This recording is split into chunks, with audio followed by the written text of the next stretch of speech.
Okay, lobby. Invite the player.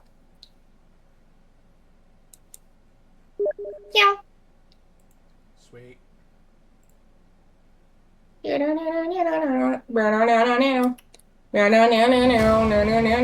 Yes. Back into the grim darkness of. Okay, don't pick our most recent save. Pick our second most. So the 1820. So I've got one in 1827 and then 1820 in game. 1820.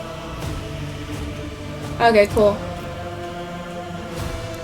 Cause yeah, Because didn't that get kind there of is an that got extra kind of thing that we fucky? missed out on last time that I want to go get. Oh, And now that I'm not being rushed by a potential deadline, I can actually remember it. oh right, like this shit you had to go and do. Yeah, well, by having to go get on an airplane. Right, God. Airplane experiences will never get easier for me, at least when I'm fucking alone. It's just like, hi, please treat me like I'm 4 years old. I need help.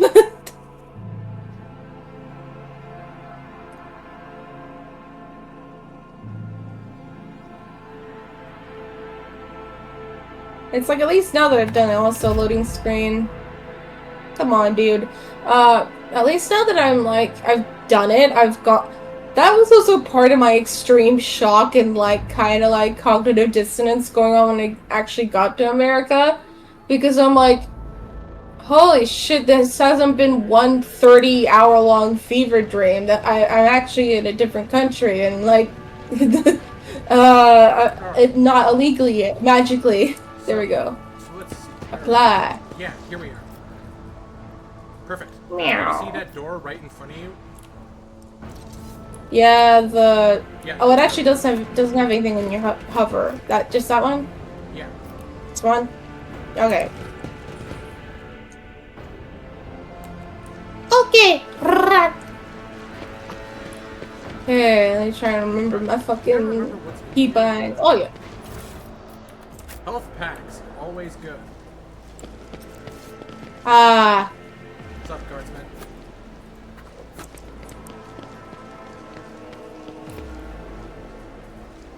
Do I detect doubt in your voice? Alright. That's everything.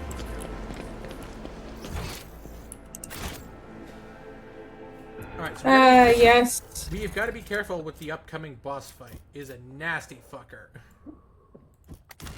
Yeah. Oh.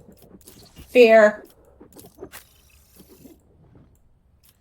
Um, I would once again recommend a more conservative deployment. Yeah. Just kind of like Don't group your guys together and don't stick them up close. What the fuck? Where did we get a hot shot okay. from? I don't know. Hot shot Is las that a good weapons. one? Hot shot las weapons are like regular las weapons, except just better. Damn. They do more damage Okay. We. and they have higher armor penetration. In lore, they're Oh. only used by elite units like Tempestus Scions. Oh Ordinary shit. guardsmen All aren't right. allowed to use them, or generally can't use them because they're too rare. Oh, okay. I'll give that to Argenta, I guess.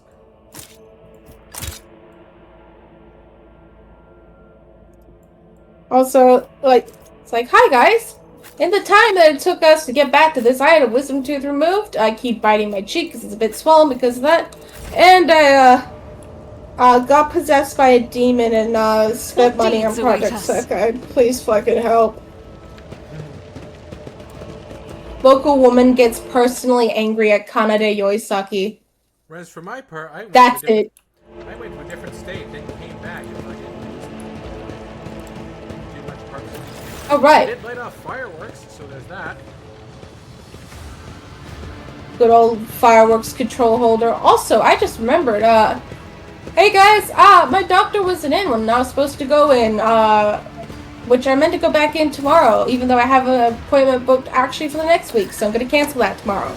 But she was not there for the first week that she was meant to be back because she had COVID. She got the bovin. Oh, she got the big. So, yeah, she got the big bovin. She got the boat. Oof, it's been a while. I was about to go, oh right, this is what I got my glasses for, and I'm like, I haven't bought my glasses yet. Expensive attire. Not their expensive attire.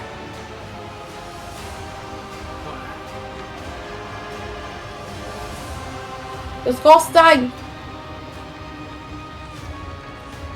Point your weapon at the sergeant. I don't think that's a good idea, girl. Some of the choices just feel like the fucking voices in your head. The intrusive thoughts. Say, examine the people. Paralyzed and fear, succumb to despair. That's absolutely understandable. Black blood. Ugh. Oh, fuck! I'm just saying, it would be funny. But no, the actual good answer is maybe that one or that one. Okay. Okay. Sergeant Malgar, I demand an immediate report. What is going on here? Yangi.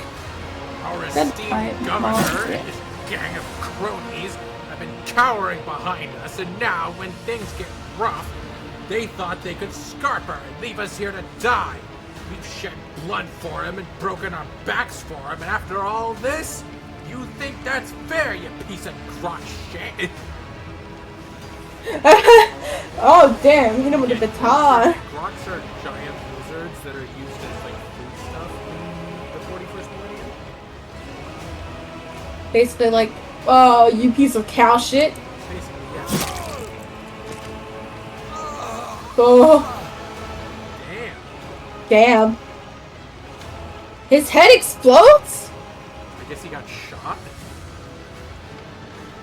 Oh, my dad explodes you with mind.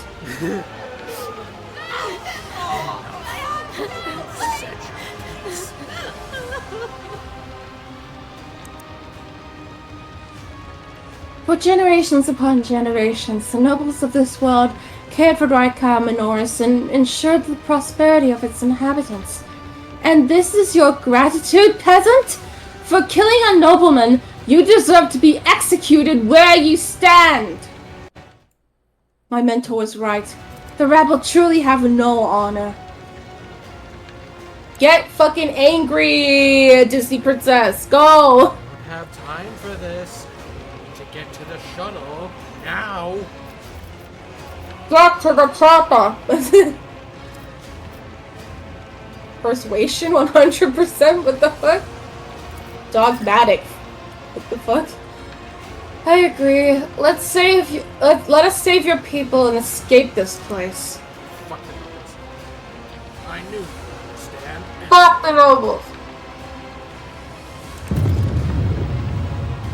Bud. Uh-oh! SpaghettiOs! Oh, right! You thought you had killed Aurora, false believers. True. For I Like, damn, alright, this fucker. am the herald of change. Behold the final dawn. It's like, damn, Aurora, you drank the gender fluid, I guess. Okay, so we do the... The devout shall the sacrifice Yeah, be gifted. also, so we do the exact opposite of a horror movie, and we, as we should in a horror movie, and split up. Exactly. He's got a heavy I'd assume I want to He place... has got a heavy bolter, and he is good with it, so don't group your guys up. Oh, He will get into a position where he can burst them down. That is very dangerous. oh shit. That's right. I remember, like, putting mine, like, up here, and then he was just like, Uh-oh, let's just walk around the corner now. If you're gonna hit me, you're gonna have to take a hot second to hit me. Okay. Like, yeah, let's see how Pascal can go over here, but this would probably put him in like immediate line of fire. So probably down here is good. Cassia can't move much further. Well, I mean, she can move back. Behind something, try and do so. It's better to be a little riskier position in and behind cover than out in the open. It's like XCOM. Do not move your troops out in the open for most part. Especially because it's not just Aurora. He's got a sniper perched way back here. Oh, let me see. Oh, damn, this is a big map. Oh. Way back by the tower. So like I could. You can see he's got the oh! like a crosshair. He's way back. He is capable of putting out some real nasty damage. So be careful. Jesus Christ. Okay. Yeah. Okay, pass. Cassia does get a turn before him, so as long as Aurora doesn't kill her immediately, you can probably get her behind cover like there. Oh. This is as far as she can go besides, like... Yeah, I'm saying on her turn. Here? Oh, right. Okay, so movement. Yeah. Gotcha. Cassia, get ready to schmoove your ass. You can also, though, like, move forward and...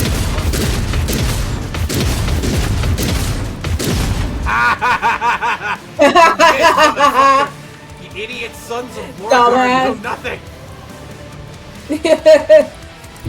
What is that monster? Its image. It is twisted by corruption. You can tell by his armor configuration that he's a word bearer, which are the bitch legion. Yeah, also Cassia fucking. Oh, Lord Emperor! Legitimately, am I gonna fall? Of the 18 legions we know of, they are the worst ones. Oh God. Okay, I would use okay. the stair to get rid of hitmen here. In front of her? Like the direct, yeah. Okay. Is there a way you can get the cone so that it also hits Aurora, though? Oh, let me see. If you can crowd control him and at least 2 of the Minutemen, that'd be ideal. I can, it looks like. We can do that. I just won't be able to get the one closest to me. That's fine. You can pick him up. Okay, let's see if this actually works. Okay. Nice. Aurora he does not appear to be... Okay. He is staggered. Oh, because he has combat. Fuck. Oh. That means he's staggered instead of stunned. That does mean he takes massive penalties to his abilities, though. Oh, nice. Okay. You still got the AP left for Voice of Command and Bring It Down. Yeah. Any ideas who to use it on first? Probably Heinrich. Trying to stay.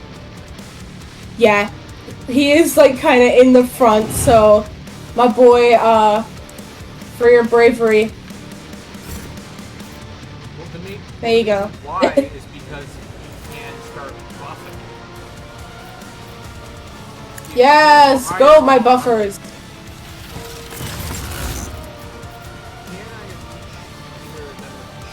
Yes, I can.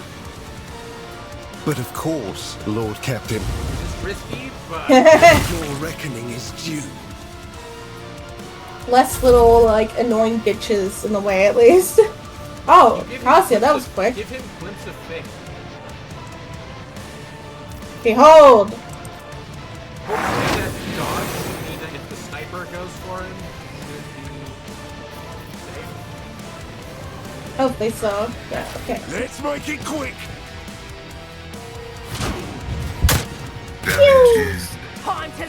Leave my toaster alone, bitch. Toaster can counter it. Yeah. Trying to think if I should move him, or at least... Yeah, at least move him here. Put him in cover. Oh, right. I'm like, was he able to do that before? I'm not sure. I don't think so. He was not. Okay, Can you Jedi shot the rebel leader? What's the hit chance on that? Sorry, just a sec. Almost chose the wrong weapon. Okay. Which one's the leader? The one in the back with the sniper. Oh. McShooty over there. It looks like it's 61% chance. Okay. Use perfect spot first, then. Okay, yep. Then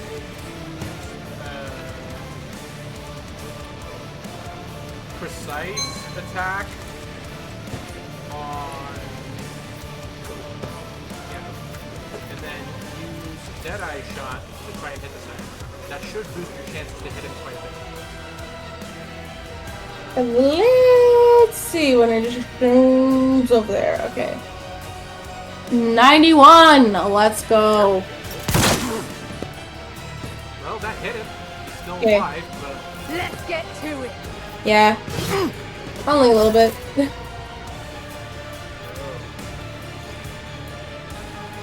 Oh, you're at? Are you good? Yeah, I see. Oh. For the throne's glory.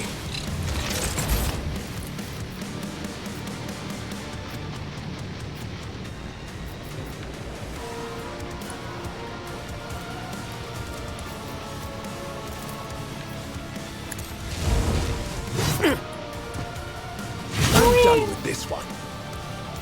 Thought. Be gone. High momentum. Cedric! Fuck it up! Poised for action.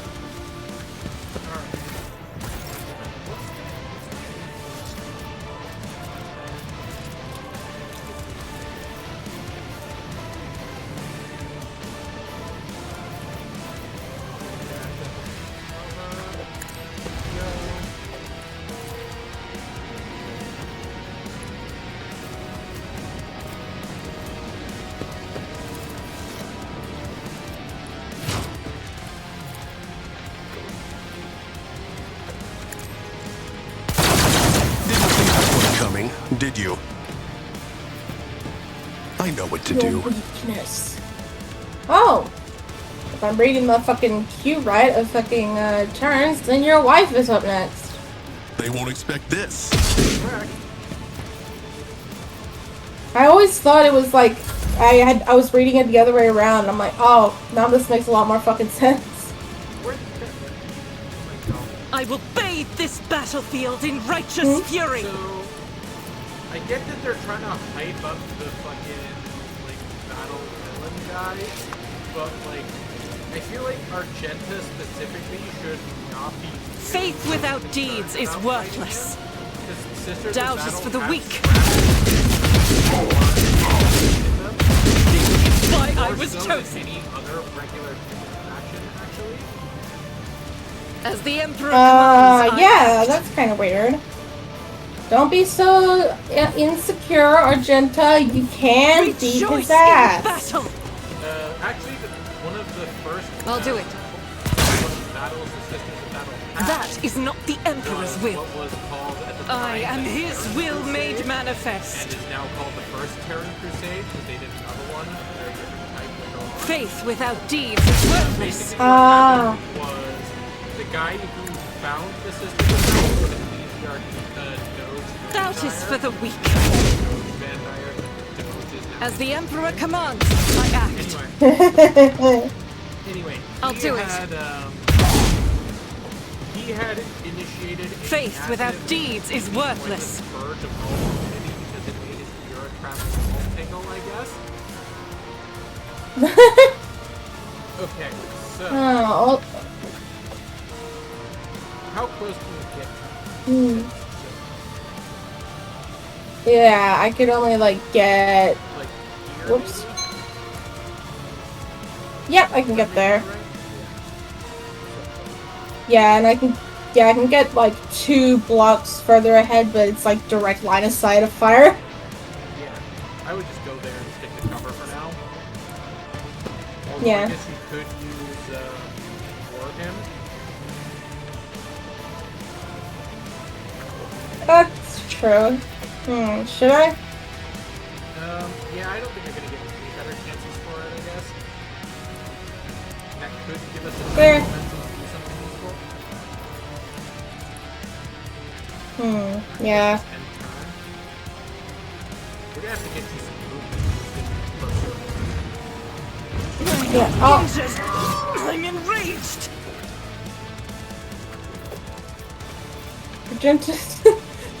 okay, Cassia. I feel like I should move her to like a different cover at this point. Kinda in the open. So, well, yeah, Pascal can finish off the sniper. Yeah. So, and what? Heinrichs is directly after the other guys. What we could do is like run up there and then just shotgun Aurora. That's true. Yeah, I can not move there, but the tile below that I can for some reason. Do something like that. Just get my damn mouse. Like, yo, what's up? Hey, what's up, bitch? Hey, should we use anything before using gun? I guess you could, use your other stuff after, I guess. Ah, yeah. Okay, so good old rending shots. What is that? Like, oh, that's like only a 60% chance of hit. Doesn't matter. That shotgun will push him back either way. Okay, let me get that lined up properly. There we go. Or not. I guess he has special strength against knockback. Fucking cheat bitch. Okay. Should we use any like, buffs on anyone else? Yeah. Obviously, you have to use. I'd probably use voice of command, bring it down on Pascal. True. That's true.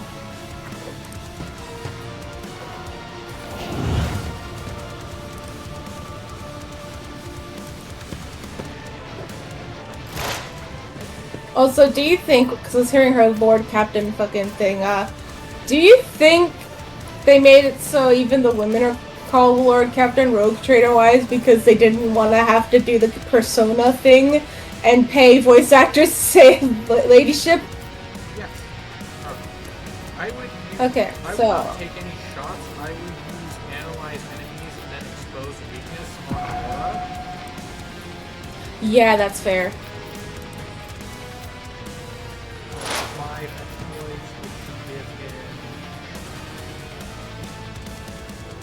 25% reduced armor, which is huge. That cuts his armor rating in half. Shit, cool, okay. And what's it? Yeah, on Aurora.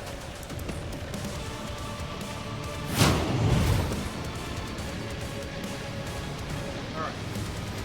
Okay. And yeah, that's still there. Yeah. All done. Oh, don't move further away, bitch. Just move Pascal forward. Just like You can't escape me. Shocker. that. Hang on, does he even Okay. have line of sight on the sniper now? I'll have to check. You can also mouse over to their position in the queue, like the initiative order, to auto-target them. He doesn't have Okay. He does. Does he? It says like 77%. take the shot. Take the shot, Pascal. He missed. fucking Pascal, you had one job. Use machine One job. communion and try to hit everybody in the group around Aurora. Okay, cool. Let's see. Can I think I can do it where I just barely hit everyone, so like... That'll be good.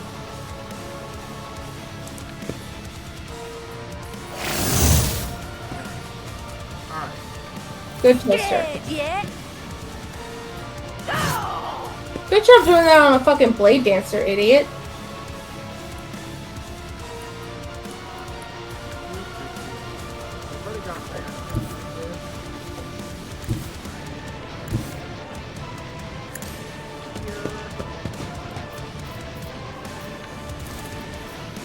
I won't object to it.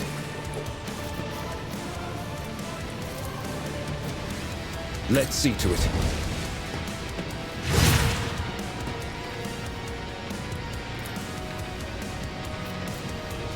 I won't object to it.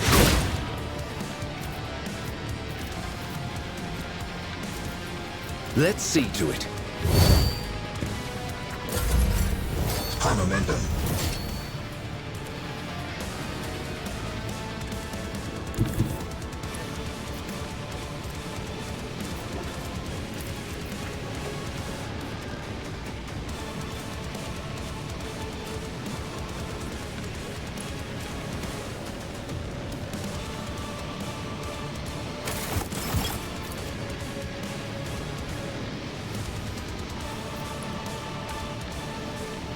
With purpose. Easy.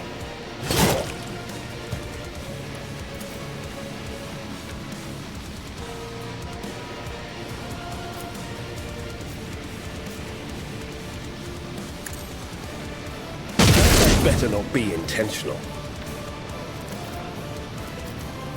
For the dynasty.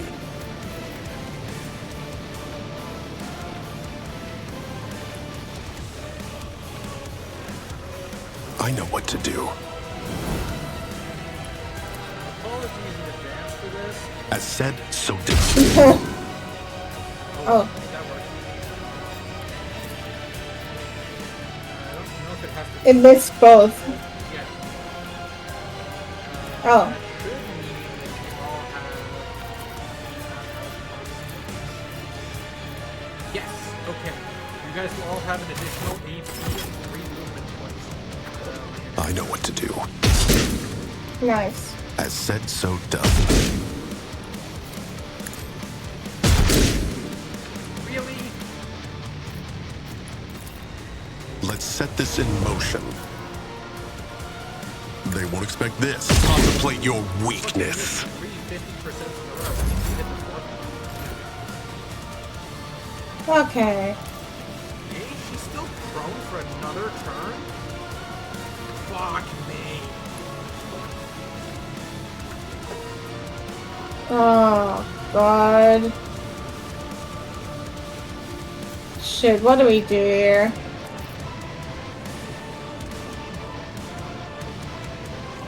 I would death from above, other melee range of the rebel. Yeah. Then you can just run in and attack Aurora. True. Just literally, like, straight up. Yeah. I could actually do that before the... Yeah, but now you don't have to take an attack button. okay. Captive So, audience on him first, yeah. and then land your hit. Okay, blade dance or normal? Normal. Okay. Little strike, yeah. A new note in discordant melody. Okay. He's slowed, so yes, it will. Okay, cool. So, huh. And now, Blasphemer! You are marked for demise! Okay. Acrobatic artistry back to where it Yeah, that's fair. Predictable. Oh. Fool. Yeah, that also works. Bye, dude. Oh. started. I wish we had someone who could get back in Actually- the fight. Yeah. Okay, just a whole extra turn here. You don't have to end here. Yeah. Bro! Yeah, she's up. Bro's trying to run away. Get that extra turn Okay, towards this so- and Um, so I would use right. a glimpse of fate on her first. Okay.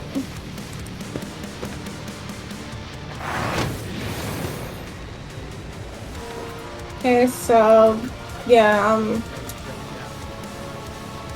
okay, cool, yeah.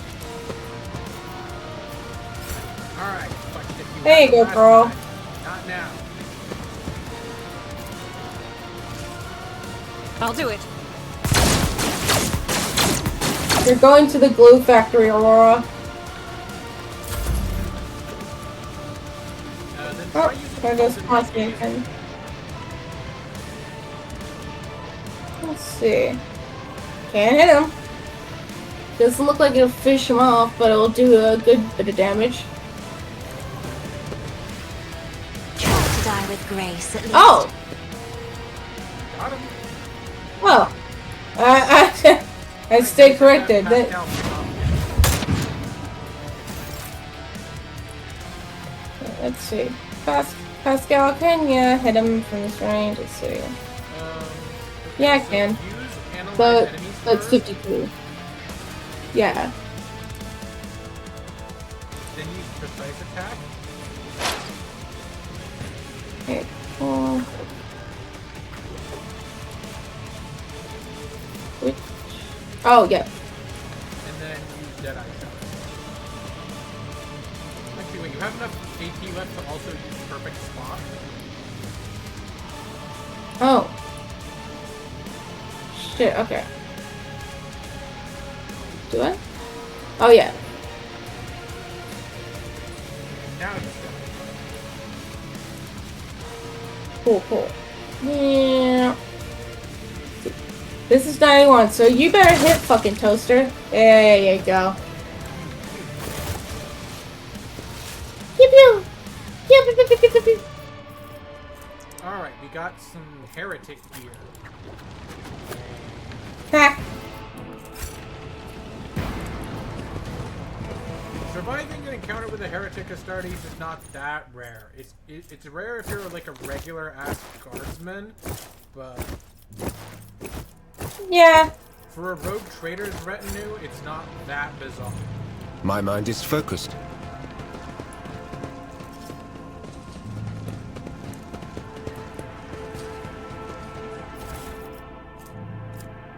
A new sniper rifle, if Pascal wants it, has less Oh, range and cool. does more damage.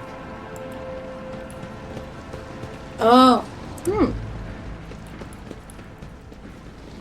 Let's see. Do. The light of terror Oh yeah, shines so yeah, from the us. rebel sniper rifle, yeah. Yep. Oh, you can just double click. There we go. Yep. Strong toaster. Oh. Going to the void ship? Yep. Cool. Gotta get- It's like damn, Aurora, you talked a lot of shit, but you got kind of bodied. That's the word bearers. That's what they do. Yeah. The word bearers because They talk a lot of shit. They excel at talking shit. I mean, okay, they actually excel at charisma, but you know. To be fair, Aurora had a lot of people riz the fuck up. Join my cult. Quit your emo band.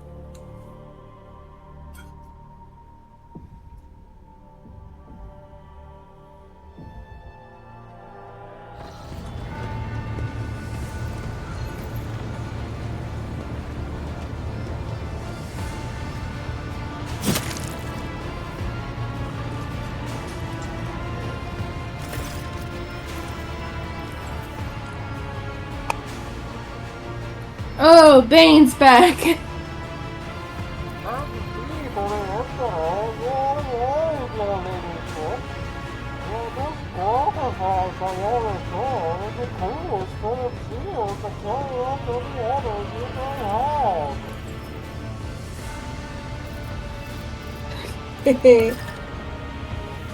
Before anything else, I will hear an account of what happened to the system's son.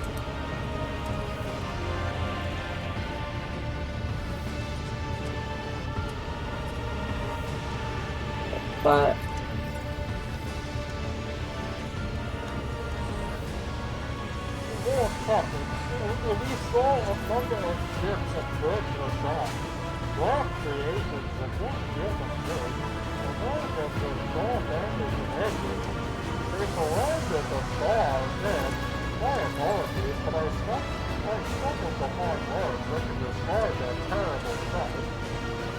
the Xenos made the sun vanish into the void. god damn.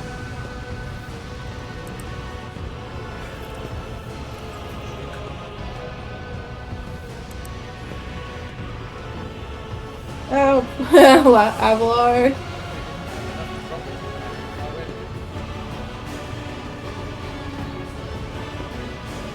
Oh. Would you care to elaborate, Heinrich?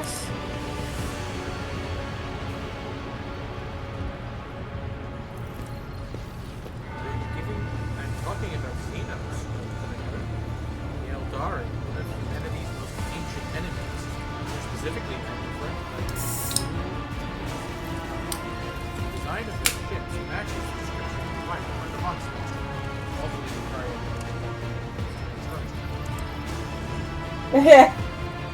Like all Xenos, Drukhari are a blight on the face of the galaxy. Their technological superiority is indisputable. They abhor and fear warp sorcery, which is why they rely on creations. What? Okay, that's not... No. Whatever. What? Why they rely on creations of their twisted intellect, and many of those creations are capable of things that may seem akin to sorcery and that might not. The theft of a son is one such example of what they're capable of. I still find it so fucking funny. The theft of the sun. Yeah. Is there any chance that we could recover the right cat star? Fuck, I accidentally other do! Oh! That's fine. The answer is no. What is happening on the planet now?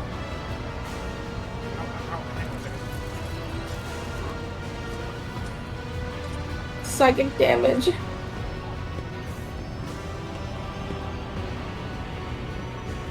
What was that?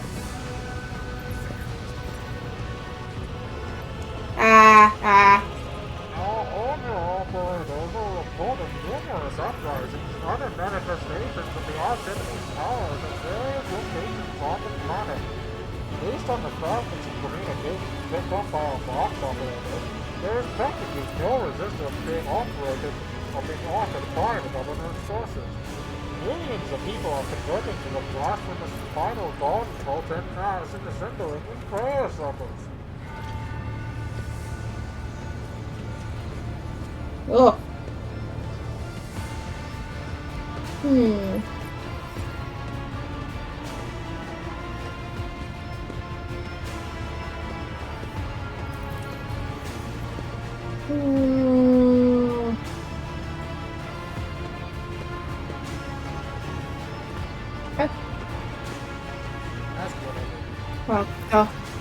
Yeah, do we have any hope of retaking the planet?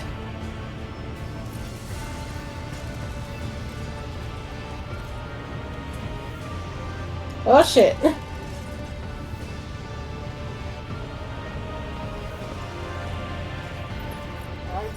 that one-time Minoris is lost. The situation is deteriorating by the minute. We must leave this system as soon as possible. Fucking rip.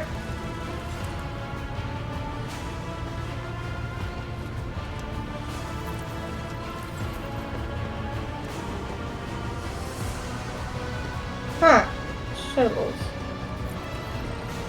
However, there are still people on the planet who have not succumbed to heresy and who are worthy of rescue. Besides a small number of our own struggles, we also have the shuttles salvaged from the Starport. See. Ooh. We must save as many as we can. This has all happened for a reason. Saint Argenta, whose name I carry with reverence and trepidation, is famed for saving the people of a dying world through the power of prayer. The God Emperor himself sent a star from the heavens that lifted the saint and her followers up to the sky, away from corruption and death. We must do as she did, direct all our efforts to saving those people who at this moment look to the heavens in hope of salvation. As expected of a nun. The lives of peasants are of little value. Our prime objective is to save the Holy Relic, the miraculous fusion reactor, the electro piece, top of the guard, and Those gonna start fighting. every moment we spend in proximity to a dying world, we are putting ourselves at risk. Your life, Lord Captain, is far more valuable than all of Reichad minorities. The Von Valancia's dynasty cannot be allowed to perish, and so, lamentable though it is, we must rule out the idea of any evacuation. The world is doomed. Woof. Its inhabitants along with it. The disappearance of the star was the final nudge toward death, the finale of the cult of the final dawn's plans. I once witnessed a similar event, the world that had surrendered to the servants of the Argentine and committed corruption to enter too deep. At this moment, millions of people are bowing down before those who promise them salvation.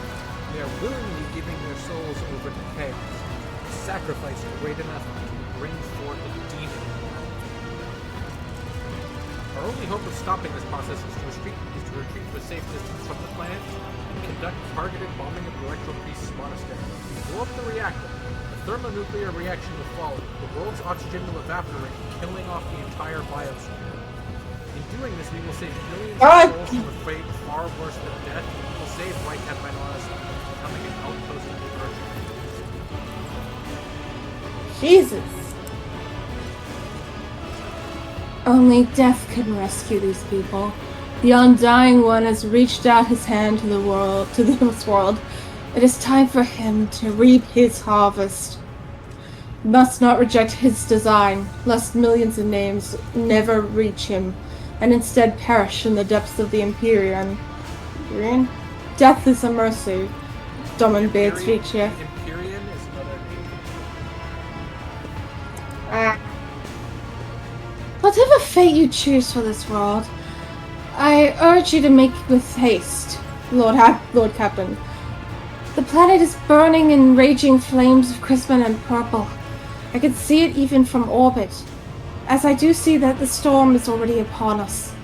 With every moment that we waste, it grows ever more difficult and perilous to steer the ship through the warp's turbulent currents. Fucking idiot. I'm with the lady on this. Enough talking, we need to get out of here while we still can. Well. Which of the planet's inhabitants can we evacuate? Thanks to Sergeant Malgon's group, we can manage the crowds of frightened commoners.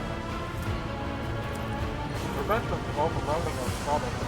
However, I doubt we will find even one hard-born citizen among them.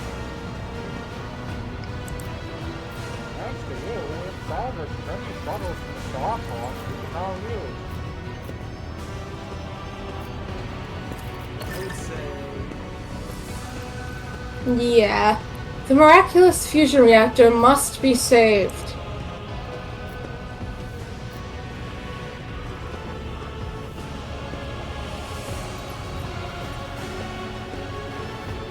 Damn, Heinrich, the fuck? Loading and transporting to the ship will cost us precious time. Do not deceive yourself with the advantage. If you indulge your vanity, you will doom billions to eternal torment at the hands of the archenemy. Do not forget yourself, interrogator. One more objection from you, and I shall forget all about the need to deliver you to Footfall alive. In that case, I consider it necessary to point out the mark of legend we couldn't fit shit with the beast's closing reactor. Keep that in mind for the future. Consider it done. Likely our shuttles will have capacity to evacuate some people as well. That's it. There's nothing else on this planet to save. Should have listened to me, Trigger. You will all have to pay for this mistake. Get out of here, Heinrich's fucking Heinz Beans ass.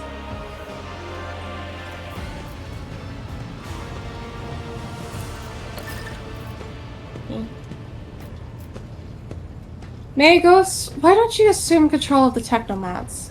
Surely their contribution will speed things up. They would only be a hindrance. Searching for a way to rectify the error. Pascal, this is now your ship and your temple, so start acting like it, you blasted cog! You are right. This is my temple. Tech comrades, heed my instruction.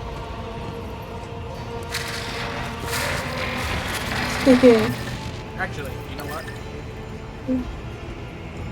Do not ever act like a spineless greenhorn in front of me ever again. Well, not that yet. Sad. Aw. At the coaching theater.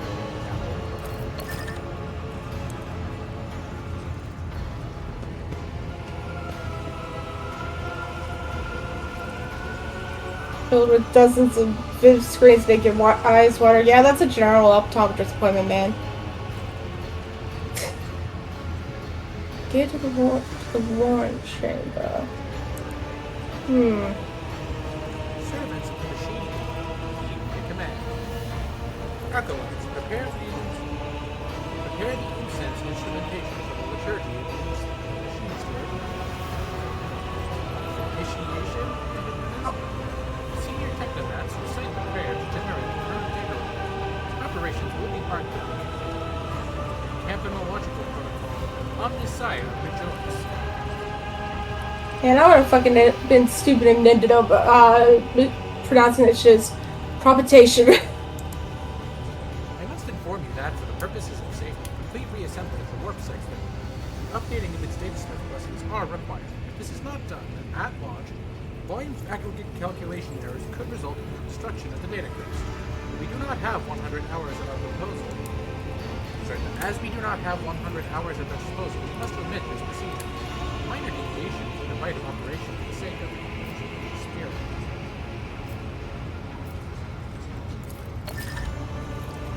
What must I do? Place your hand inside the throat of the Coachinator Garden, the Cyber Garden, which has been assigned to guard the forbidden data crates. Dynastic blood extracted from your veins will serve as a key to the data core where the machine is built. To it, we will offer our prayers that we may bypass the technical protocol for protected dimensions and launch the concept.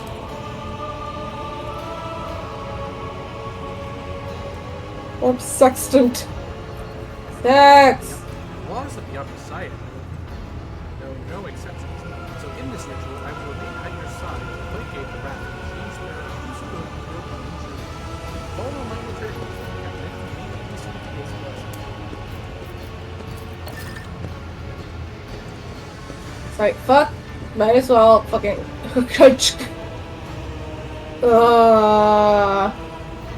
Man, fucking blood extractions, fucking Warhammer are too much, man.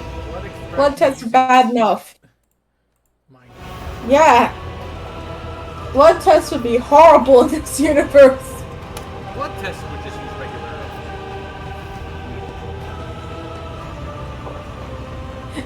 Just like, could you imagine just like shove your hand inside this fucking lion's throat? Why there's servitors involved in this is because AI is not allowed. That's fair. No. It is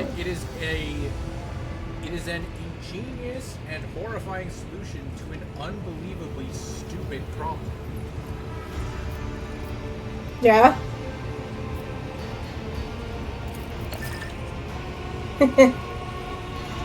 By my authority, I revoke the what the fuck? Inviolability? Inviolability? Inviolability. Okay. By my authority, I revoke the inviolability protocol of the warp engine. By my authority. By my authority! Servants of the Omniscient, make now for the offering of the planet's data. Now the offering of the planet's data crypts to the machine scripts that it may be filled, so that it may be filled with their true and calibrated data. May the Omniscient have mercy on our souls.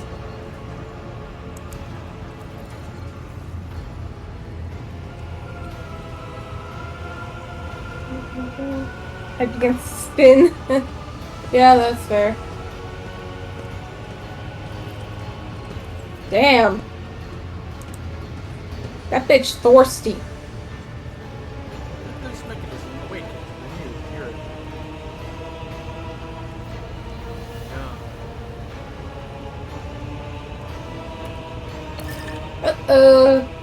What is happening?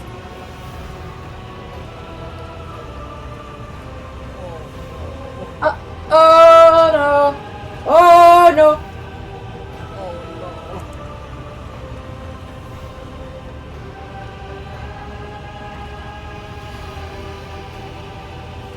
Massive errors in the warp section's calculations is destroying the data repositories. The offering did not appease the ship's spirit. The warp engine cannot be filled with motive force. We are trapped. Perhaps an alternative rising protocol or an emergency launch of the auxiliary coils. Oh.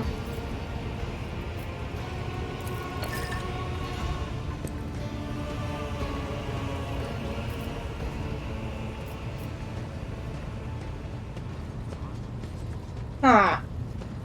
Nom OS. Nom. Microsoft, what have Nom, you done nom. now? It's fucking Microsoft bimbos all over again.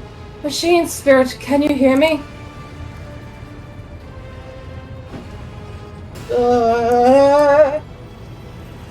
Nom, ping, nom. Mary. Well, yes.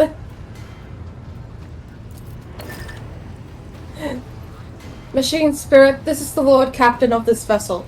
Obey me and start the warp engine. That was a non-executable request, Lord Captain. Even if the voice receptor could interpret such a... Uh-oh. Huh?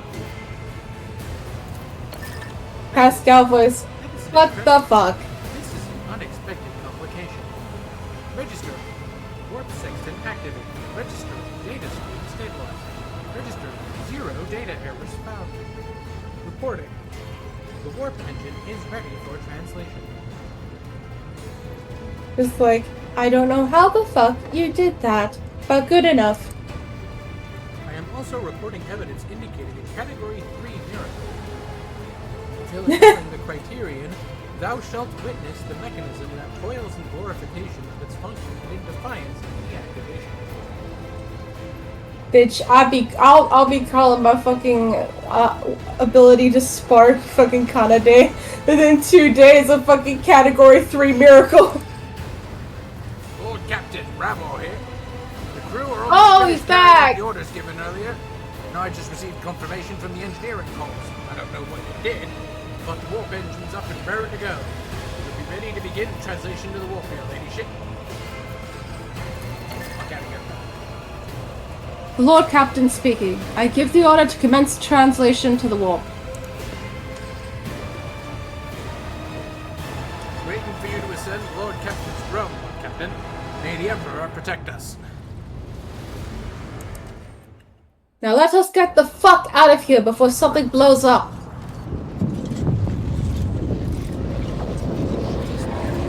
I want a version of the fucking Eggman's announcement, except it's just the warp the cultist took my fucking son. Aurora's a bitch ass motherfucker. He took my fucking son. That's right, he went out with his big fucking bag and took the whole fucking son.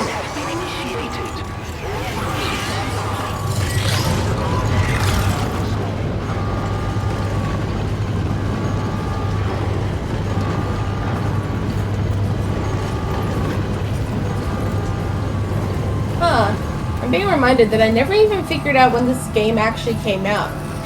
So it looks like, aesthetic-wise, like something you'd seen in 2002, but upgraded like fuck. Or like 2005.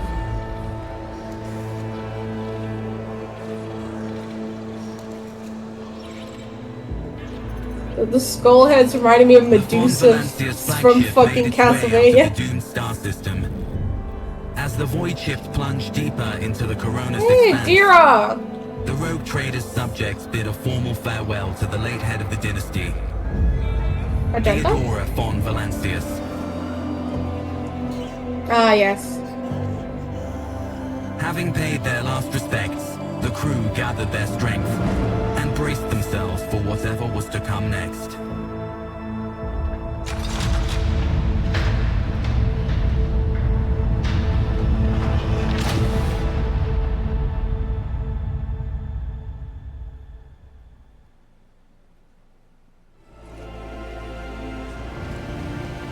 Stolen Star.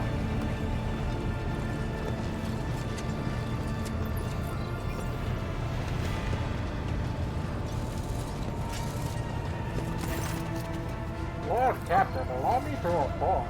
Our journey through the warp is coming to an end. Lady Navigator Ocelio informed me that we may have reached the point, that we have reached the point where we can translate to real space in the Furibundus system.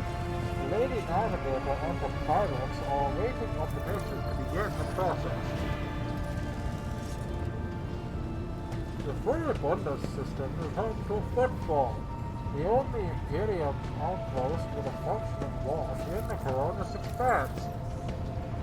The Prep priests are begging you to have mercy on the machine worn down by the warp, to allow the servants of the Omniscion to inspect and heal the void ship's wounds at the dawn.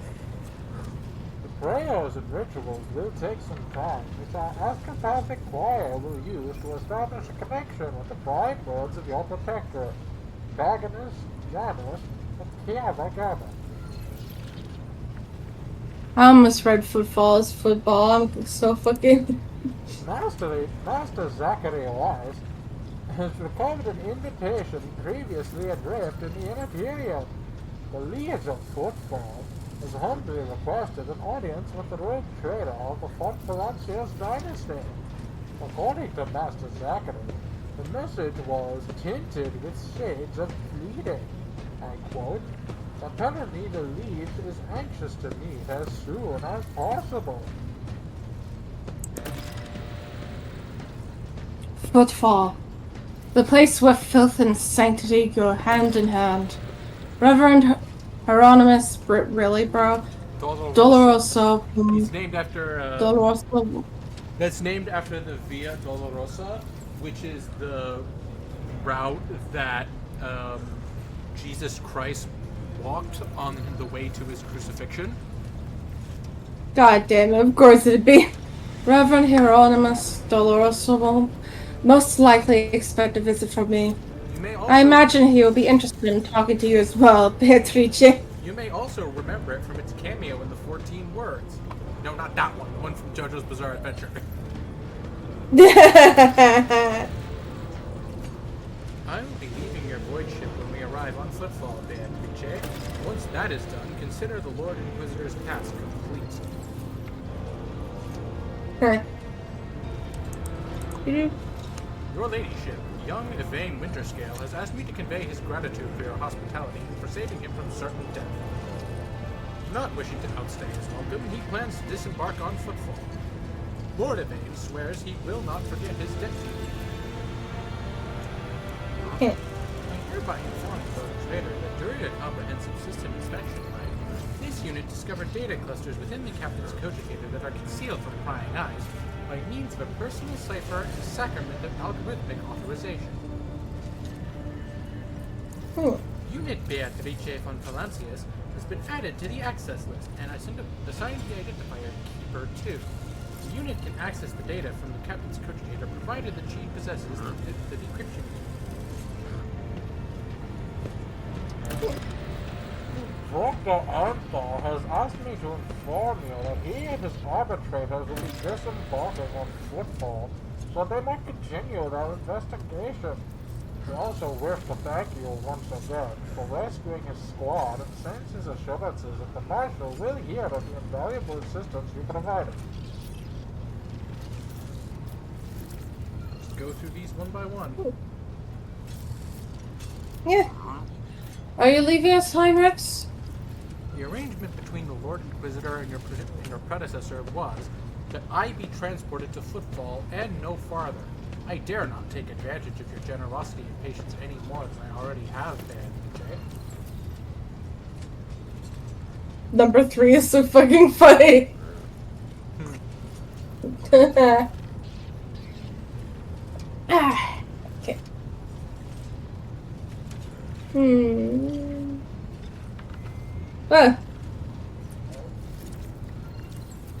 It's like, damn, the bro showed up, did some good shit, and then just kind of left.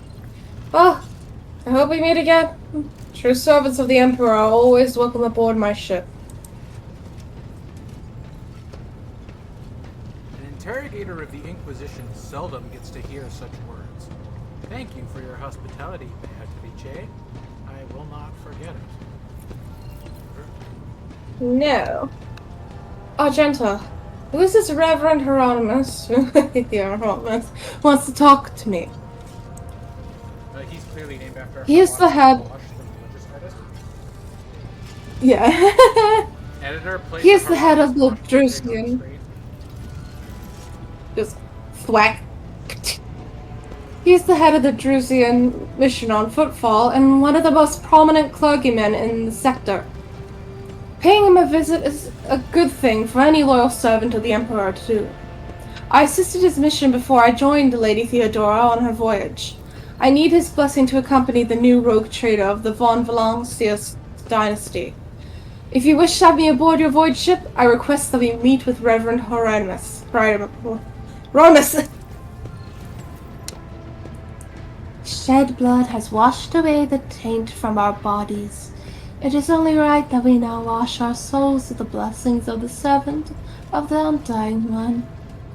The Drusians, like the blood-spun web, are devoted to asceticism, rejecting wealth and luxury, and surrendering themselves to his service. Though their threat is different from ours, the first spinner spoke to them with respect. Now, Victus, tell me about the system we are arriving in. Abundance is valuable due to its close proximity to the mall, the gateway to the rest of the Imperium. The system is mostly known for Footfall, the main base for merchants, privateers, and rogue traders traversing the Goronus Expanse. Additionally, the star itself is orbited by an Adeptus Mechanicus station, which is off limits to outsiders. I see. Alter Templum Eclixis X-17. I had the honor of tending to this shrine for a few thousand cycles. I suggest you abstain from visiting it, as most tech comrades at the station are engaged in meditative calculations that should not be interrupted. Now, what do I need to know about Footfall? It is the largest port and trading capital of the Goronus Expanse. It has a dockyard that will allow us to inspect and repair the barge ship. It boasts its own astropathic choir, the Goronus Expanse Communications Nexus. Not to mention pirate hideouts, smuggler caches, forts belonging to a dozen gangs, groups, and factions. The Goronus Expanse, the Imperium, relies on this as its central outpost. The fringes of humanity's domain rarely resemble its central worlds, but so long as Footfall serves the God Emperor, so far as it can, it will be considered a citadel of the Imperium. Although I have heard that the tithes it sends are underwhelming, to say the least.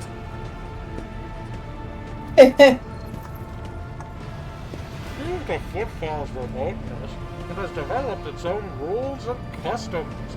Any of the goods that can be procured here would be considered heresy in the heart of the Imperium, enough to warrant its summary execution. Moreover, Footfall is the domain of the rogue traders, who transcend certain Imperial laws by virtue of the wallet they bear.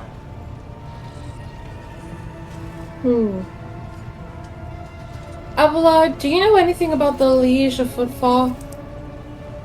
Vladaim Tolkara is a very peculiar young man. Consider your upcoming conversation a baptism of fire in Footfall's political arena.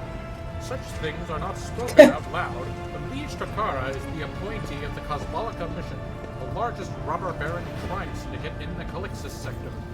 They specialize in the cold trade, the buying and selling of all kinds of Xenos rubbish. Footfall was previously run by a liege who did business with several criminal factions at once, but he suffered an accident. The Raids of Power were picked up by Vladaim Tolkara, whose appointment benefits not only the Cosmolica, but also their most powerful ally in the Coronis Expanse, rogue trader Calados Winterscale. I see. Vladaim is a slippery yet very cautious fellow. He does not usually beat around the bush and does not play mind games. Perhaps more importantly, he is no fool. Fools do not rise this high in the Cosmolican hierarchy. Keep all this in mind. You are a rogue trader and you stand above him in status and wield considerable power. Having said that, history has seen cases where the Cosmolican barons crossed swords with rogue traders and emerged victorious. Do not forget that and remain vigilant. Let's see. The Cosmolica. Wild tech feeds. Is the fact that, like, I ignore all of Pascal's tone descriptors and then just make him, like, a fucking Microsoft stamp? Just fucking Alexa, play the entirety of the fucking Worms album because it's just literally fucking making Microsoft Sam sing. No yelling, but it's just a lot of things all at once. Footfall is just a brief stop. What next? As soon as we solve the issues plaguing the ship and establish contact with the key worlds of your protectorate, the time will come for your Magna Accessio, the official ceremony at donning the mantle of the rogue trader. It's usually a formality at this point. You already possess all the privileges granted by the warrant. And yet, it is a major milestone in your personal history. The moment your name graces the list of the heads of the Fonfalancius dynasty. We are all looking forward to that day, Lord Captain. Why does the Liege want to see me so badly? Not you personally. He wishes to meet with the rogue trader of the Von Valancius dynasty. Takara does not know about Lady Theodora's death and is simply seeking an audience with powers that be. My gut is telling me that something must be very wrong with Footfall if our astropath managed to read such strong emotion in such an anodyne message. Yeah, that's kinda... We have no information, Lord Captain. The broadcast from the Footfall Astropathic Choir was the only missive Master Zachary has received lately. Tell the Lady Navigator I give her leave to make the translation from the warp into real space.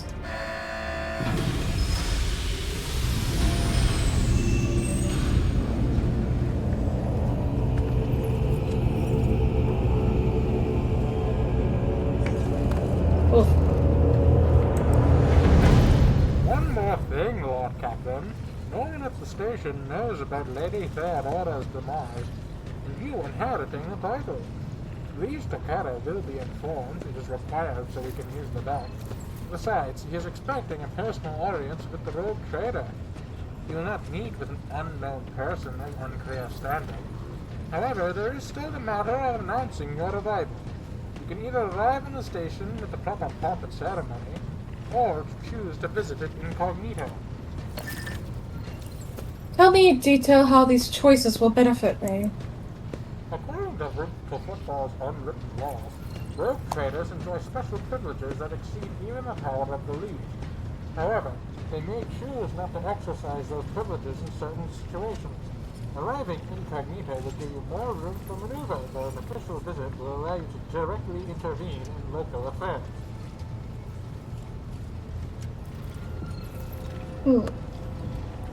I shall explain, if you do not mind. As per this unwritten rule, every rogue trader arriving at the station has the right to veto any of the Liege's decisions. But there is a catch. The Cronus Expanse is home to several influential rogue trader dynasties, and a footfall is where their interests intersect.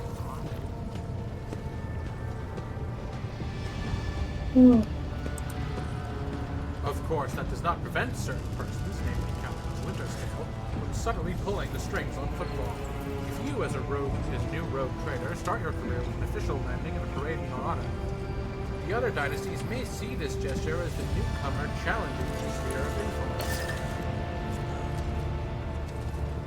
influence. I do not see that as a bad thing, necessarily. Old Man Winterscale may take slight offense. Chorda will be put on her guard. But you have just risen to prominence, and most people in the Cronus Expanse have not heard about Lady Theodora's departure. It must be made clear that the banner of Fonfalancia soars as high as ever. I see. If I may, I would recommend arriving incognito. You will have plenty of opportunities to savor the sweetness and the burden of power. But right now is the last time you can take refuge in obscurity. This way, your arrival will not draw much attention, and people will treat you as a person and not the almighty sovereign anointed by the Emperor. It could turn some situations to your advantage.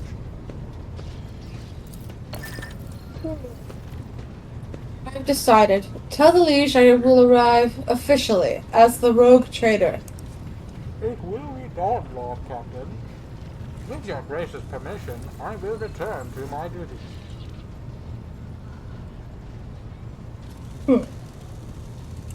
Thanks, Victus. Oh, cool. It looks like we'll get level ups when we actually, like... So, And, these are second tier archetypes. Sweet. Oh, fuck. Let me see. Ah, yes, I see.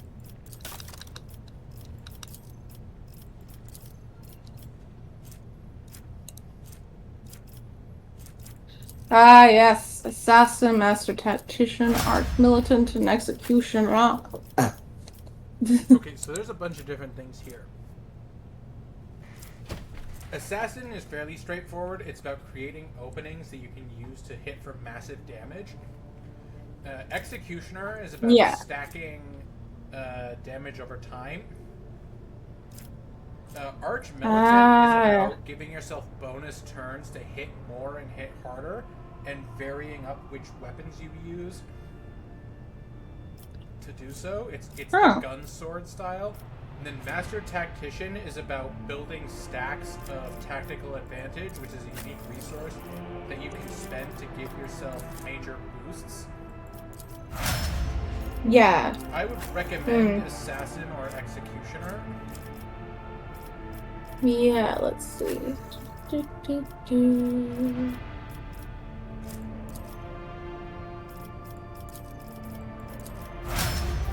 I normally build Kibella with Executioner.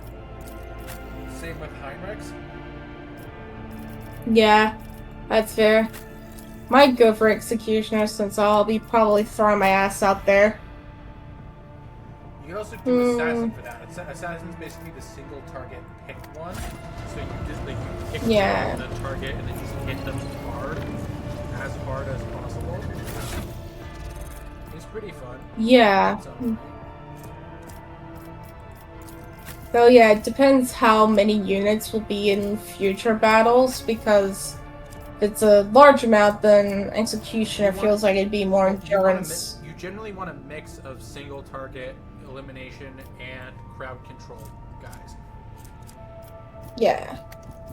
So, for example, I built Argenta with Arch Militant and heavy weapon perks because she's better at crowd control. Yeah. Let's see. I normally give Pascal Assassin. Oh, right, I haven't checked those. Oh, yeah. Assassin, Bounty Hunter, Hunter. I'm not Yeah, gonna, I'm Grand not gonna lie. Strategist. I'm not gonna lie to you. Bounty Hunter sucks.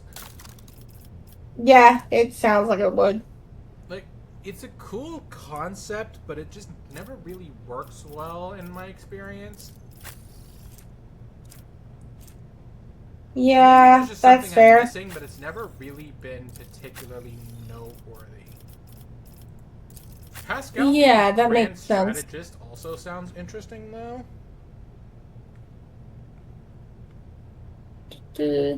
I mean, it would make sense since he hangs back a Grand lot. Strategist is a real weird one. Basically, it lets you select zones on the battlefield that you then use. That you can then like apply different effects to. It's wacky. It's cool though. So to be fair, yeah, Cassia is available for Grand Strategist as well. Yeah, I would not give her Grand Strategist though. Grand Strategist is that would jockey with space for space with her navigator abilities. I'd probably give her probably. I actually don't know how many how demanding perk-wise Overseer is, but yeah, it's familiar selection, really controlled depth ability, support, focused attacks.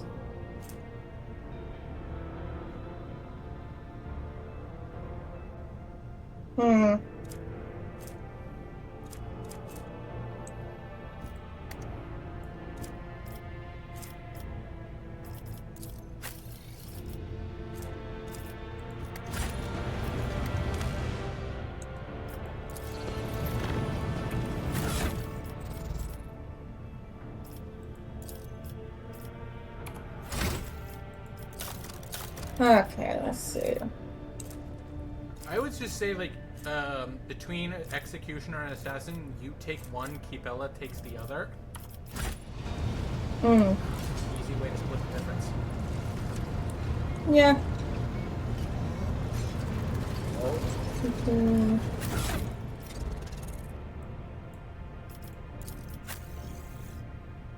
Excruciating pain on enemies all around them. That sounds right for fucking Flea Dance. Melee, yeah. Negative effects.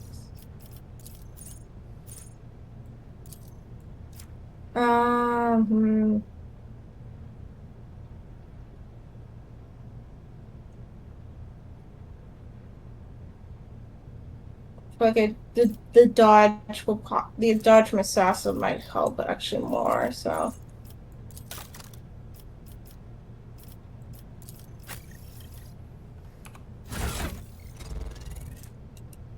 Let me see. What does Executioner give you? Executioner's key ability really is where it hurts. What it does is your other two initial abilities, Scourging Strikes and Forced Repentance, they are there to build stacks of damage over time further. And the reason why you do that is because you then use Where It Hurts to land an attack on an enemy suffering a bunch of stacks. Yeah. At which point it detonates all of them to do triple damage of however many stacks of DOT they have, and then removes all of them. Huh.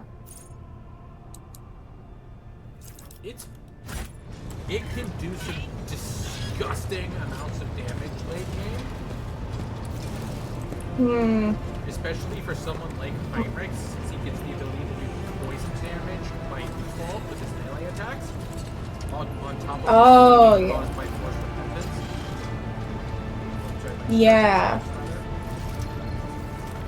Well, yeah, yeah, might go Assassin, because, I mean, Hyrex's got Executioner, and also, Assassin has the dodge. Yeah. Yeah.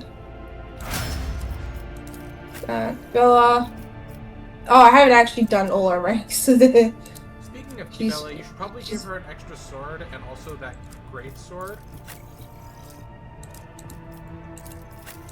Probably, Well, either that or give the great sword to Abelard.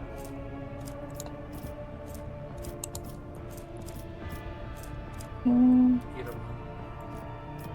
Which sword is it? Because the icons are not helping. Sword.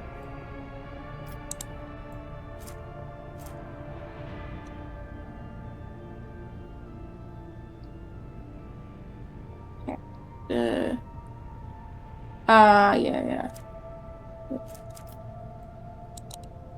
Sure. There you go, buddy. So, all right, because he has. Okay. And Kibella, what? Okay, given this particular setup, I would just give her an extra sword for now. Maybe like the Mazoa pattern. Yeah, fair. Because, yeah, oops. God, there's nothing. Okay, there we go, there we go. Back to the archetype screen. Okay, Pascal, I guess maybe Grand Strategist? Sure, why not? Can always do with more buffs. I normally give him Assassin, but Grand Strategist sounds like a lot of fun for him. Yeah. And we've got an Assassin here and main team, and also Executioner main team. And there's another very good candidate for Assassin later on. For what? Cut out. We'll get there when we get... There's another companion you can recruit later who also makes a fantastic Assassin? Yeah. Alright. I'll skip over Cassia for now, because I don't know what to do with her. Abelard would level up the rest of the way, but then I would give him either Vanguard or Arch-Militant. Yeah. Because, yeah, with the other ones, I wasn't sure if they were ever really going to be used beyond. Because Kibella feels kind of like... We got fucking 4 assassins here! Half the team. Well, half the entire roster. Alright, so...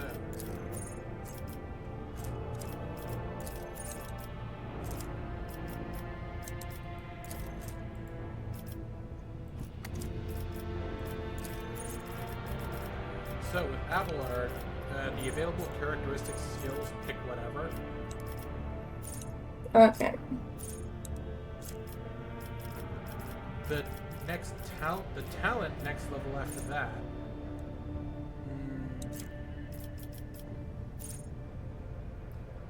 I might pick Reckless Fury, or maybe Interception. Let's see.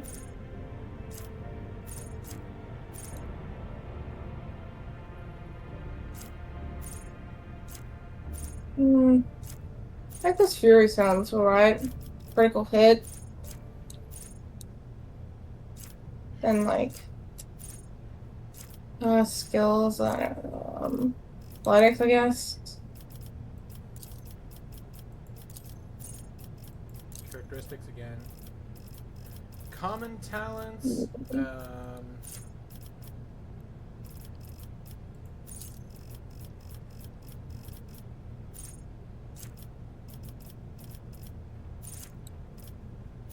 I'd probably give him Dueling Master. Oh, yeah.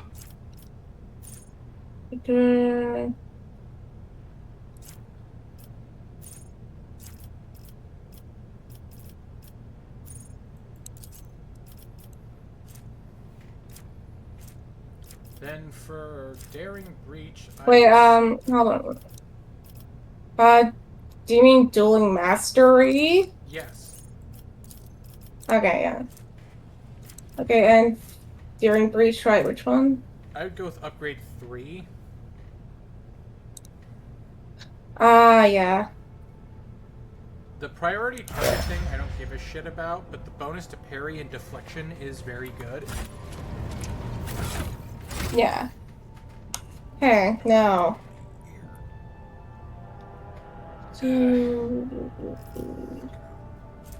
Okay, next archetype. Next archetype, I would pick either Vanguard or Arch Militant.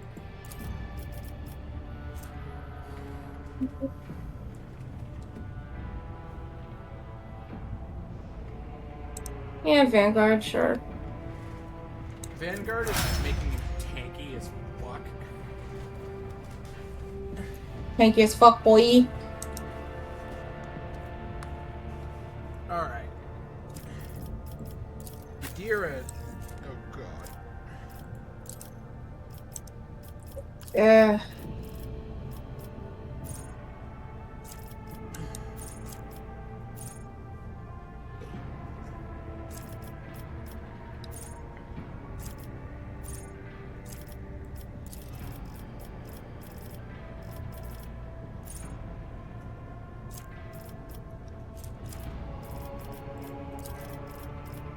Okay.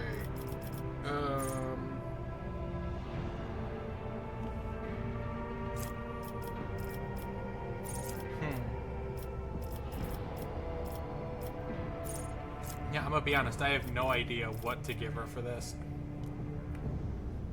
Yeah, that's fair. Fuck it, we'll skip that till later. Yeah. Since there's a high time that... I never really figured out what to do with. Yeah, that's fair, because... It's like... I doubt a lot. Like, I doubt, like, especially same with Cabela, will possibly ever really get any actual combat. I mean, Adira is a decently fun character to play with. I just never really got the hang Well, of yeah. her abilities and how to best use them. We should go around and talk to the different crew members, though. Yeah. Like, let's And go to Cassia, our and exhaust her conversation topics. Oh, yeah, let me open that again. Wrong thing.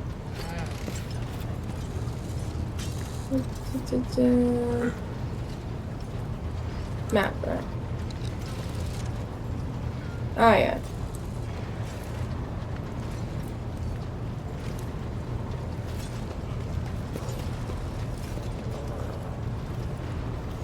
Oh, yeah, there you are, Argenta. Greetings. Even in stillness, she radiates energy. Yep, that's her. And a slight blush. Eyes shining with slight blush. Heh. I know what you are. I know what you are. I know what you are. Let's see. The object of interest for lesbians everywhere. So, let's hear you yap. Tell me about the Adeptus Sororitas. Gladly. There are none more faithful to the God Emperor than my sisters. We fight against his enemies by the will of the Holy Ecclesiarchy. I beg your pardon, rogue trader. Here I am talking about what every lesser noble in the Imperium knows. So what exactly are you interested in hearing about? Let's see. I mean, Yeah, that's true. as a Well, Ministorum what are you? priest, Older are you? as a Ministorum priest, you would probably be interested in knowing this. Yeah. Once I had completed my novitiate, I was sent to the Calixian branch of the Order of Our Martyred Lady, assigned to the Order's Pronatus. The Order's mission is vital and noble. The Sisters Pronatus protect great relics of the Imperium. We guard them, preserve them, escort them when they are brought onto the battlefield or presented for pilgrims to venerate. You can always tell them. And we seek out the relics that have been lost. Neither a coven of heretics nor the most wicked death world can deter Sisters Pronatus when their goal is to return a piece of the great legacy of the Imperium into the hands of the faithful. Okay. You can always tell an Our Martyred Lady sister when you see them, because they are the only ones who have the white hair.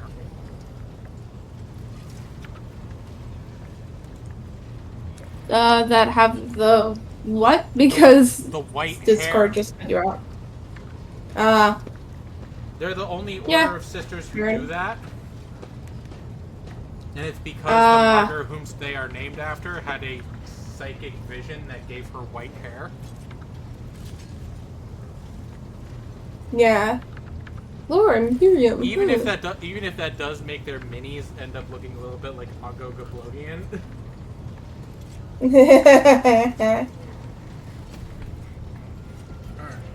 White-haired lesbians, okay. The Order Pronatus is not one of the Order's militant. And yet you are a trained fighter. Tell me your lore. Don't let the name deceive you. The Order's militant trains sisters to march onto the battlefield as an army. That does not make sisters who belong to the non-militant orders timid and helpless. This is correct. Both the solace-bringing Sisters Hospitaller and the enlightened Sisters Dialogus know how to greet enemies of humanity. Their dialogue with heretics is usually quite short, with the last word being a bolter discharge. Yeah, the And sisters. my order has all the more reason to be known for the martial prowess of its sisters. We are the keepers of the Imperium's relics. What would become of our blessed hero's legacy if the Sisters Pronatus could not protect it? The Hospitallers are one of the best examples for a non-militant order. Basically, because they're trained as medics rather than as soldiers, necessarily. But they are very strong. Still. As more than one Imperial Commissar has found out the hard way, Sisters Hospitaller are still trained soldiers, and they're trained warriors, rather, even if they aren't officially fielded as soldiers. And they don't like it when commissars decide to start executing wounded guardsmen for not being able to fight. That's fair. And yeah, more than one rock-headed commissar has met their end by finding out that a Sister Hospitaller is still faster on the draw. Nice. Get their asses. Let's see. There's also They say the Adeptus There's also a third really major example of a non-militant order that's quite important, which is the Order of Famulus, I think it is, which is basically the political arm of the Adeptus Sororitas, and its job is to advocate for the others in political settings.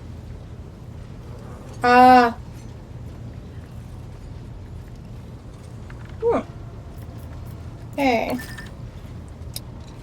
You said you belong to the Calixian branch of your order. What brought you to the Coronis Expanse? The Order sent me to Footfall. My undertaking was to assist the local priesthood of Drusians in caring for a sacred reliquary that had been there since the time of Parson Mr. Wayne, the station's founder.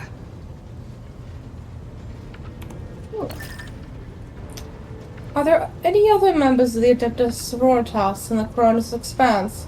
I would love to know. Please. Please. Please, please, please, please. None that I'm aware of, but the Fuck. Sisterhood's orders are many, and can operate independently of one another, sending their sisters wherever their presence is needed as deemed by the Ecclesiarchy. Perhaps somewhere in the Lord Inquisitor's retinue, may his path be blessed, my sisters perform their duty as we speak. I wish it were so. Even a single evening spent in joint prayer and training would bring me joy. Well, you may know that I am a priest. They say the Adeptus Sororitas are the fiercest in their faith among the warriors of the Imperium. Is it true? It is. The Sisters of Battle are a fire lit by the God Emperor. They are the echo of his voice that travels through the dark expanses of the universe. We bring his wrath to heretics, mutants, and other enemies of humanity. We protect the faithful from the unholy and unhallowed. Sometimes with words. More often than not with a bolter. The bolter. Are all sisters truly as faultless as you say? Even the novices of the Adeptus Sororitas are drawn from among the most worthy. Those who have taken the vows and become a full-fledged sister are the best of the best, tested by trials of body and spirit. Yes, there have been cases when a sister stumbled or showed weakness, but do not expect to hear a story of depravity or downfall from me. And like, mind you, she is talking about... Each such occurrence is a great tragedy for us all. Light cannot bear the smallest speck of darkness within. And thus those who have trespassed or shown weakness of spirit are given a chance at redemption. They are called Sisters Repentia, and may the enemy tremble before her, for nothing can stop a sister of battle who yearns to be cleansed of faults and weakness. Mind you, the indiscretions she's talking about are stuff like cowardice or doubts, not corruption. Basically, never corruption. If I remember my lore correctly, which I like to think that I do, especially when sisters are concerned, only in their entire 5,000-year history, only 3 individual Sisters of Battle have ever fallen to chaos, which is a better track record than basically any other organization save the Custodes. Huh. It's a pretty fucking big deal. Like, compare that to the Space Marines, who one time had half of all of them in existence fall to chaos at the same time. Jesus. I think the only other non-Custodes group who is as resistant to chaos as the Sisters are the Mary Sue-ass Grey Knights, and I don't like talking about that.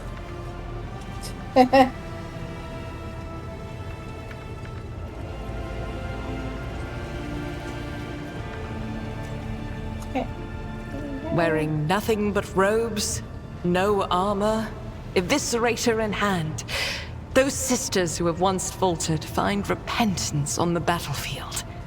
Their lives are seldom long, but a death in the name of purgation is a better fate than to live with a shadow in one's soul. Well, I have no more questions about the sisterhood. Sisters Repentia are Should any more arise, units. keeping them to yourself would be imprudent. Yeah. It is a virtue to take an interest in holiness. Their job is to rush into melee and cut up everything in front of them until something eventually kills them. Or alternatively, they sometimes kill enough bad things that they are granted forgiveness and brought back into the fold. Famously, the Sisterhood's greatest hero of the past couple thousand years, Saint Celestine, was once a Sister Repentia. Or at least so it is believed. There was a Sister Repentia of the same name who lived and died around the time that Celestine first appeared. Ah. Tell me about yourself. About me? I am the Emperor's daughter and his servant. What else is there to tell about me? Girl. What's your favorite color? Yes. What's your favorite type of gun? It's probably a bolter. I don't know, it might be flamers and meltas. Oh, true. Give the battle nun the flamethrower. How did you end up on Theodora's ship? I first came here when I found myself in need of passage from Footfall to a remote planet. But I imagine what interests you is not that first journey, but rather what brought me aboard prior to the cultist attack.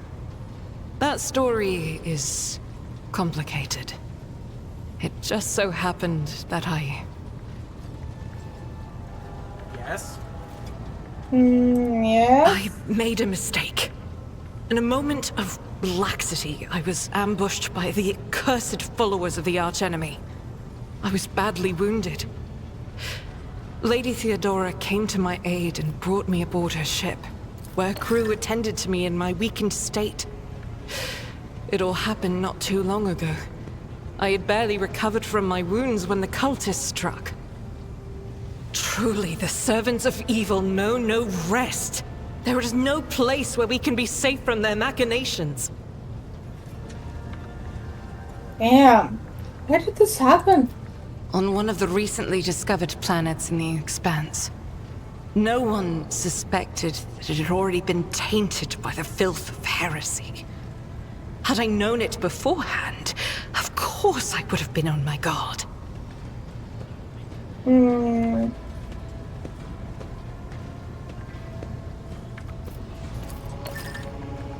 What happened to the people who wounded you? Did Theodora's men eliminate them? Because they should have. Sadly, they did not. Lady Theodora was in a hurry and chose not to stay on the planet. Her people took me to a ship while I was unconscious, and when I came to my senses, we were already flying away. How I pray to come face to face with those heretics once more, and it's bound to happen someday. You could go to that planet and deal with the Chaos Worshippers. The path to that planet was lost. All the knowledge is gone, along with the previous navigator. It would take immense effort and resources to rediscover the route. The heir to the von Valanci's protectorate must have plenty of other issues to deal with right now. Perhaps later, when the skies above our heads have cleared. Yeah. Well, what was it like traveling on Theodora's ship? I hadn't been here that long. Just one journey from Footfall, and the other journey, the majority of which I spent in the confines of the medbay. I can't tell you much about the first voyage. I was more focused on prayers and ruminations than on the people around me, or the journey itself. During the last journey, Seneschal Viserion stood out for me. He came by several times to ask about my health. He's an honorable man and a loyal servant of the Imperium. I think he is as meticulous in his inspections of the logistic systems as he is in his inquiries about the health of the occasional sister of battle aboard the ship. But not all of Theodora's people have earned my trust. You know who I'm talking about. There is no place for Adira's loss among the God Emperor's faithful. I'm surprised she wasn't in league with the cultists. And I'm equally surprised by how deep heresy and treason run in this place. I'm glad we all made it through that dark hour. May the day that follows be bright. Stop! The girls are fighting! The girls are fighting! Huh? Is it difficult for you to accept that you made a mistake all the way back there? It happens even to the best of us. My mistakes are my burden to bear. I'll find a way to atone for them. I don't have any more questions. Thank you. As you wish. What is it that's keeping you in my retinue? The ship was targeted by heretics, which means that my presence here and the assistance I provide to you are my sacred duty. Sooner or later, I will likely have to return to Footfall to protect its reliquary. But for now, I wish to remain a part of the Rogue Trader's crew. Okay, you know what the right answer is. Like, come on, it's obvious. What the fuck is that? I see no place for you on my ship. Fuck off. I enjoy your company, Argenta. I hope that you remain in the crew and that this ship becomes your home. Those are Very courteous words, rogue trader. Thank you. Both for your words and your hospitality. She gives you another somewhat puzzled look. Like, are you? No, surely not. What? Homosexuals in the sanctity of the church? It is more likely than you think. Dude, Thank you for this conversation. Dude, the number of gay sisters who have hooked up with each other is, depending on who you ask, it might be surprisingly common. Ah, so like real nuns. I see. Exactly. Thank you for this conversation. Until next time. Personally, I think that's something 40k can do with a lot of. Like, yeah, even in the Like- militant factions, people can still like develop bonds and get it on with each other. Let's go. Yeah. For the Let's fucking for the go. For the same reason, we should also have more gay space marines. Members of the LGBT community. Okay, who do we harass next with our words? Probably Cassia, because she's the closest. Yeah. I mean, she's like right Fish there. drive. I. Words cannot Let's reach describe it. how boring the bridge is without our stimulating conversations. Oh. Why are you heterosexual? What? that feels like something that should be attached to like a cat picture. It's like, why? Why do you have to be heterosexual? It's Why? Like it's like the fucking, like, it just gives you like a cat giving you like the dream marks face. It's like, can't you make an exception? Please! I can say please 1,000 times! Tell me about yourself. I am a part of House Orselio, an ancient dynasty of the Navis nobility. Since time immemorial, our family has served to advance knowledge, pushing at the boundaries of the dark unknown.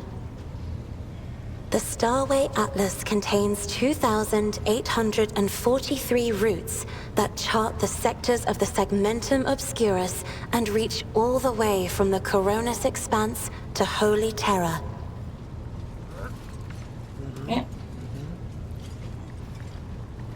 Mm-hmm. Navigators identify so strongly with their house. Must be difficult for you to not be able to lean on your elders. But you have my word that I will look after you. You will? That would be most appreciated, Lord Captain. Why are you straight?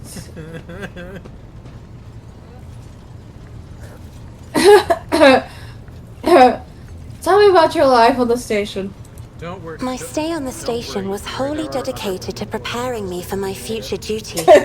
Astromancy, astrography, numerology, the histories of my house and the Imperium, as well as other disciplines. For many years, dozens of instructors tirelessly prepared me for my destiny. And once a year, Great Regent Alronto would come to the station. He would entrust his beautiful vessel to my command, so that I could master the practical aspects of our art as well.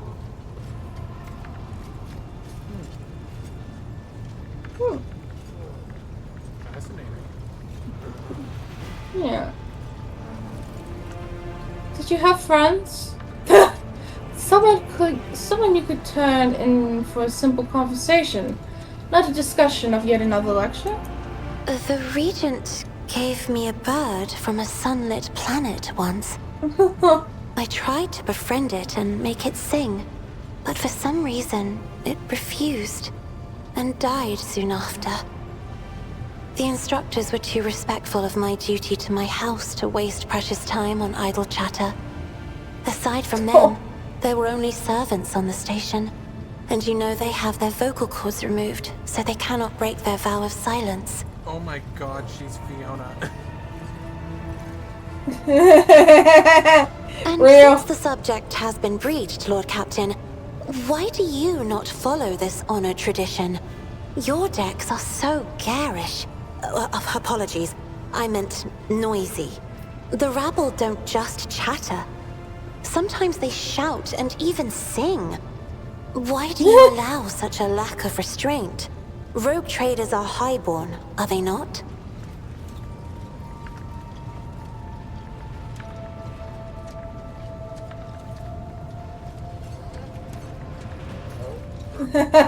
You might find it difficult to believe, but the practice of depriving servants of their voice is not particularly widespread.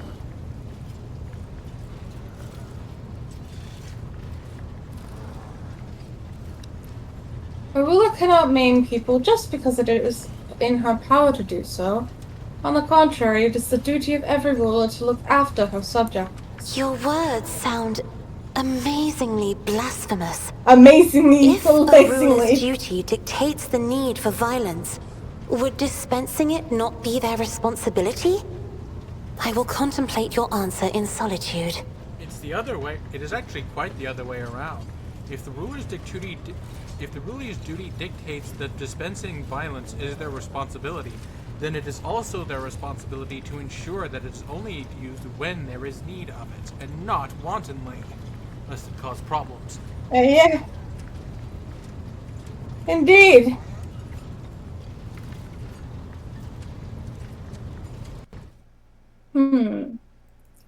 So, you've never lived anywhere other than Urak 5? Hardly. According to the chronicles of the house, I was born on one of the Orselio worlds. Oh, what was it? Please forgive me, Lord Captain. My childhood memories are too vague.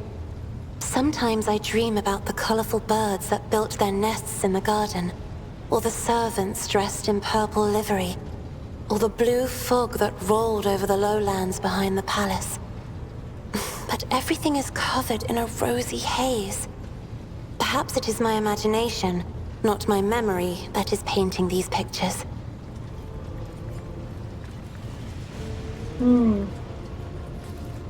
Your third eye, do you always conceal it? The Navigator's open eye is baneful to whoever the warp's ruinous shine falls upon, and therefore it is the symbol of our power.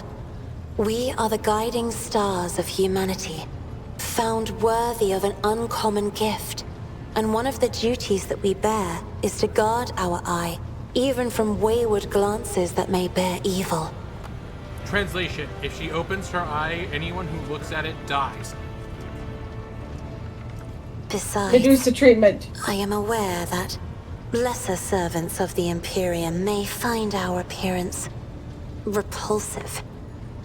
The Navigator gene twists the features the rabble are used to seeing, and the magnificence of our role cannot be grasped by their feeble minds. Okay, I know what you're gonna You are beautiful, Cassia. Do not let anyone or anything convince you otherwise. You're much too kind to me, Lord Captain. Allow me, for my part, to note the beauty of your shoulders. Yes, your shoulders. Pray let us change the subject. Why, Miss Cassia, are you sure you weren't looking about 6 inches lower? Yes, it's like I know shoulders are scandalous, but Really, if you're going to look anywhere, you might as well look a little bit lower. it's just like Have a real scandal. they're right there. It's like, yeah, this is called skinship.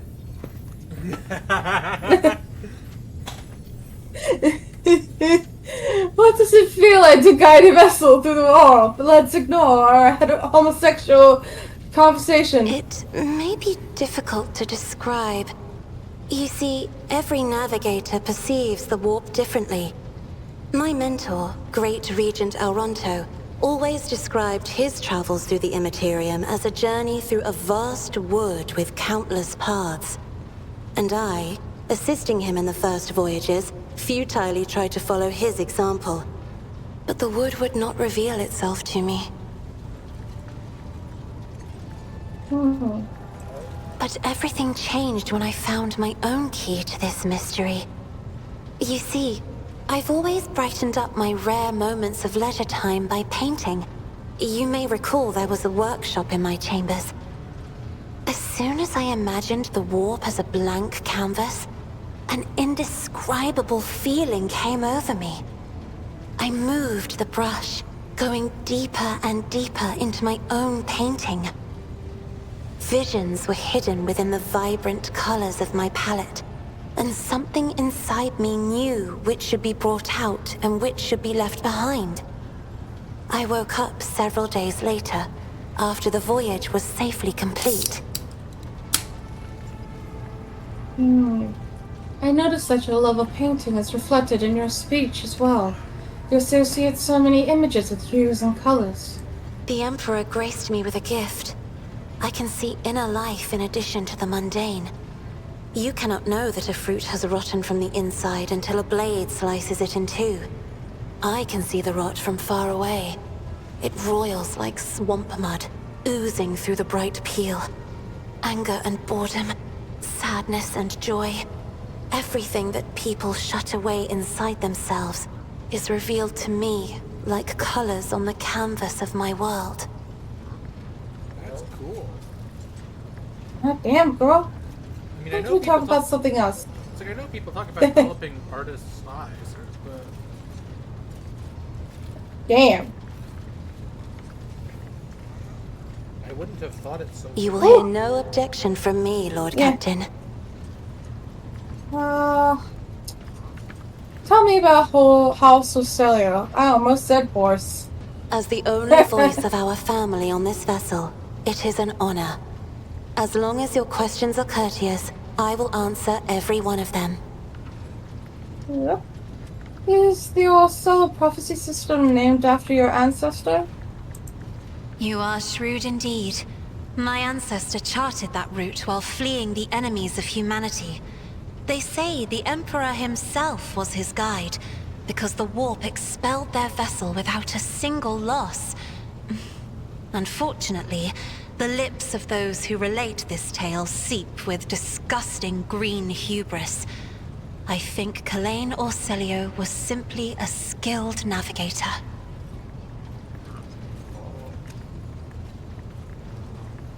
I take it House Orcelio has a rich history? Oh, yes. The navigators of the house came to the Coronis Expanse fairly recently, a mere 208 years ago. Before that, our ancestors expanded the borders of humankind's dominion for the glory of the Emperor, blazing trails to different corners of the galaxy. Who rules the house? Just as a rogue trader stands at the head of a protectorate, a Novator heads a navigator house. It is the Novator who decides where to look for alliances and which path their bloodline is destined to tread. As for our house, the transfer of power to a successor is currently underway. In the meantime, Great Regent Auronto Orcelio is ensuring the stability of the house.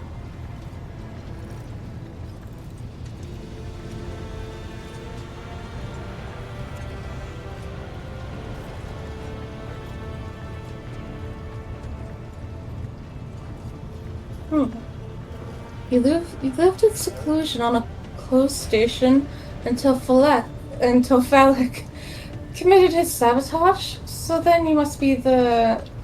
what was it? Novators? Novators? Novator, yes.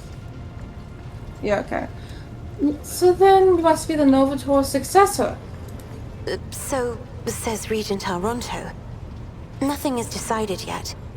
Some people in the house become enshrouded in rolling grey clouds at the thought of me becoming the Novator. But even more are bound with dull leaden chains. They think I am not ready for such a burden. I always hear the word Novator and immediately think of Hortator, which is a title that you can adopt in The Elder Scrolls 3 Morrowind. And it's sort of like a great war leader of the Dark Elves. I see.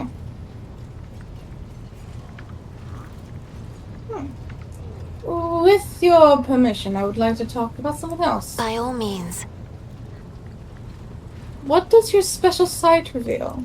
Sister Argenta shines like a guiding star, okay. inspiring resolve in those around her, seemingly inexplicably. However, I see a dark and ugly fog billow behind her, contrasting sharply with her shining light. It burdens the Sister of Battle. It drags her down. Yet Argenta herself is hardly aware of it. It's okay, Kasia. Sister Argenta is not taking the suicide bomber route. It's not suicide bombing, it's like depression, I think, is what she means. Case of the depression. Seneschal Viserion is among the few whose colors are a pleasure to look at.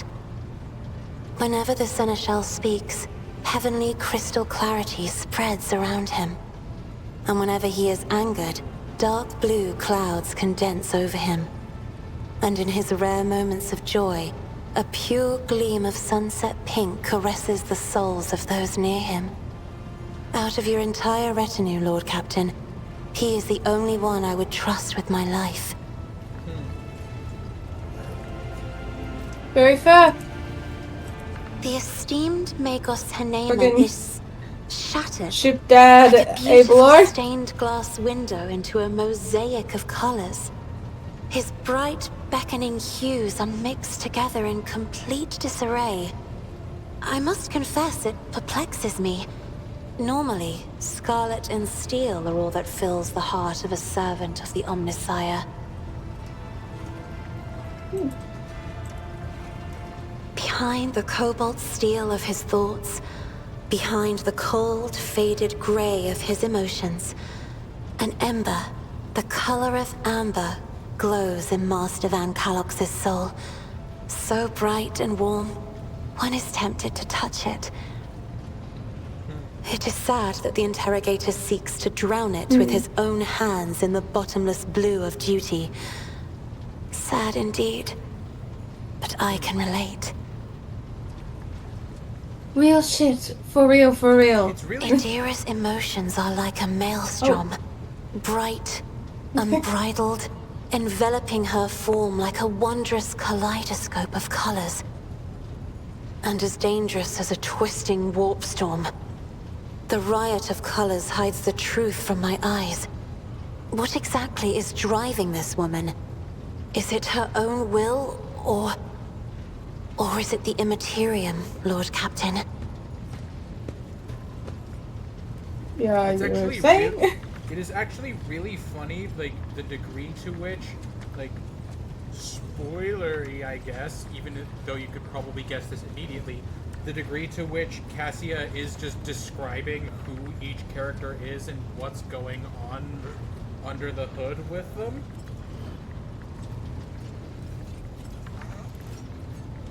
Yeah.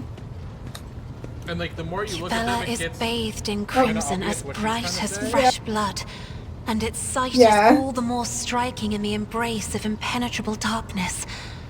And yet, there is no malice in these heavy shadows.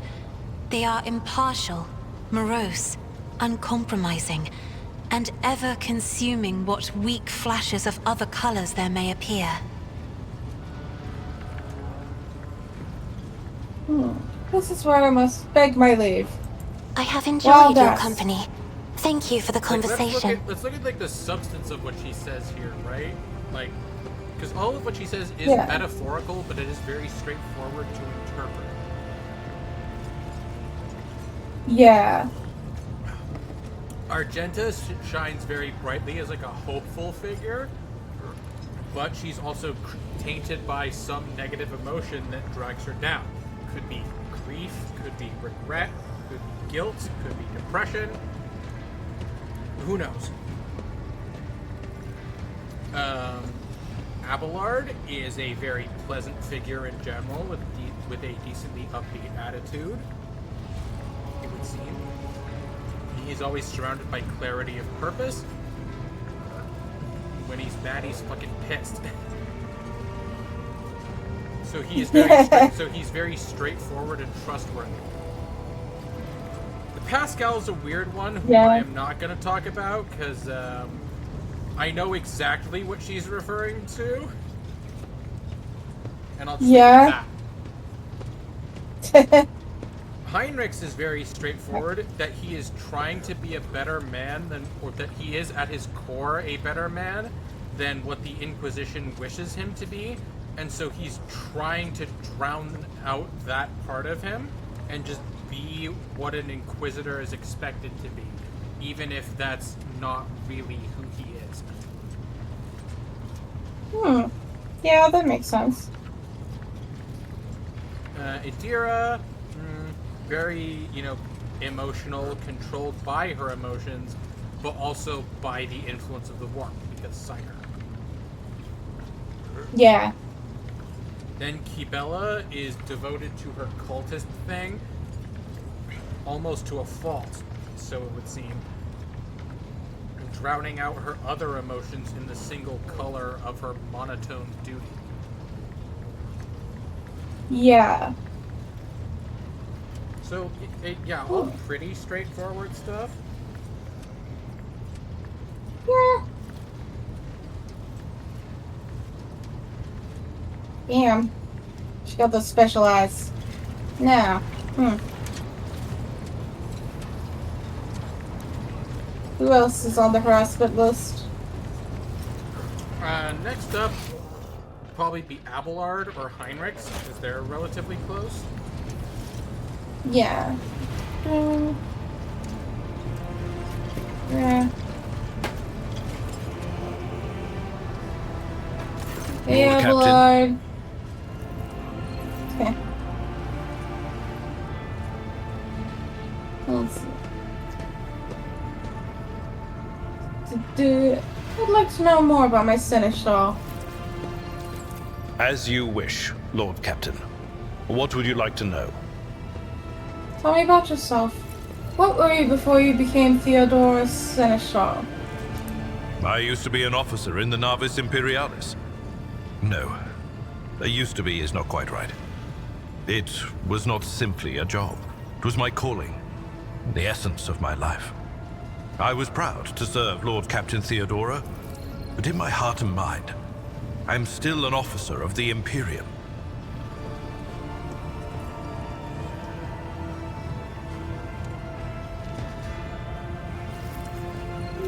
I met Lord Captain Theodora on a mission where the Imperial Navy was providing reinforcement to the rogue traders' army on one of the frontier worlds. Our acquaintance was not easy. Working with people outside the Navy hierarchy has never been my strong suit. It was to my great surprise then, that after the mission's completion, I received a referral to leave my service in the Navy and join the rogue traders' personal council. Interesting. It was a difficult choice for me. But I saw in the offer a chance to serve the interests of humanity even more effectively than in the Navis Imperialis. You do not need me to tell you just how remarkable a person Lord Captain Theodora was.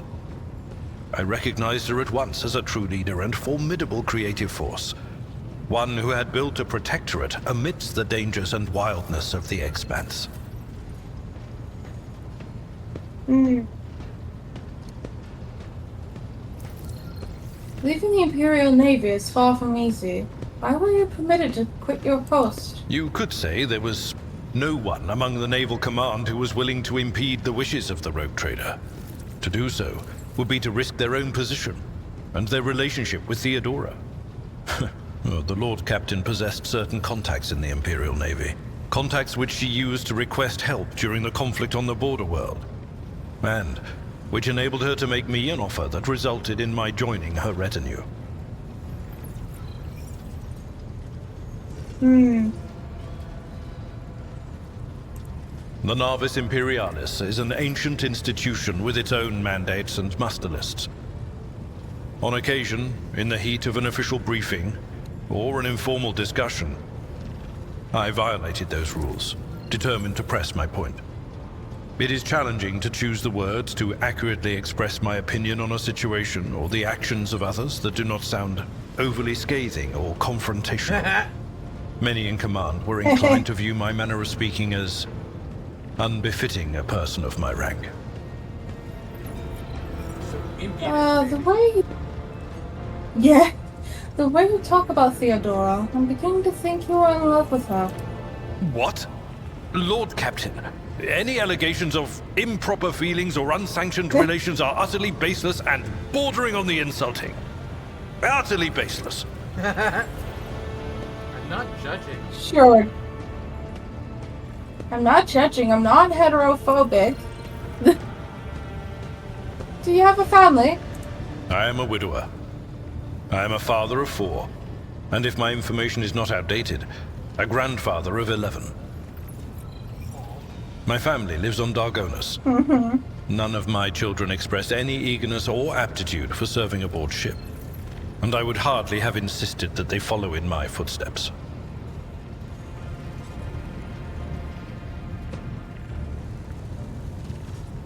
Fair. Thank you. I have no more questions. Of course. Let's see. Let's talk about things that may be useful to me as the rogue trader. A noble aspiration, Lord Captain. I am ready to acquaint you with all the particulars that interest you. Outline the situation in the Coronis Expanse for me. What do I need to know and keep in mind? This is a topic for an official briefing, not a casual conversation.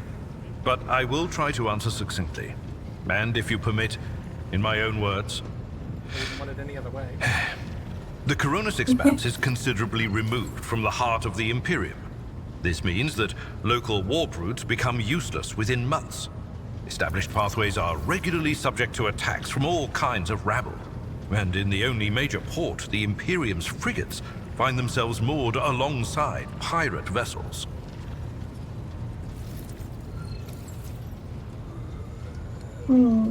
Until recently, the Coronis Expanse could hardly have been called a region of the Imperium. The situation has changed with the arrival of the Lord Inquisitor, but not by much. This place operates under its own rules, you see. More radical, so to speak. But ones that allow for a non-standard approach where there is a promise of victory. The Coronis Expanse is considered rogue trader territory for a reason. Only rogue traders have sufficient military might, audacity, and the rights granted them by the warrant to survive the leap into the unexplored part of the Expanse, and in the event of a successful outcome, to hold on to whatever they manage to capture on the frontier.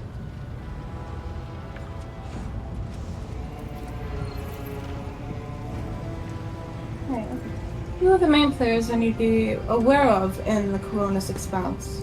In the first instance, you should treat official representatives of the Imperium with respect. The Expanse may be on the fringes, but it still numbers among the territories of the Golden Throne. The arrival of the Lord Inquisitor has turned the Coronis Expanse into a less wild and uncontrolled region, to the regret of some individuals who had grown inured to the local lawlessness. Rogue traders such as yourself are also servants of the Imperium. They have been accorded special rights and powers. They wield immense authority within their territory, and they enjoy absolute respect in other parts of the Expanse. The most powerful of them are Kalagos Winterscale and Incendia Bastal Chorda. Tread carefully when dealing with either of them.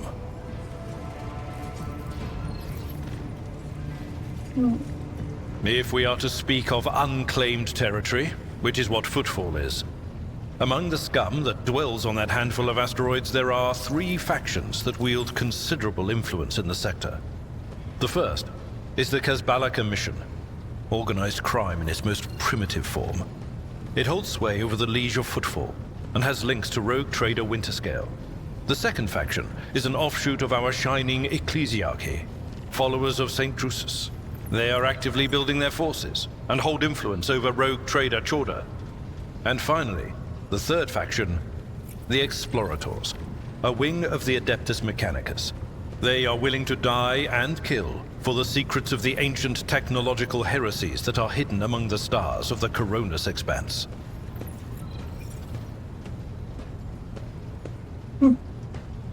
Conrad, our previous master of whispers. What can you tell me about his betrayal? What do you think he'll do next? You know, Lord Captain, I am no admirer of fine art. But when we next find ourselves in a civilized port, with time to spare, I will promptly find an artist and commission a portrait of the individual to whom you refer, with a hole between the eyes. Conrad Voigtveer. That he committed his treachery and escaped with his life was an unforgivable oversight. I love his voice actor. He's fucking going for it. Yeah, that's fair. We both served Lord Captain Theodora for many years, and we never saw eye to eye. He was brash. He was never afraid of assuming responsibility, and he willingly took on difficult tasks. I am loath to admit it, but the Von Valancius Protectorate continues to reap the fruits of his labors to this day. His service always garnered my respect. But everything else about him made me want to wring the neck of that two-faced snake. If you are taking comfort in the thought that we will hear no more of Conrad, prepare to be disappointed. You thwarted his plans, his meticulously plotted and nurtured treachery. He is sure to attempt to strike at you, and he will use his contacts and knowledge of the Protectorate to do so. The only question, Lord Captain, is whether you will be able to anticipate his next steps. How did you tell, bro?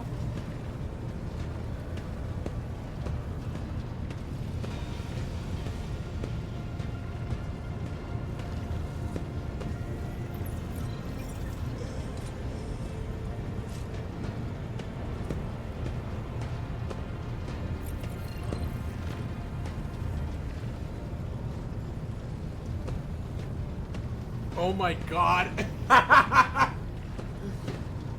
What? You'll never guess who voices Cassia, or you might guess. It's funny. It's the funniest possible option. Who? It's fucking Elsie Lovelock. Oh my god, Nicole? The same. Nicole? Charlie Morningstar from fucking Has-Been Hotel? What the fuck?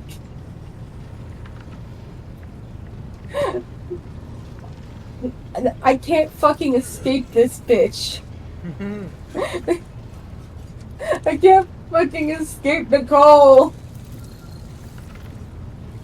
Oh god. Now that makes me even more heterophobic. I can't have shit in this universe. As you wish, Lord Captain.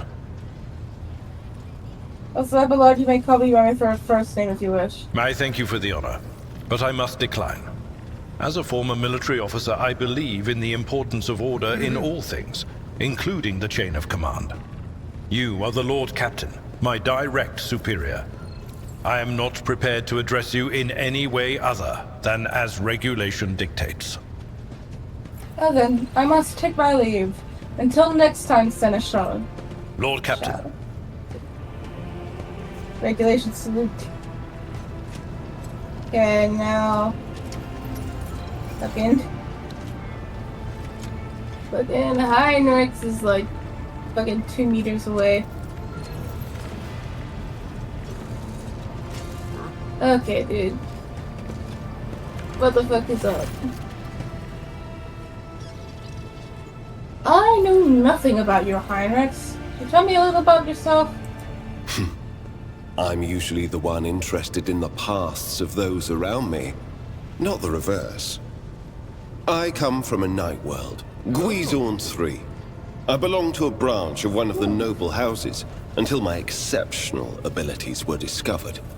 After that, I was sent on a black ship to Holy Terra, where I was trained, and I began my service for the glory of the Imperium.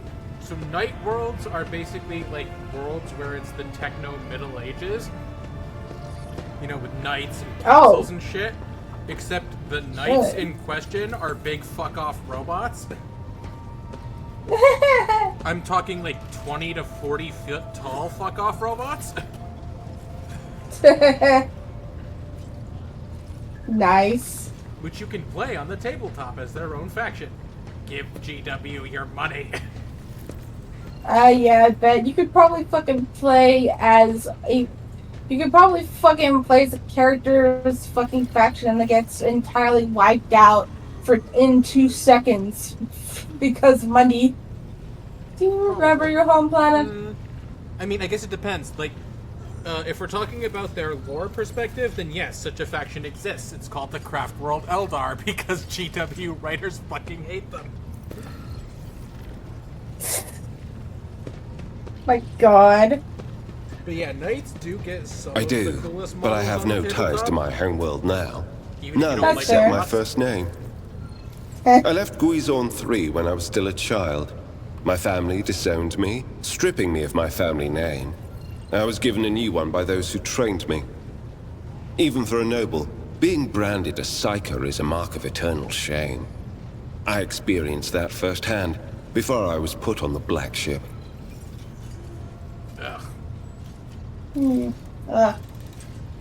How did you discover your abilities? Like many psychers unaware of their curse, I found out when a strong emotional reaction triggered an involuntary response. My great-aunt had a pet grink. One day, it bit me, and I boiled it from inside out. Oh! Jesus Christ! And when my great-aunt slapped me for what I'd done, I boiled her too. Whoops. The boiled one!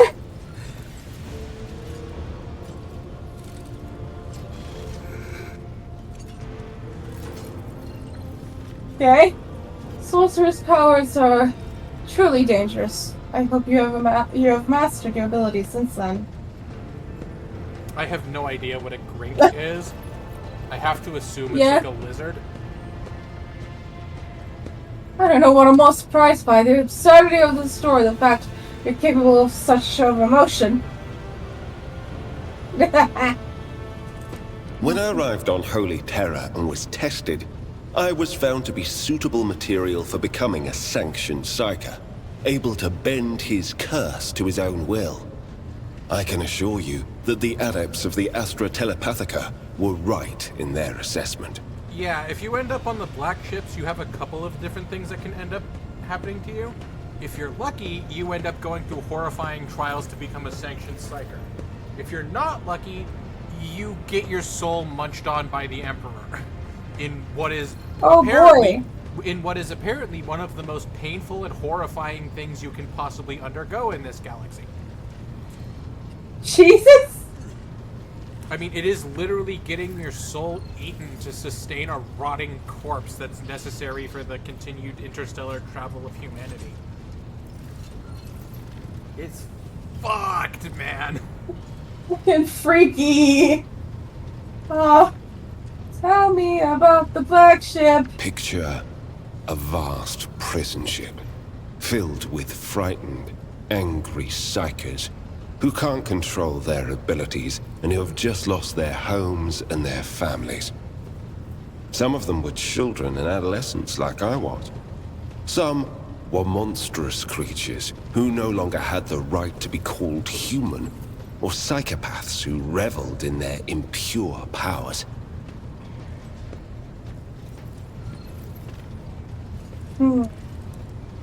Once, when one of the miscreants broke free, those in command simply depressurized the bay and got rid of the culprit, along with the prisoners and crew tainted by him. But even after that, I heard the echo of inhuman suffering and terror that filled that part of the ship. It grieves me to recall that episode to this day. Well, that's horrifying. You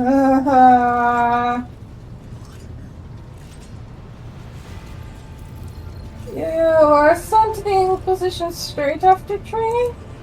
No. First, I was accorded the status of a psyker fit for service in the Imperial Guard, where I then spent several years. It was only afterward that I became an agent of the Golden Throne. Yeah, the Imperial Guard has these guys called Primaris Psychers, because it turns out that having guys who can shoot lightning out their dick is a really useful thing to have in a ground battle.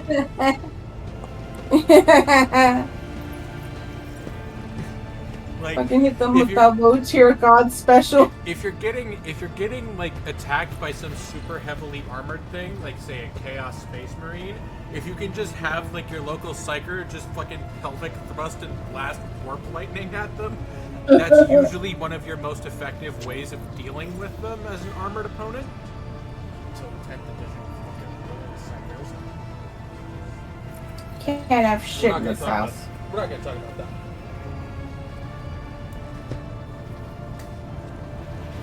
Let's talk about something else. How long have you served in the Inquisition? Since the day of my initiation as an acolyte. So, decades. How many real years it's been, it's hard to say. When I return from a journey through the warp, I often discover that much more or much less time has passed in real space. Yeah. Yeah. Warp is always You like visited that. many worlds. Yeah. The You warp can visited many literally worlds. send you back in time if it feels like it. That's it. You're going back to 2007. There are cases wherein Marines from 40K have turned up in the time of the Horus Heresy, and vice versa. A difference of 10,000 years.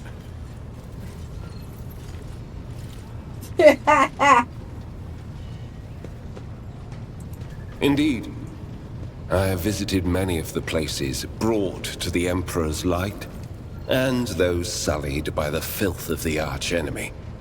In truth, even after all these years spent visiting the various corners of the Imperium and looking beyond its borders, I still consider the Segmentum Solar to be the greatest of all humanity's bastions. Nothing compares to the majesty of Holy Terror, the might of Mars, the grandeur of the Segment's other worlds. Yeah, probably. Yeah, fair. What duties have you been carrying out for the Inquisitor? You can't really be expecting me to answer that question, can you? Touché. Fair. Boo. Whore. For someone who's been in service for decades, you certainly look young. The first step for biomancers such as myself is to take control of the processes of their own body, including aging. I've endured innumerable hazards in my work. If I allowed every trace of them to remain, I would look completely different today.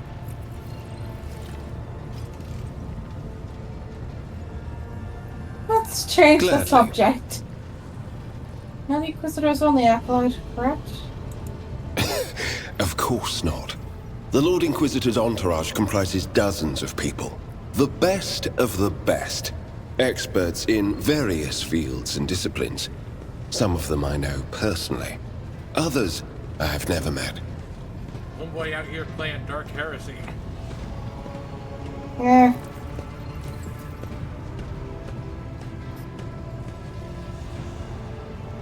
For reference, the Dark Heresy. To be honest, I'm not even certain that the people I know are still alive.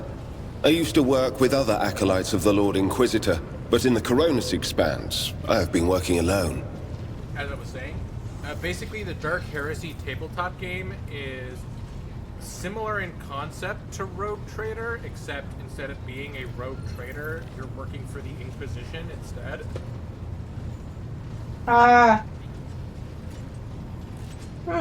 So it tends to be a lot grimier and have a lot of darker stuff going on. As you might expect. That's fair. As you might expect from playing the space religious Gestapo. Yeah.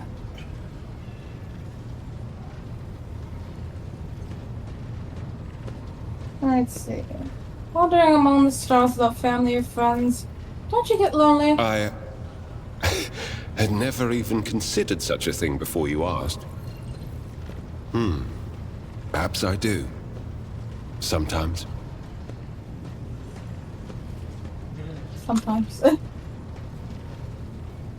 occasion. Mal, such criminal neglect of your needs. That is so That is a very bad no answer. We gotta do it. Such criminal neglect of your baby. Not a bad conversation partner versus such criminal neglect of your needs. Your concern for my needs, A Lord spark. Captain, is extremely Oh, no. unexpected. Would you like to remedy my deficit of personal interaction? I would not be opposed to a pleasant conversation, if you can find the time. I like Hybrex. He's cool. In your, He's it's like in your dreams, buddy. Like, he can legit be just a total bro. Real. Let's. You're an interrogator. Does that mean you hold a special position in the retinue? We are not a retinue. We are acolytes. As for your question, I am closer than anyone else to the one I call my personal teacher. The Lord Inquisitor deemed me worthy of undertaking the most important and sensitive tasks requiring the attention of agents of the Golden Throne. Are there other... Yeah. Are there other acolytes in the Coronis Expanse? Huh. And he's just like, yeah. Let's talk about Such something as? else. What can you do as a side there? The Lord Inquisitor was most insistent that I master the discipline of Santic Demonology. I use my faith and my power to crush the enemies of the Imperium. Servants of Chaos tremble at the sound of the Emperor's name, uttered by my lips.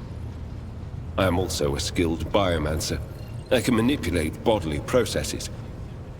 Sometimes I resort to those skills in the course of my work, when it is necessary to make the subject of an interrogation more cooperative. Just, I want you to lead my retinue and my ship. Bitch! no. I must take my leave. We do not give the boot to companions. That is a dick move. That is a hashtag dick move. I guess Adira, I suppose, is next. I would probably do Pascal next, actually, and then do Adira and Kibella one after another. Yeah, that's true. Space Toaster!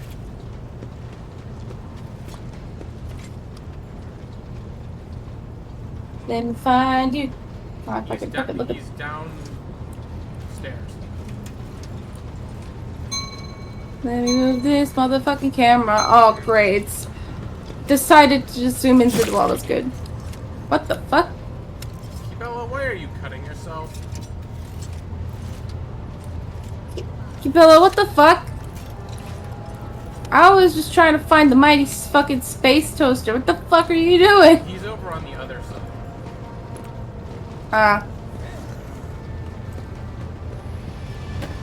Oh. Fucking draw distance. Didn't see the fucker. It is. The Omnissiah knows all, comprehends all. Well. Do you know anything about the malfunctioning servitors on this ship? Information about the incidents has been detected in the catalog. The incidents have been acknowledged as insignificant. A technical inquiry has established that the most statistically likely cause of the errors was a transgression of sacrilegious negligence during the lobotomizing rite. This disgraceful act of malfeasance has allowed shadows of the servitor's thoughts and recollections to survive in the depths of his mind, which ought to be dedicated to service alone. As a ship's engine seer, I accept the results of the technical inquiry. As a learned servant of the Omnissiah, I question its findings. The patterns of the malfunctions form a more complex picture than can be discerned by those of lower ranks.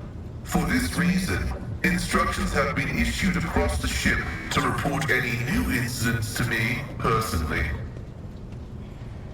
I want to know the truth about you. The request is approved.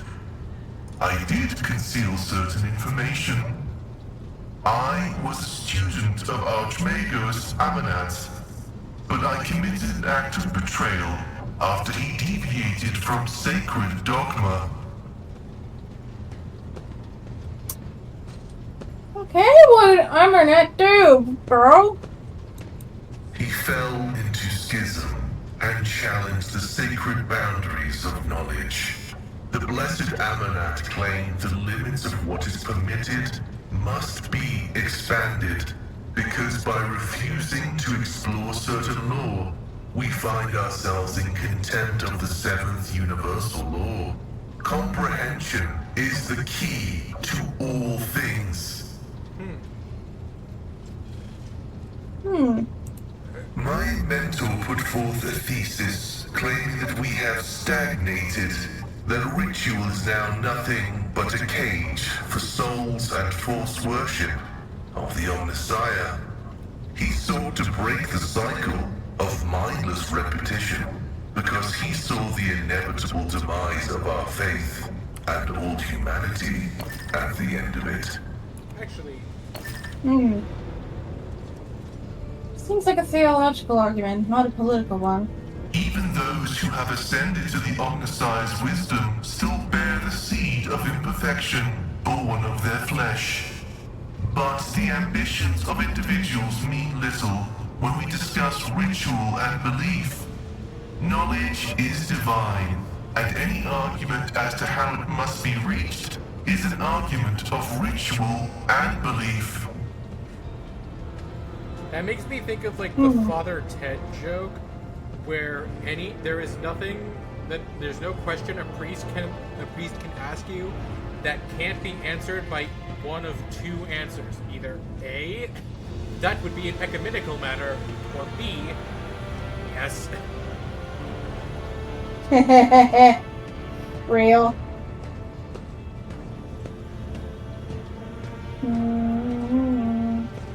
So why did you go to Raikai Minoris? I was summoned there by a message that was encrypted with the Blessed Amanat's personal code, and could be interpreted in several ways.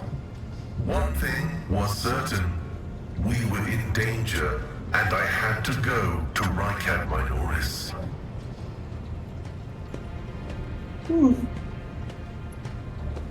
How did you betray Amanat, I guess?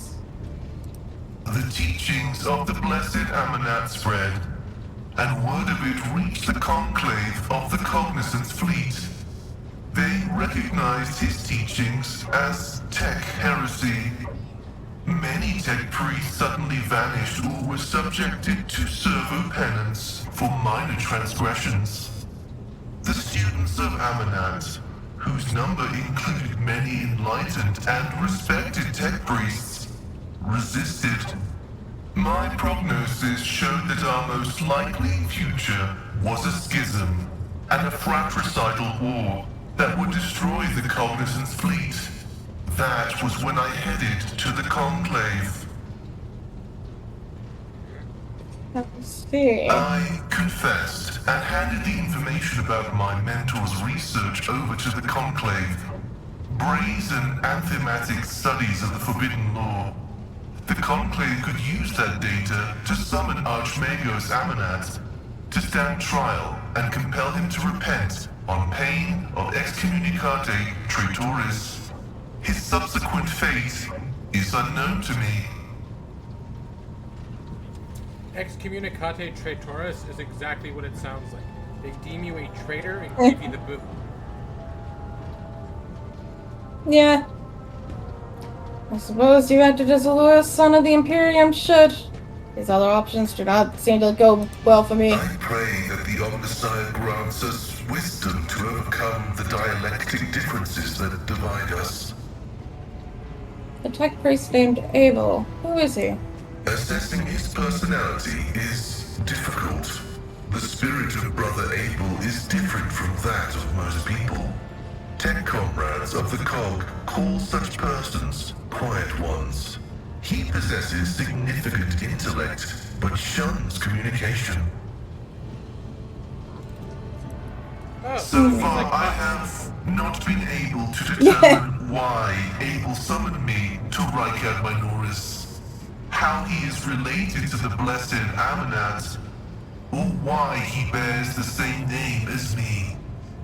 Perhaps the Reverend Abel cannot fully actualize and interpret the available data.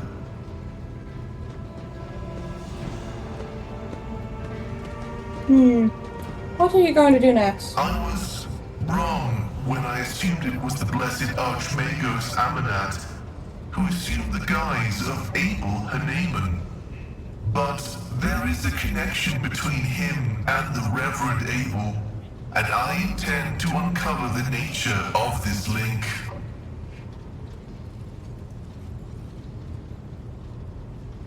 Oh, I have no more questions. Acknowledged. I will return to ruminating on the search for the Blessed Amanat. Want to know more about your past, I suppose. The request is approved. I have no outright restrictions on disclosing this information. Where are you from? Information about my origins is worthless. I belong to the priesthood of explorators and came to the Coronis Expanse over 200 years ago. Any events preceding that moment are insignificant.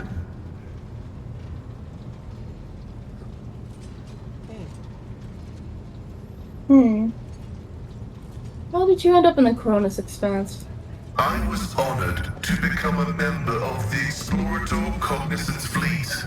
When the Adeptus Mechanicus summoned the faithful for an exploratory venture into the depths of the Coronis Expanse, I joined the fleet in fulfillment of my sacred vows of comprehension. Fair. Why are you not with the first fleet then?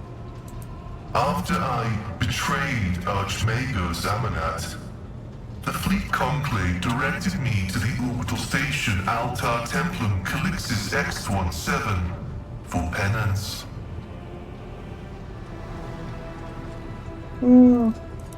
This venerable temple station was founded in the early years of our expansion into the Coronis Expanse. It is currently a rear observation post of the Cognizance Fleet in orbit around the star Furibundus. Who are the explorators? The sacred fraternity of explorers.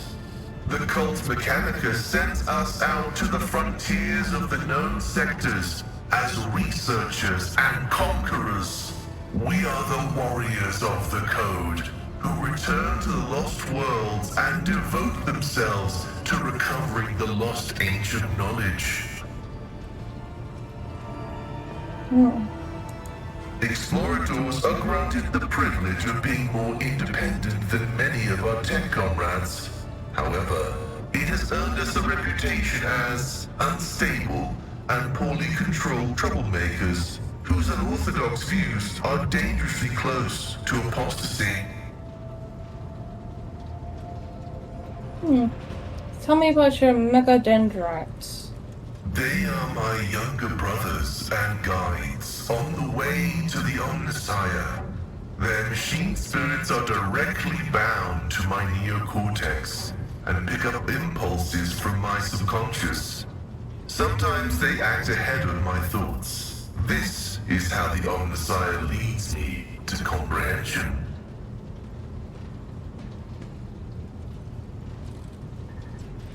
We could stop there. Acknowledged. Tell me more about the Adeptus Mechanicus. I am honored to belong to the priesthood of Mars, guided by its tenets. We safeguard technology against the impure and the unenlightened. Why did you mention Mars? That is where the cult of the Omnissiah originated, and where we were granted the first revelations.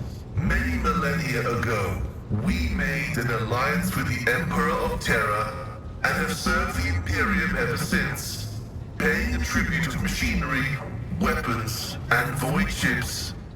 Basically, it's because the I don't know if it's theorized or confirmed in setting, but as I understand it, it's that during the Age of Strife, when Terra got turned into Mad Max, and warp travel became impossible because of the Eldar being in the process of murder fucking a fourth Chaos God into existence. Right? Mars was cut off from everywhere else, and even in the 25th millennium, Mars was still not a very viable place to live. And so, like, they all had to live in these, like, underground bunkers, essentially, where the most important thing to staying alive was keeping systems running. And so tech ended up becoming essentially sacred, as did the people who were capable of working it, and thus was the cult Mechanicus formed, which eventually became the AdMech after they became a full part of the Imperium.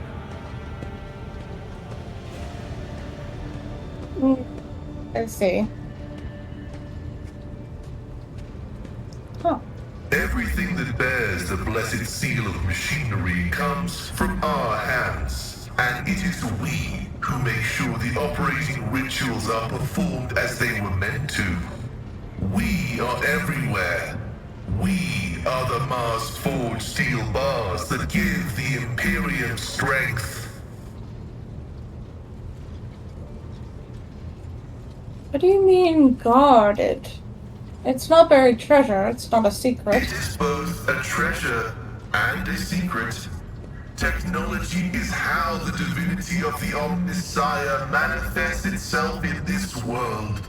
This is why the uninitiated may only be allowed to touch the most vulgar and mundane of its instances. We, on the other hand, are authorized to use the sacred catechism of maintenance and operation. Yeah, that sad eye really does so much work for him, because if you didn't have that aspect of his portrait or his voice acting, and you just looked at the text of what he says, he probably comes off as something of a douchebag. And the Toaster Boys tend to do that a lot. Yeah. Although there is another reason to deny lay people the sacrament of knowledge, it can be dangerous. Twisted by renegades, the Omnissiah's wisdom is called heretic, and the exposure to it may corrupt the uninitiated. Another danger is knowledge, strangely interpreted and inscrutably twisted by the minds of Xenos. This bane is called Xenotech. Fucking heretic. I bet they felt real fucking smart making that term. Heretic is basically just all the shit you see with your fucking browser and incognito mode. Oh, God. I am willing to, well, I mean, mostly because Slaanesh is a thing, and you just know she's the one doing most of the corrupting these days. Hey, yep. And, like, I mean, she is literally the god of, like, excessive anything who was murder-fucked into existence by a bunch of horny-ass elves. So you just know exactly what her browser history is like. Yeah. Contrary to popular belief, Slaanesh is not actually the god of sex specifically. That is just what she is most commonly associated with, considering her origins. Yeah, that's fair. Really, like, I've made this comparison before. The most accurate way to actually describe her domain properly is that she is the god of autistic overstimulation. Like, you know that feeling you get when you're at, like, a concert and the music is too loud?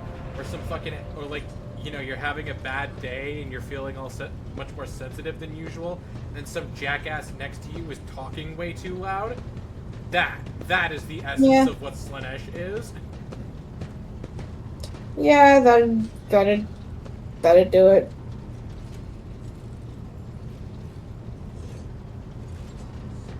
Ugh. Banning things you cannot understand is the opposite of seeking knowledge. Technology is merely a tool that can be employed without risk by a wise, wielder. That is a bold hypothesis. And yet the Omnissiah teaches us that a dauntless mind can penetrate any knowledge through analysis, where the ignorant see heresy, the enlightened might see truth. You hold a high position in your fraternity. This electu indicates that I am a Magos, who has mastered the sacraments of many spheres of knowledge, and has the right to conduct services in a forged cathedral.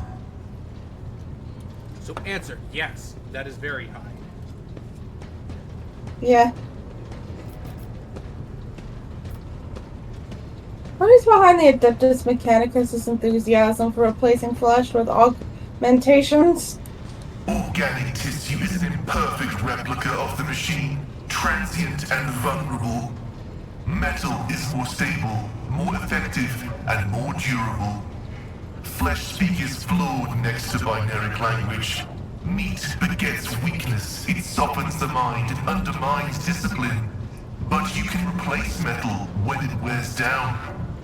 In addition, a machine is a supreme form of knowledge, and by assuming mechanical form, we become closer to the Omnissiah. However, like all things sacred, our augmentations must not be defiled by the eyes of the ignorant, which is why we reveal only the crudest of tools, while holier mechanisms remain concealed beneath our crimson robes. In short, from the moment I understood the weakness of my flesh, it disgusted me. I craved the strength and certainty of steel. I aspired to the purity of the blessed machine. Your kind cling to your flesh as if it will not decay and fail you. One day the crude biomass you call a temple will wither. You will beg my kind to save you. But I am already saved, for the machine is immortal. Mal. Oh, I'm curious to see your augmentations. Right Show me your augmentations. The miracle of flesh being fused with holy metal is granted only to those who have ascended to the rank of initiate. However, your lofty status of rogue trader allows me to make a partial exception and reveal my sacred stigmata.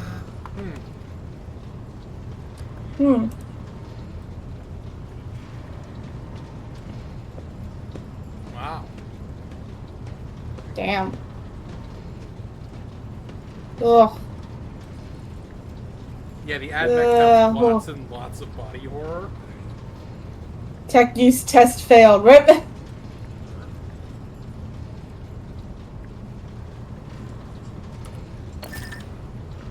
Damn. I am impressed. Flesh may be fragile, but metal is strong. And so is my devotion. I mean, it's stronger. It's not necessarily strong anyway. Yeah.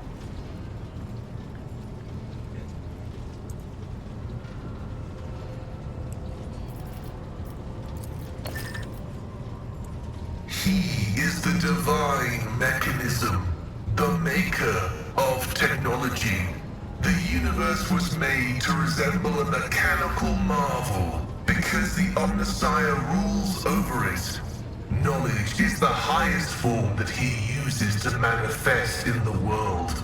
For now. Someday, he will come to this world in the absolute fullness of his splendor. Come back to it, you Eh. The Adeptus Mechanicus worshipped the Emperor. He is the earthly manifestation of the Omnissiah, who brought humanity into the light of divine grace. Can you blame them? They took one look at the 10-foot-tall giant glowing man in golden power armor and were like, yeah, that's him. That's the dude. It's gotta be, right? Yeah. If that's not, then what the Right. fuck could be? Oh god. You have a strange way of speaking. Is that because of the augmentation? Or does your faith dictate how you should express yourself? Partially true. I had a voice modulator implanted alongside the respiratory purification module, but there is an additional reason. Gothic is not my first language. I am used to thinking and making statements in lingua technis. The binaric language is more informative, more ergonomic, and less prone to misinterpretation. Fair enough.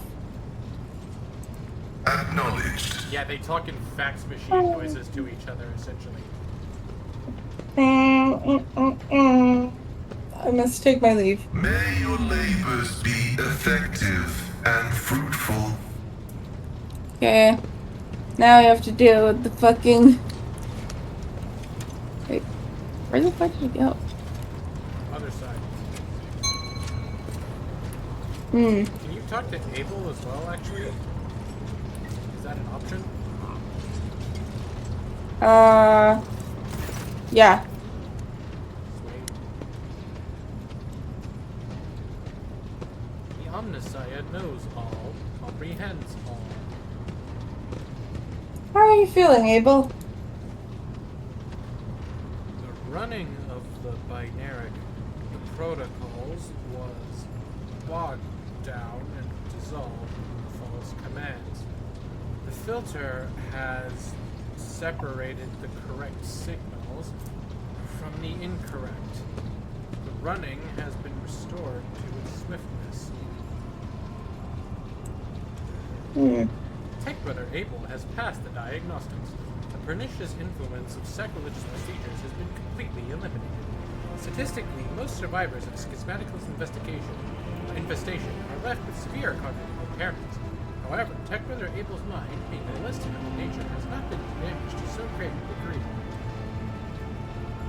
Tech Brother Abel, are you free from possession? You are free from possession, are you not? I trust that you pose no threat to my ship? What was flawed has since been purged, but the shadows of the hunt linger. The cog is dismounted, no judgment has been made. In the absence of judgment, threat remains. Who will make the judgment?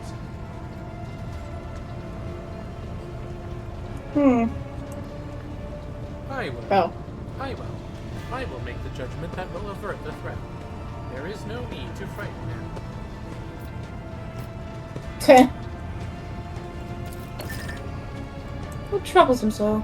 I assumed at first that this was caused by the shock inflicted upon his system by the schismatical attack. But my Tech Brother's words are a sign of deeper reason for his unease. He foresees something that threatens both him and all those around him, and thus I stand ready to face this threat. What judgment do you two speak of? Only he knows. But if my Tech Brother fears that he might not make the right decision at the critical moment, then I will do it for him.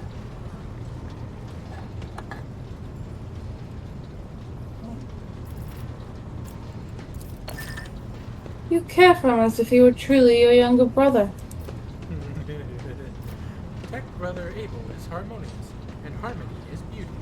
Is it so strange an urge to protect beauty from the horrors of the grotesque?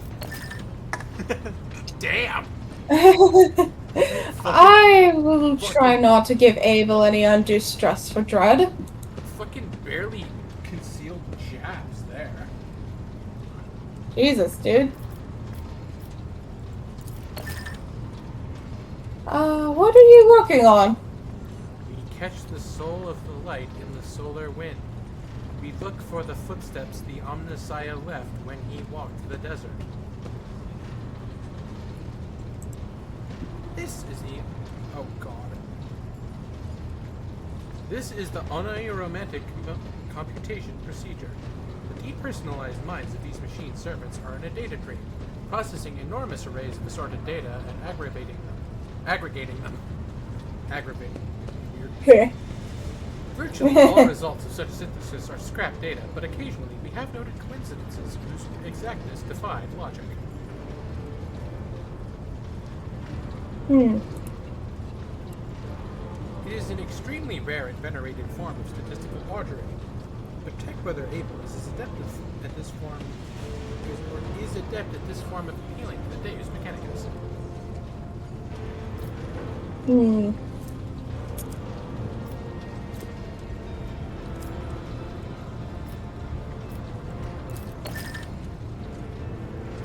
Inspect.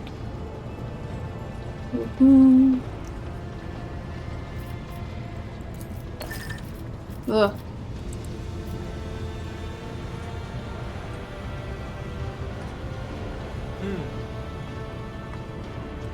The crystal is exquisite in clear water.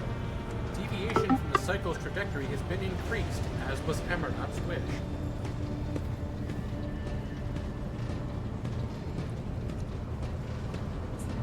Check whether Abel has dedicated a lesser aria to you. The piece is distinguished by a high degree of acoustic harmony and is fit for use as a motto, auxiliary identifier, or epitaph. Well, I thank you for the generous gift. The gift is disproportionate, but it does signify a personal affinity. Why do you do it? It is how we execute the quest for knowledge in the hope that the machine god grants us an epiphany, so that we may discern a logical connection in the mass of absurd data, which will propel our comprehension forward.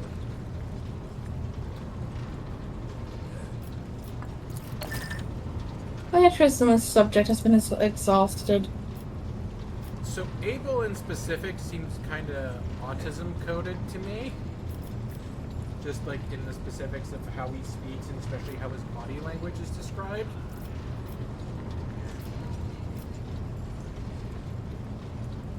Yeah, that makes sense.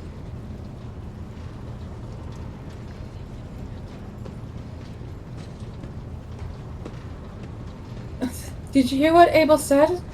It seems to have contributed to the Amernat's design and deviated from the cycle. What does that mean for you? You follow a path charted by a great mind, but that mind leads to dark places. That path leads to dark places.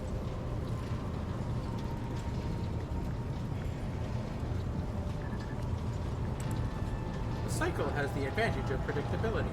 Abandoning it will plunge the collective into a perilous space of uncertainty, which will inevitably lead to disasters and the risk of universal annihilation. The doctrine of discontinuing the cycle may herald good things to come, or it may be a death sentence. Only the Omnissiah knows all and comprehends all. Others are mere prophets, who interpret his wisdom as far as their own comprehension permits.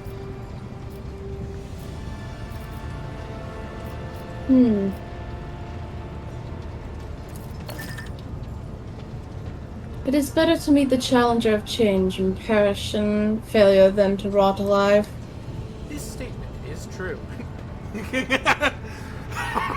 is true! This is true. This is true! That says true. Oh my god. The annihilation promised by stagnation is inevitable. Annihilation in the course of a crisis of change is merely probable. And meekly waiting for the foretold decline is shameful and constitutes a betrayal of the quest for knowledge.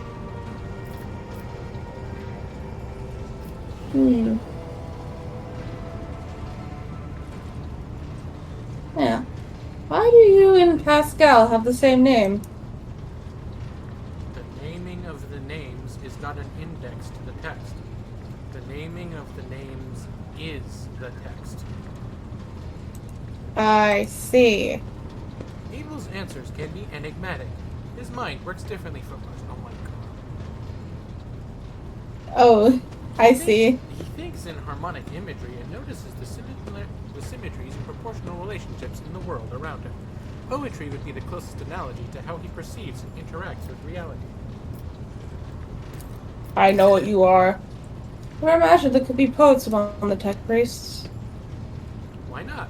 Tequilingua is rhythmical and possesses a broad semantic scope, and some of its more sonorous dialects lend themselves well to individual and symphonic declamation.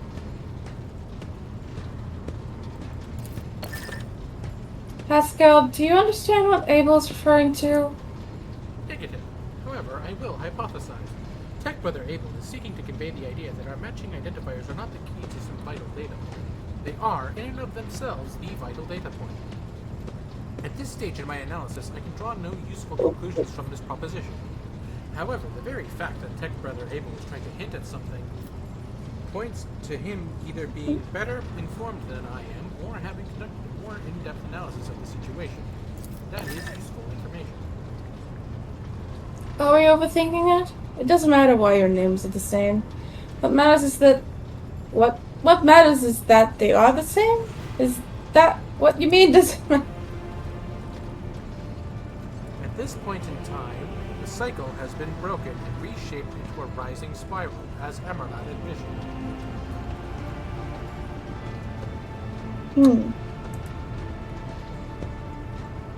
They are connected. My hypothesis regarding Abel's connection to the Blessed Emerald has been confirmed.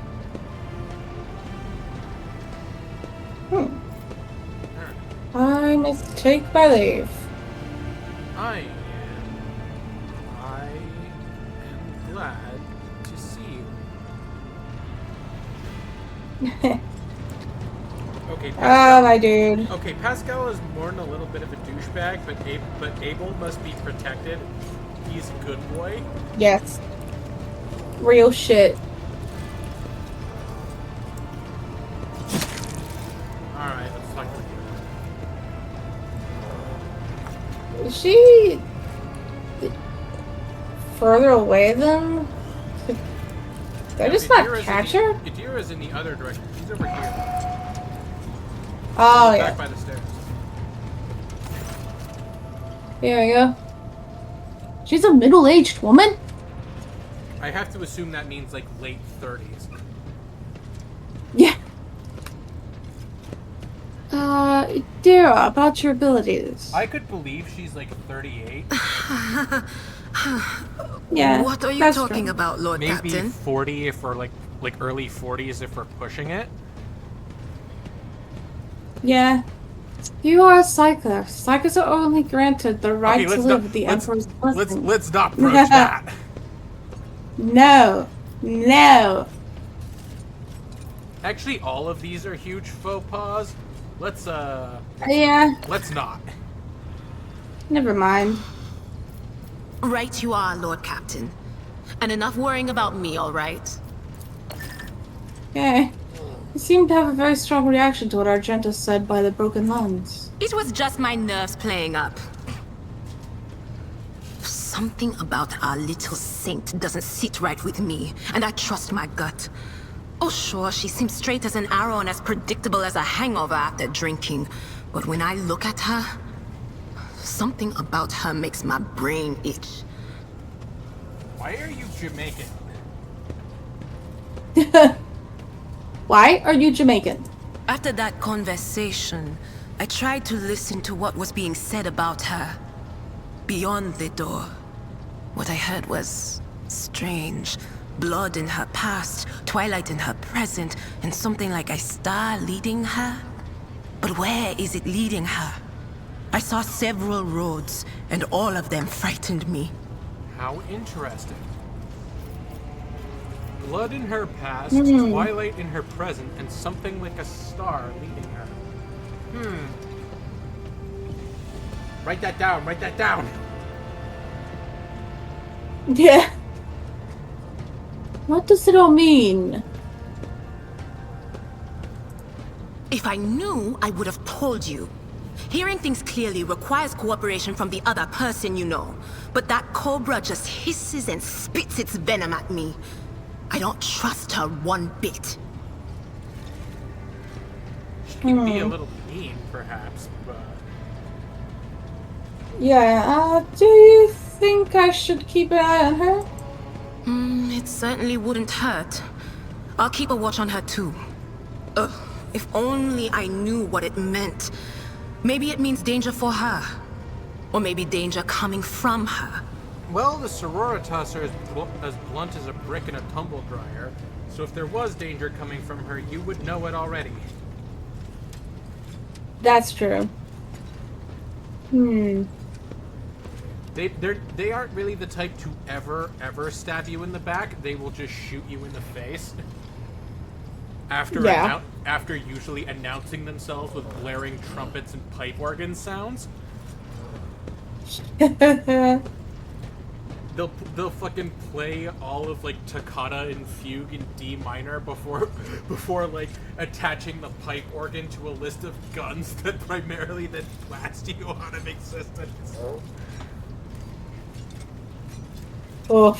Did you ever see the fucking video of that guy who made the pipe organ out of guns? No, what the fuck? Yeah, that's a thing. I'll send that to you later. Oh god. Oh, let's see. Where do you come from? Lyra, an outlying world in the Heathen Stars region. In the Coronis Expanse, the deeper you go, the less visible the Astronomicon gets, and the less people know about the Imperium. The arrival of a rogue trader is the best thing that can happen to a world like that. The very best.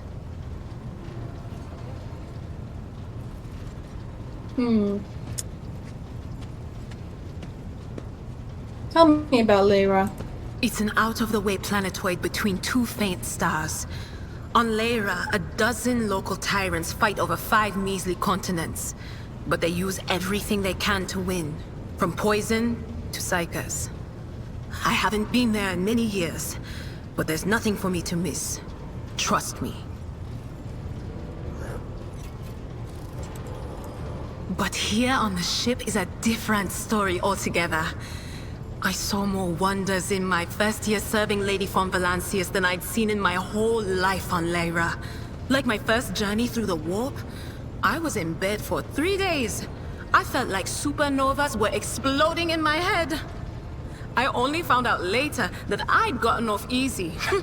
Just through the bulkhead in the bay next to mine, a whole team turned into... Look at me rambling on, Lord Captain.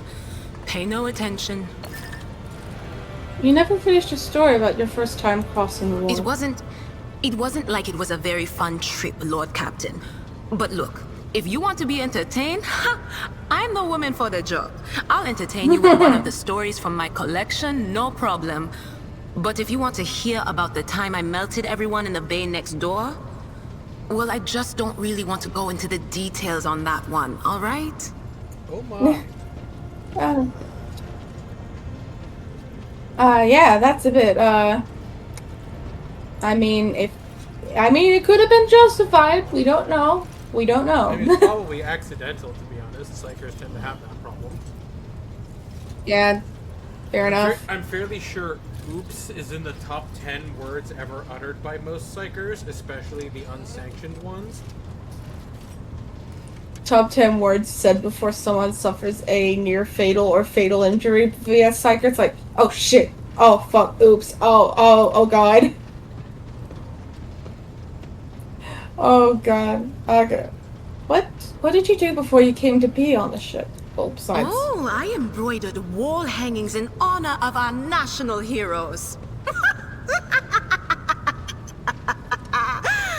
I did the same thing I do here, Lord Captain. Divining. Our rulers prized the ability to see into the future. Every psyker that could be found was worth a small fortune on Lyra.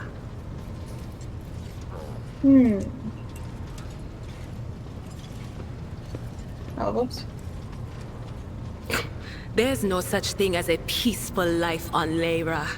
People like me were especially sought after.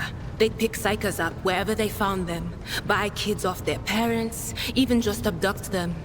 Take me for instance. I got taken from my street gang. The older kids sold me when they noticed there was something off about me. The ruling dynasties had schools where they trained us and beat us black and blue. And then they packed us off to serve. Some of us held on for a long time, but others didn't last. Not everyone's as smart and talented as me, you know. Some people crossed the line and were out of commission before their time.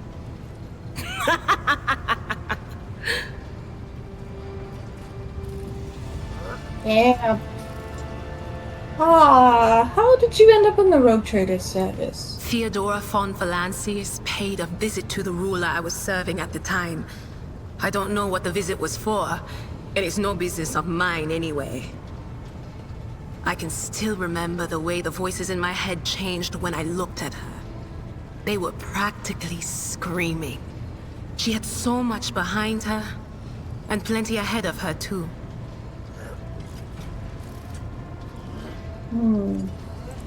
And as I gawped at her, all of a sudden I heard a whisper. A hint, a suggestion, nothing more. But I know the difference between idle chatter and a real threat. I seized my chance and approached Theodora. I managed to whisper a couple of words in her ear before the wardens dragged me away. They beat me and locked me up. No wonder. It wasn't my place to converse with outsiders. And then, Theodora's people came for me. They broke down the wall, butchered the guards. Also, I could tell them my warning in full. So, I said the rest, but I didn't want to go back to my old life. And so I entered the service of the von Valancius dynasty. God damn. Have you ever been off the ship? A few times. Not many. And if I think about it, why would I want to? I've got everything I need here. All the whispers I hear are familiar ones. They almost feel like family. And if I want to hear about the nightmares off the ship, I can. After some Amisec.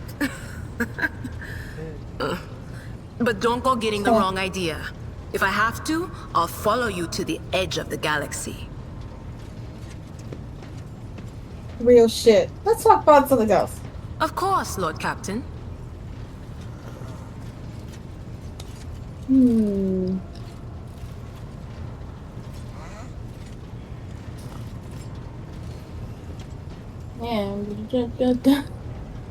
Just scrolling down to see what the fuck there is. And there's, of course, the I want you to leave the ship. What the fuck, bitch? You can do that to literally... Fuck out of here. It's like, what the fuck? Why would I do that? I mean, sometimes...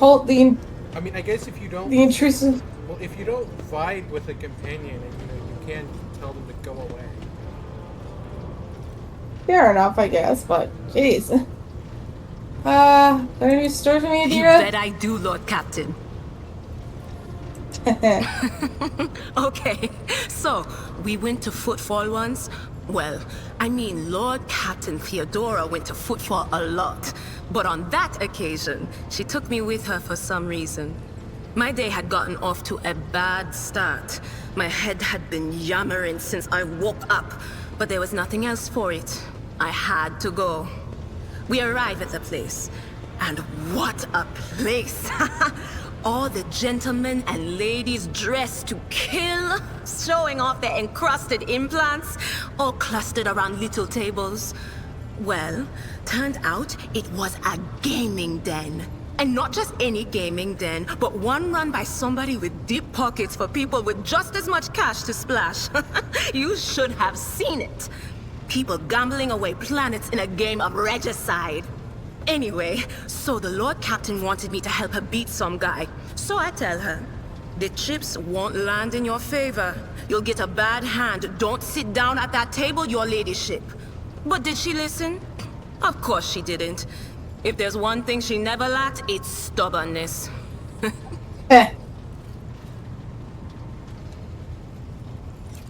So they sat down and the cards were dealt. I'm hovering around like I'm not involved, but I'm keeping my eye on things. And everything in my head keeps getting louder and louder. Anyway, it's a good thing I realized in time that my mind wasn't going haywire over a losing hand, but something else. I made some excuse to drag the Lord Captain up from the table and took her away from that place. And a few minutes later, the room where we'd been... It turned out out some wise guy had the same bright idea to bring a pet psyker along with him. One of those ones who just scuttle around in Footfall's underbelly. And the psyker just freaked out, I guess.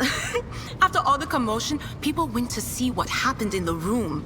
And they'd all gone for each other's throats. Literally. With teeth. And I think they completely detached that asteroid from Footfall and pushed it off into open space so it would head off toward the local star. Jesus. Vibes so atrocious that they kicked your fucking asteroid ass towards the sun. You failed the vibe check. To the sun with you.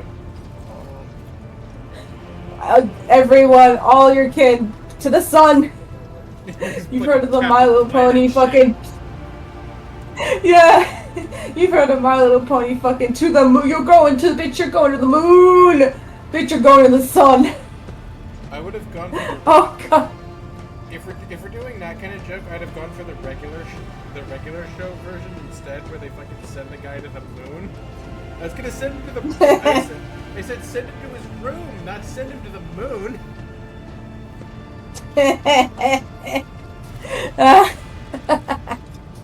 To the solar system with you. What's it like being a psycho? Besides the, ability, mandatory, schizophrenia. Lord Captain, forgive me. But it would be like talking to a person born blind about colors. I could spend hours explaining, but it wouldn't make any sense to you.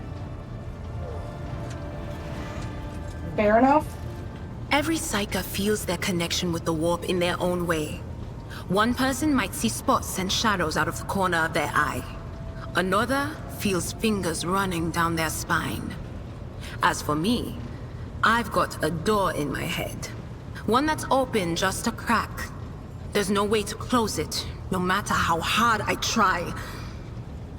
I've just had to get used to the whispers from the other side. When I need to use it for work, I listen in more closely. But I usually just try not to notice it. Autism makes you a psyker confirmed, apparently, I guess. Real shit. It's like, yeah, I got whispering in my head. It's like those first two things she described are literally just like autism sensory hallucinations. I do both actually. of those on rare occasions, especially that second one. Yeah. Fuck, actually. Yeah. Oh, God, yeah. Yeah. Yeah, that tracks. I know that feeling, Jesus Christ. Tactile hallucinations are truly horrifying. We were peeping the horror. How do you live with this whisper in your head? Mine just comes from going and a little amasec and a couple other things you can get on the lower decks. If you put all those together, it makes things bearable. Me just hovering over amasec. Sometimes I even wonder if I'm imagining half the voices I know hear. what that's gonna be. You know, when life on board gets a little boring. Better than listening to the living, anyhow. Girl had to grab that absinthe. What would happen if your door burst open? Well, if the door opens, that means somebody's planning to come in, right? But screw them. They're not coming through. Trust me. I know how to keep my valuable head locked up tight. Are you afraid of losing control? Only losers who are afraid of their own gift lose control. Or idiots who never figure out what they are before it's too late. Or little kids who want to play around with their shiny new toy. If you don't know the limits of your abilities, or you're always bouncing around in your own head, that's a recipe for disaster. I mean, real shit. Can you see my future? Yeah. Yeah. All right. That's what I'm here for, after all. So, I'm just going to lean on that door in my head a little more, prick up my ears, and listen to what the warp's got to say about you. If you'll allow it, I can listen right now. Sure, why not? Sure. All right, let's hear what they're whispering about you. Hmm?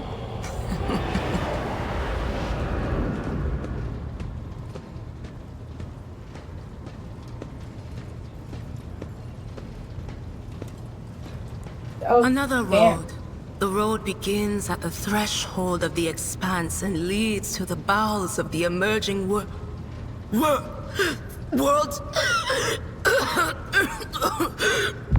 Reading the threads of fate is not meant for you, slave of the enthroned corpse.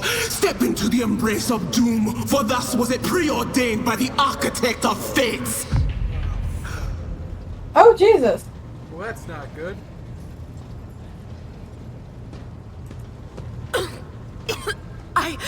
That wasn't me! I swear on everything that's holy! I don't know what the second road is or who watches over it, but I beg you, stay away from it!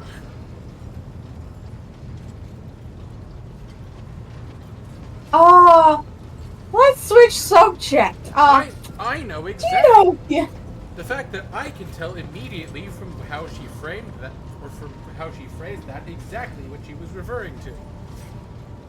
Slave of the enthroned corpse obviously refers to the Emperor of Mankind.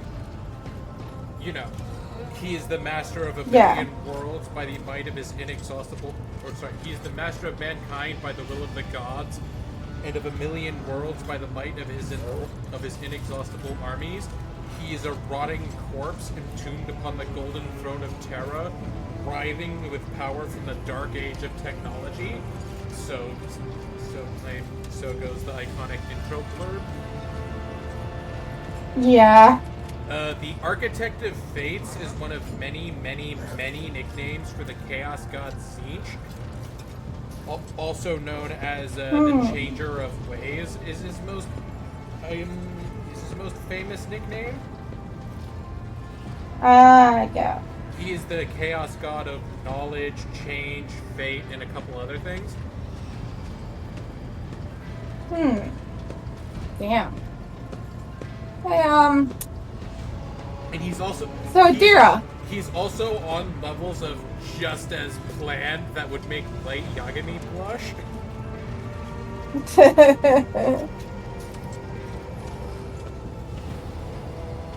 Damn. Jesus Christ. We're playing checkers, they're playing chess. You know Theodora from Valhalla. None of the officers knew the Lord Captain well, not even Abela, and she was always closer to him than anyone else. Yeah. She told me from the off if I ever listened to anything in the warp about her without her permission, I'd be going out through the airlock. I'm not an idiot, so I never stuck my nose where it didn't belong, only when I was asked.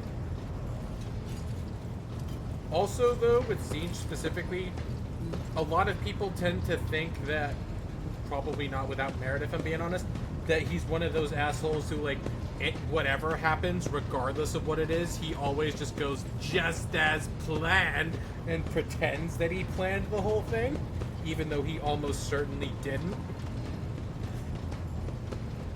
Yeah. I would not put that past him. He is the type. Yeah, that makes sense. Hard to wrap my head around the fact that she's gone. Lady von Valancius gave me everything I have. She opened the stars to me and the paths between them. I still think I can hear her voice. That sounds dangerous. Things are strained between you and The Jennifer. little sister is All right? afflicted with her own set of voices. Ones that whisper to her about corruption and heresy. The silly girl doesn't realize that if she wants to find the source, she needs to start by looking in her own head. Yeah, I must take my leave. Of course. Always at your service. Whenever you need me.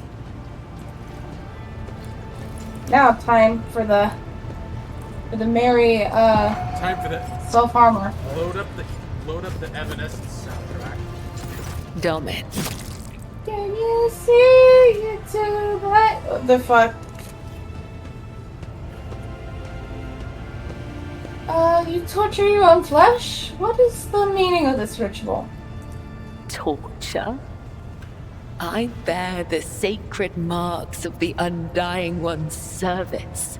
Death has bestowed them upon me. Though others may cherish hollow riches or meaningless beauty, it is my duty to cherish his gift of blood. Each wound is a symbol of our service to him. Each drop of blood carries his blessing.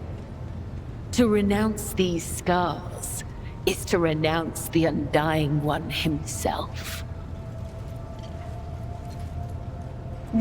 Death whispers to me, you are worthy of bearing his marks. Tell me, Domin, do you wish to honor your flesh with his gifts? I presume this will not be a painless procedure. I have not felt pain in a long time. But yes, your body will certainly suffer. Embrace the pain and make it a part of you. It will be your salvation, even on your darkest days. Bruh, I already got pain as a part of me.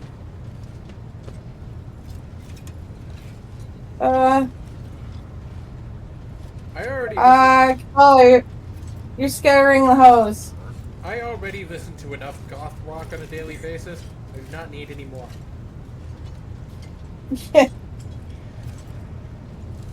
One-eyed doll is better than Evanescence. Fuck you, fight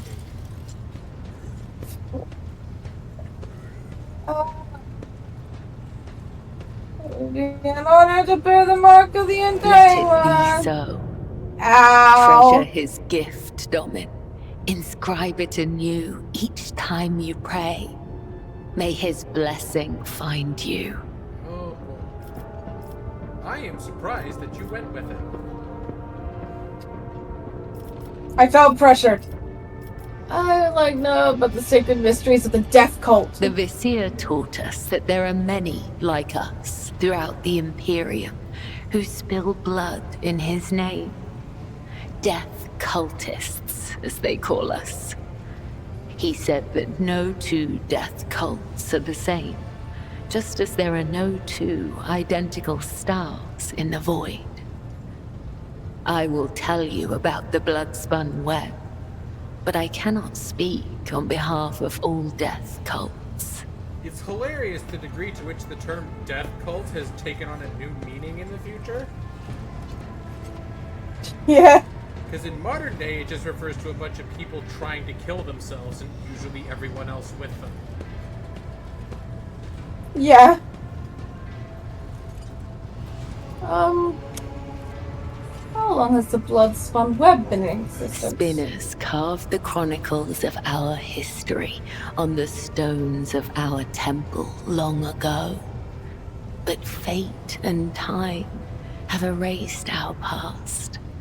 Just as an exploding star erases a part of the galaxy from existence. Girl, you creep me out. Yeah, what is the cult's purpose? The blood-spun web holds the bays of the flagship together with the threads of its faith. Such is our service to the Domini of the von Valancius line. The Undying One commanded the Domini to embark on a ship and sail the void's expanse. And thus, it became our duty to protect your dynasty and the Ark that became its home.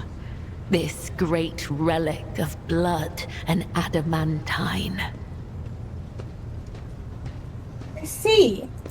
Some loathe and fear us. They call us murderers and reapers. Others call us dancers of death, who send the souls of the dead on their way. Both are right. Both are wrong. We are servants of the undying Emperor. When he whispers that the time has come for a righteous martyr's soul to be laid in his blessed hands, we come to claim it. When he whispers that the wicked must know of his wrath, we come to reap. This is how we maintain order on the ship, unseen and guided by death's will.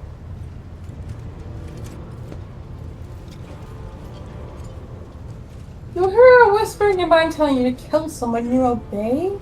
Have you ever considered that these whispers could be a deception orchestrated by the minions of the Arch Enemy? Also, how do you know you've never made a mistake? How can you be sure that you have never wrongly robbed one of your victims of their life? Be that as it may, your thirst for blood is troubling.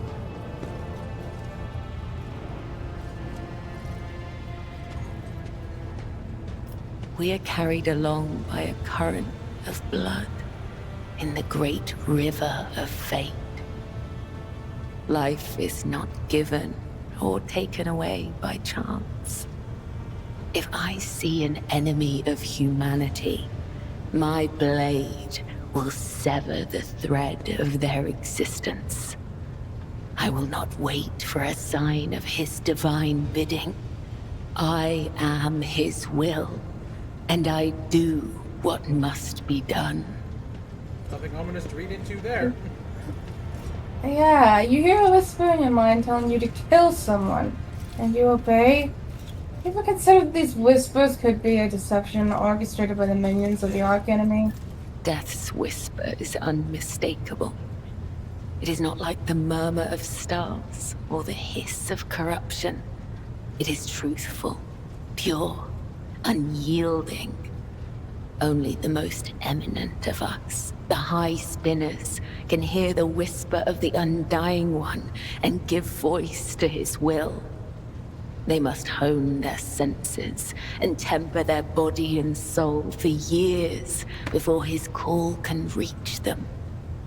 If it puts you more at ease, you can think of these whispers as his providence. See, you say that, but there's two different Chaos Gods who are dedicated to death in various forms as their domain, so not exactly reassuring. Then again, I guess Korn wouldn't bother with specific names because, you know, Korn cares not from where the blood flows. And Nurgle doesn't really give a shit about that either. He just wants all things to be dead and rotting, essentially. Well, dead, but not actually dead. Nurgle is weird. Yeah. Ugh. Be that as it may, your thirst for blood is troubling. There is no thirst, only duty. Killing brings us no pleasure. We are instruments of his will, and this is how we serve him. Not argue that. Let us speak about something else. Why do you call yourself Spinners? Stares at you intently, perhaps too intently, is just the Elmo stare. Yeah! It's like that one fucking Elmo person in Elmo suit standing in the middle of fucking nowhere. With the fucking, like, Kubrick stare on. Yeah. Yeah. You saved the God Emperor's death. There are some who might find the comparison blasphemous. The Undying One is death itself. We serve him, and thus we serve death.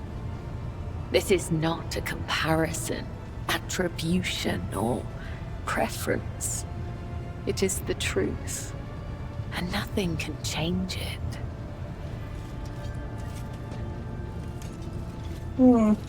So you call yourselves Spinners? I do wish there was a fucking dialogue option that was like, still, you may wish to keep such predilections away from system sister, Argenta. I don't think she would find them particularly likable. Or, I guess, I worry she might take offense to them. She might take offense to it and may take off your head with a bolter. Sisters of battle are death in their own fashion. Yes. And we sure as hell worship those sisters of battle. Hallelujah. Yeah, we certainly do. We are the fraternity of the sisters of battle. Why do you call yourself spinners? Through blood, right? sweat, tears, and the strength yes. of their convictions, Sorority girls the of God, servants no. of the undying one spin the souls of your subjects yes, into threads sorority of girls. balance. This is why we refer to ourselves as spinners. Those who are newly committed to the blood-spun web are called lesser spinners. If they are faithful in their service to him, they may eventually become spinners. I just want The most devout of us all are known as the High Spinners, of whom there are 7, each bearing a unique title. The Vizier, the first spinner, leads the cult. I, Kibella, am the second spinner. The third spinner's name is Io, and there are 4 more.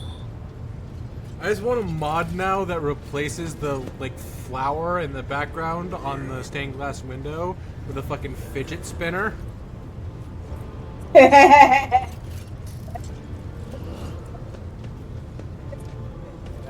It is the Vizier's duty to watch over the flock, to lead those who want to learn more of the Undying One, but are fearful of death, and guide those who seek answers in death, but do not know how to live. The Vizier protects all, those who do not know we exist, those who are grateful for our service, and even those who hate us. The Vizier sees what is to come, remembers the past, and accepts the present. They spin a web of faith and blood so strong that no enemy may sunder it. This is the Vizier's burden.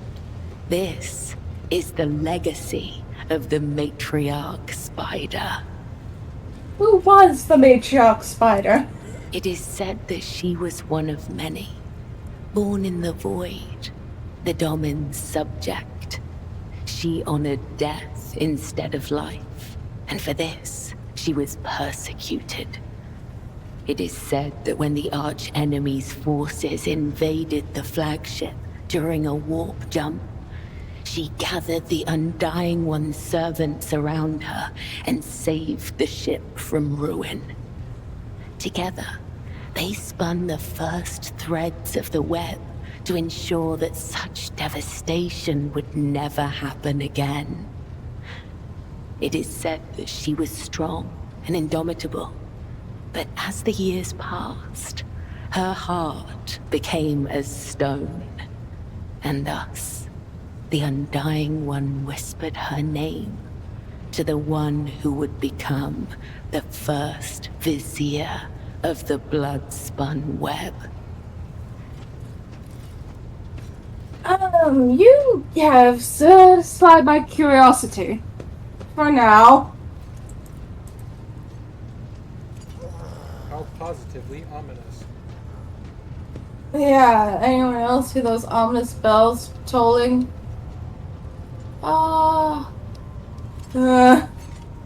Tell me about the Emperor's tarot card, bitch. I use blood to read his sacred cards and hear the whisper of the Undying One.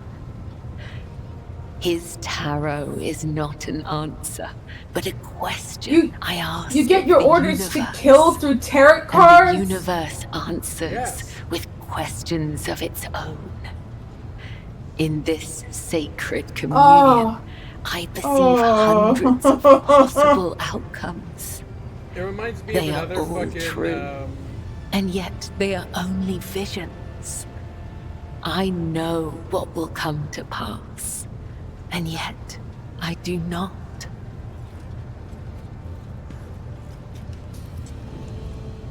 Yeah. What that reminds me of is actually another Father Ted joke, which from the episode where they go to the fucking carnival, which I think is like the first episode actually, where he goes to see a tarot reader, and like he draws the death card, and she and you know he like, looks at her funny, and she just goes like, no, this is a common mistake. The Grim Reaper doesn't necessarily mean death in a literal sense. It can also mean the death of an old way of life and the beginning of a new one. He goes, oh, okay. And so he draws a second card, and he draws death again. So he looks at her again, and she goes, well, it'll all be clear with the next card. And so then he draws another one, and he draws death again. And she just goes, this is really weird. There's only supposed to be one in every pack.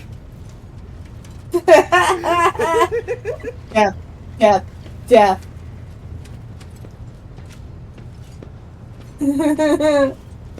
God. The Emperor's tarot is usually read by sanctioned cycles. I am the spear of his retribution, not a witch or a sorcerer or a soothsayer. I have no strange powers, but I do bear his blessing. I do not command the veil.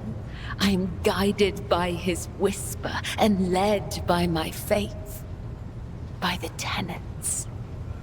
Please, do not mistake me for something I am not. Narrator voice.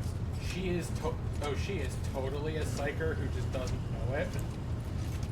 Yeah. Oh, see, there you go. Bruh. It's like, no, bitch, you are a psyker.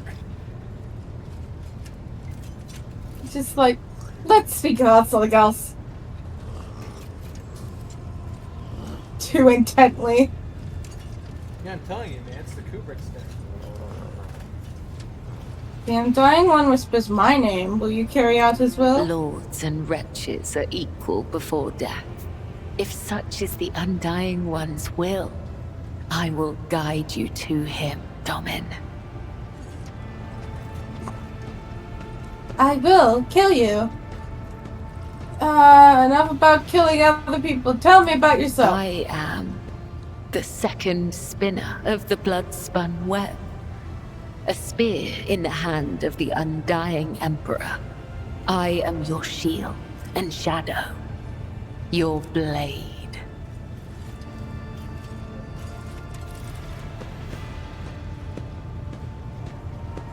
Awareness 20%. God.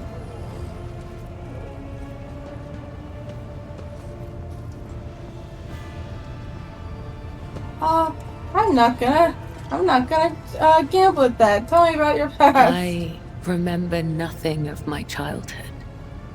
The Vizier says this is because of my training and the injuries I received in battle. He told me it is the fate of all high spinners.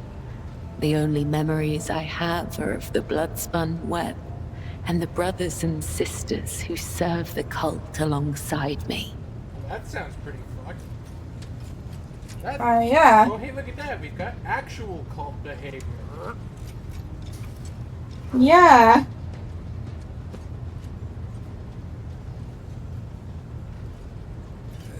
How's succinct? Do you dislike talking about yourself? Hey, succeeded! Damn, lucky. The tenets compel us to let our deeds speak on our behalf. There is no one in the cult who does not know me. So I have grown accustomed to taciturnity in matters regarding myself. Ask, and I will try to give you an answer that will satisfy your thirst this fucking microphone wants to fucking pick up a fucking spider taking a shit in my kitchen, but can't fucking pick me up. think it demonstrably Your did body's pick you big. up. Can't have shit. When we were young, we would sew our eyes shut and Whoa. wander through What? the bays for months at a time. Starving, surviving, dying. This trial of darkness honed the senses of those who passed it. We were elated, for we knew we were blessed by him.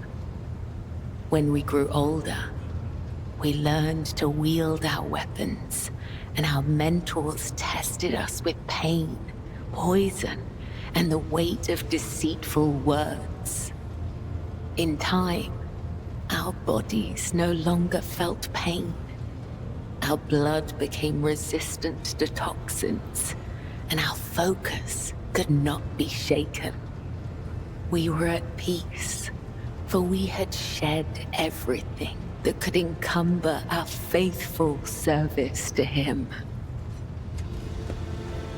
Read into there. Yeah.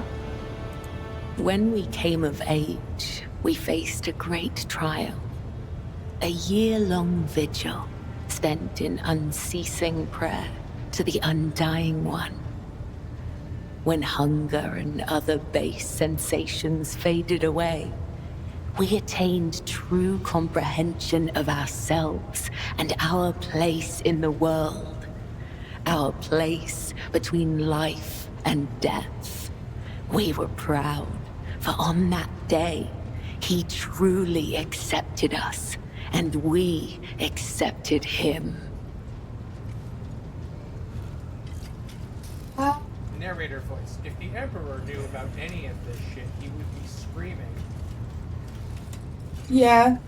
It must have been difficult to go through all of that as a It child. is impossible to understand the value of your body and spirit if you've never experienced physical or emotional pain. Pain is temporary, but experience endures. Experience can be sharpened like a blade and turned into mastery. I've never regretted walking the thread I was destined to follow.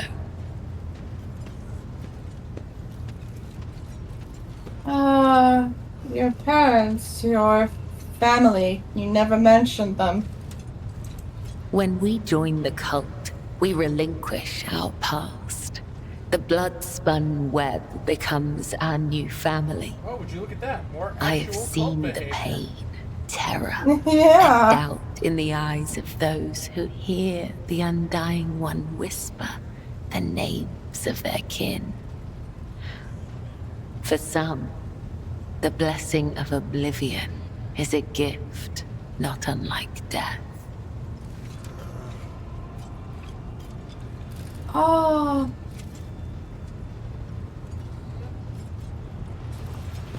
Do you not wish to know what became of your family? No. No. Fellowship test failed. AKA she is totally. You may not remember your real family, but are you truly so unconcerned by the deaths of your fellow cultists? It brings me comfort when my brothers and sisters cross to the other side. The Undying One has called them to his side, so they can serve him in ways we cannot.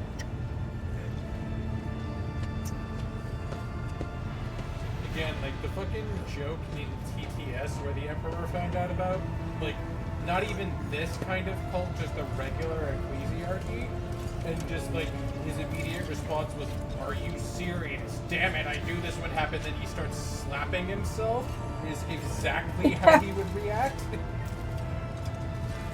Yeah. Yeah. Like, imagine, God. imagine the sheer horror that a Reddit atheist would feel if they found out that people were worshipping them as a god. Yeah. Oh my god. Also, this is bad. I presume you have no friends either? Attachment makes us weak. The Sure. weak meet their demise prematurely.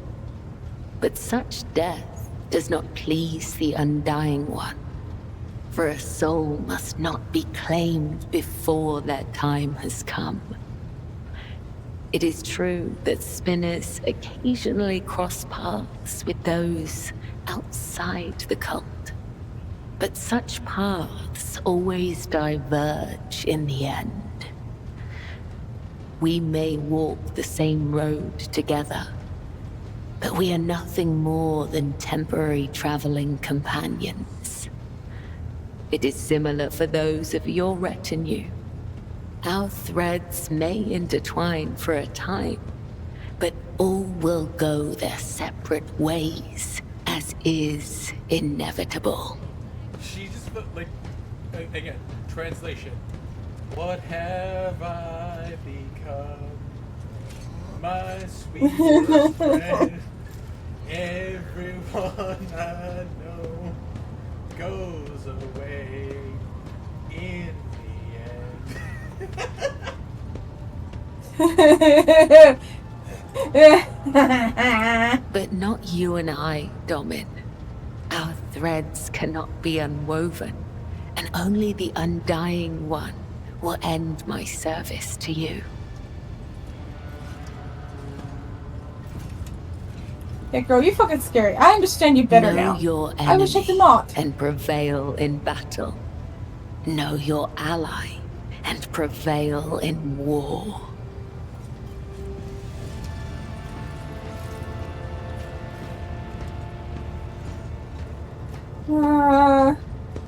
Do you truly feel no pain at all? You can see for yourself. She just has like she just has a fucking, goddamn, she's the rare tabletop unit with a 2-up feel no pain save. Yeah. Tormenting yourself for all those things to give you pleasure. It's against the rules in tabletop for any save to ever be 1-up in any situation. At all. So 2-up is the best you can possibly get. And 2-up feel no pain would be horrifically broken. Basically, on the tabletop, the feel no pain is a special kind of like saving throw against taking damage, where after your normal save, if you failed it, you can then roll the feel no pain, which is unaffected by any modifiers like your opponent's armor piercing. And if you roll that number or higher on a d6, then you don't take any damage. Is a very, very strong ability since you can roll it on top of your ordinary saves. And as you can imagine, being able to land it 5 out of 6 times would be a horrifically broken ability. Yeah.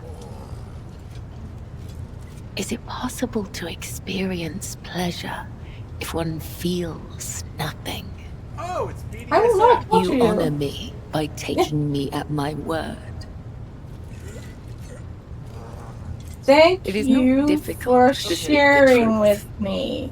Okay, so the lesson we learned here is that apparently she's really, really into some spanky stuff. It's like, okay, I understand. I must take my leave. May the Undying One shroud your footsteps from the faithless.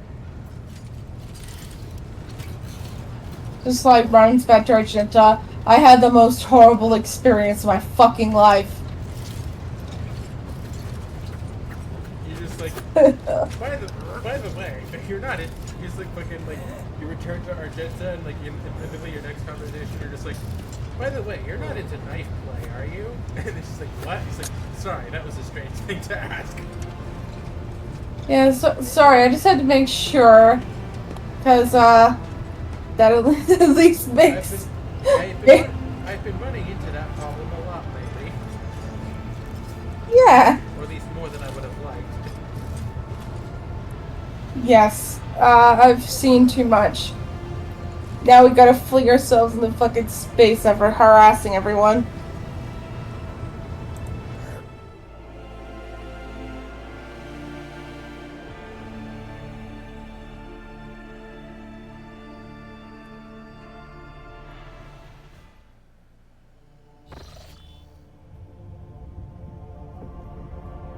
Oh, shit. Lord Captain, I'm getting reports of several ships moving toward us. Judging by the fact that they're not responding to our hails and the telemetry shows them trailing macro batteries, they're not here for a chinwag. Ready to issue orders to prepare for battle at your command.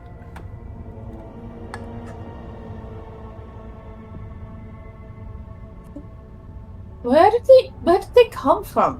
Why haven't you noticed them before? A rubbish of furibundas. And I'm not talking about these wrecks that are about to open fire. I mean the remains of meteoroids, gas clouds, refuse from the shipyards. It all bunches together. And the smallest ships hide behind it to harass ships as they emerge from the war. I don't know why he turned Australian, like I don't even know if that's like Australian or Kiwian in the middle of that sentence, but Why not both? because if you confuse Australians and Kiwians, I'm fairly sure one of them will stab you. Yeah, probably. Could this be the work of Kunrad? Can we evade this? Can we evade this?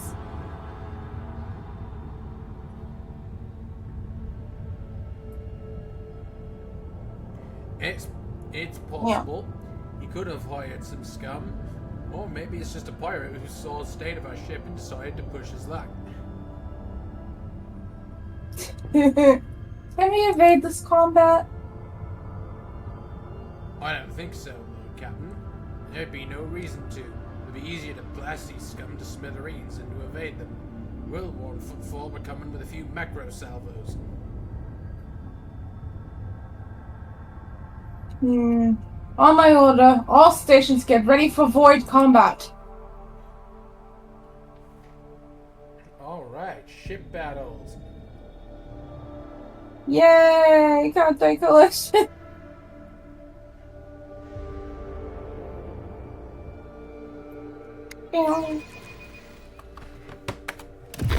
Another engagement.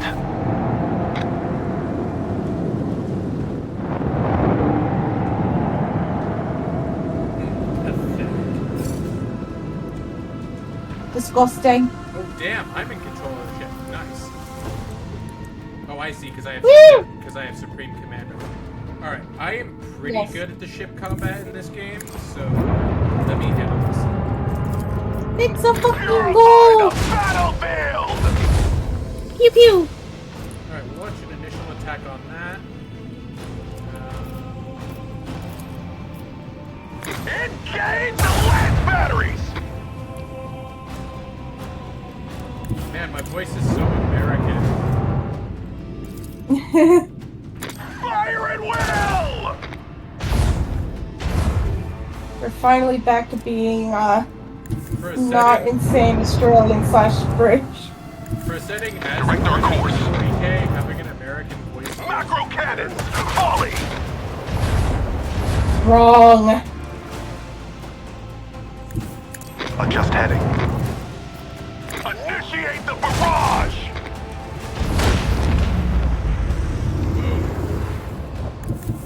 Direct our course.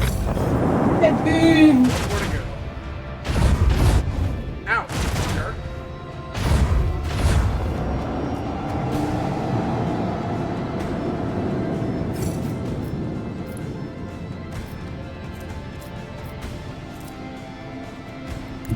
Destination locked in.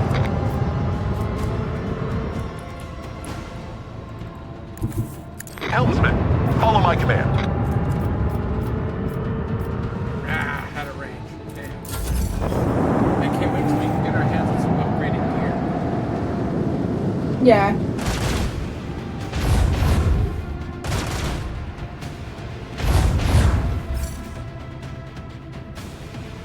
Alright, come here, Winston.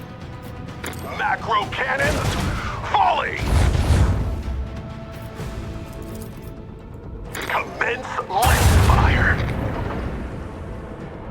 Hey, you ain't getting away. Initiate the barrage. We stand victorious. Rookie skipper.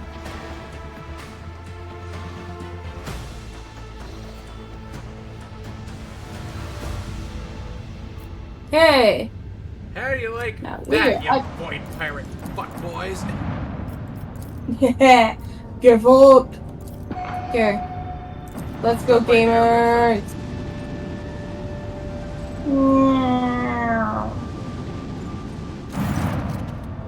Lord Captain, we have the flagship Drusus's blessing with a small escort dead ahead. They are requesting a direct Vox channel. Patching you through.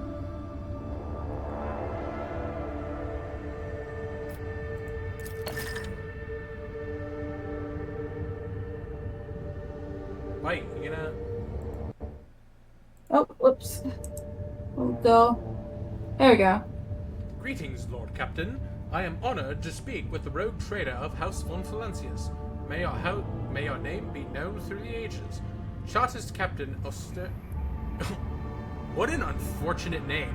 Osterius Thorfast, bearer of a free charter of the merchant fleet. How can I be of service? Thorfast? What is your squadron doing here? Osterius, what a name. We develop supply routes for chartists. You see, my ship is representative of the merchant fleet and is part of Imperium territory. If we do not have a fixed, charter-defined trade route. Our mission is to establish business contacts with voidfarers in need of regular ship repairs and those interested in specialized goods. I want to take a look at the catalog of components available for purchase. Yeah. Ah, good. Navy stuff. Sell that one out. Ah, finally, some good shit. We cannot afford the better lance weapon yet. We'll get there when we get there. Alright. Yeah, fair. Now if you'll excuse me for a moment. Heh.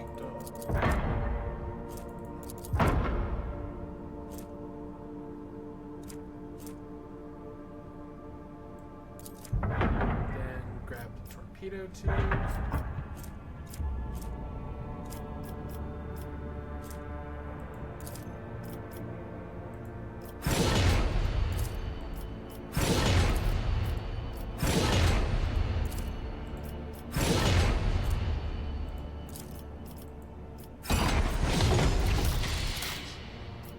Cool, let's go.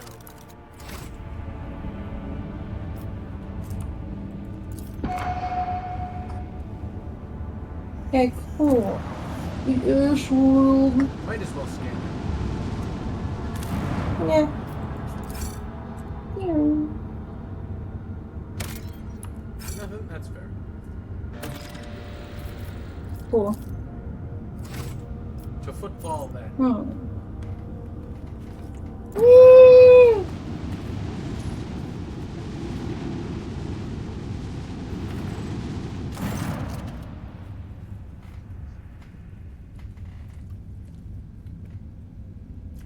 Your ladyship, something sinister is unfolding among the survivors of Reichard Menorahs. There have already been several cases of evacuated refugees found either dead or... What the fuck? We don't have any evacuated refugees. All of them have been blinded using various means. I fear there is reason to believe that there were agents of the cult among the people who came on board. There were... What? We didn't bring anybody on board. What? What the fuck are you talking about? The fuck?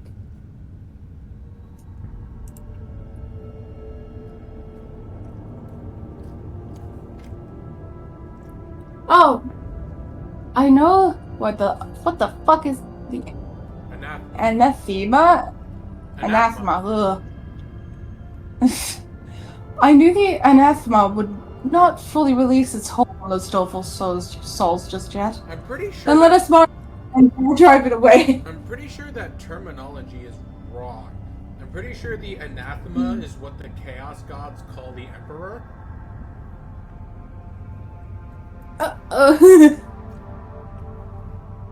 Huh. I need to know more about the killings. 11 bodies. Oh god, this guy. The first victim had their eyes burned out with a gas torch. The second had acid splashed in their face. The third was found wandering around on their last legs with metal pins sticking out of their eye sockets. They died before we could interrogate them. The rest were killed and disfigured in similar ways, through blinding. No trace of the killer's identity could be found. Give me a proper report on the refugees. How were they quartered? How were they supervised? The venerated Praetor Electroid Dar Impulse 6 and his retinue took refuge in one of the engineering bays, or more accurately, they barricaded themselves in. The wise servants of the Omnissiah are fearful beyond measure that ignorant laypeople might damage or offend their miraculous fusion reactor, so they cloistered themselves in their own personal fortress. Wait, are we supposed to believe that the victims of this are the Electro priests? Because they don't have eyes in the first place, so... Yeah. What the fuck? Begin the interrogations. It will be done,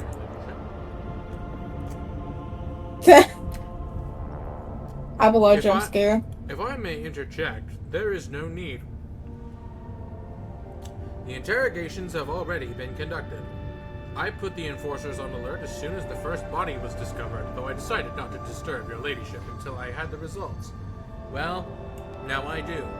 We have already arrested, let's see, 4 perpetrators at the scenes of crimes that had yet to take place. Those are not murders. They are suicides. Explain yourself, Seneschal. The people we apprehended were about to blind themselves and end their own lives. I am confident that all who perished did the same. When questioned, they all said the same thing. They are haunted by the sight of the dying Wycad Minoris. Even in their sleep, they still see the same horrific picture, so the sad wretches would do anything to make this nightmare stop.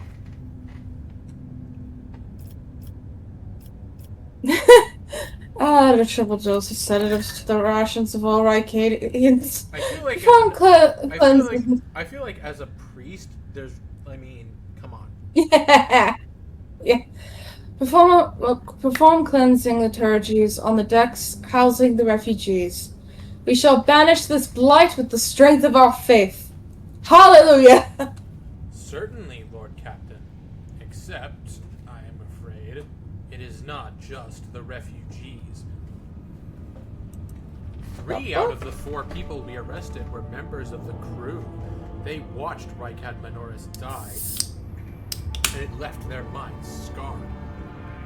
We all bear the mark of that dark catastrophe, for it was the attention of the ruinous powers that branded our very souls. May the God Emperor have mercy on us. God damn. You were warned, your ladyship. It is regrettable that you did not listen.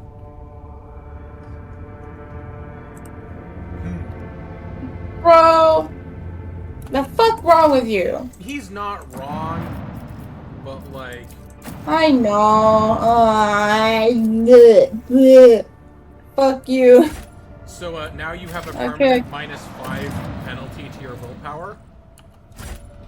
God damn it. Tattered spirit. Footfall. To avoid Doc Alpha Row, then. Yep. The crew's here. Alright, that looked like a good I have blood. Yeah.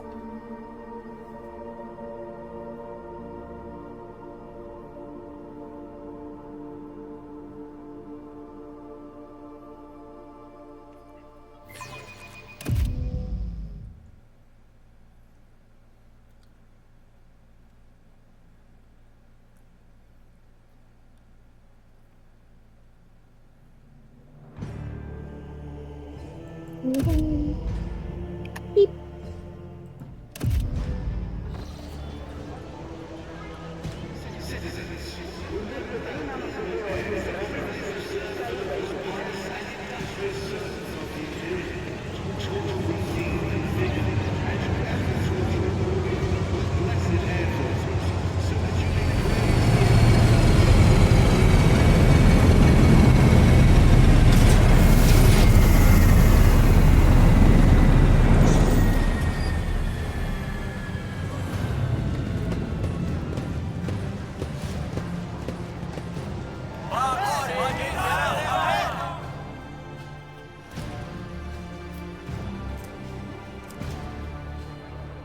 Oh. Liege. White pill. Yeah. Expensive implants. Gee.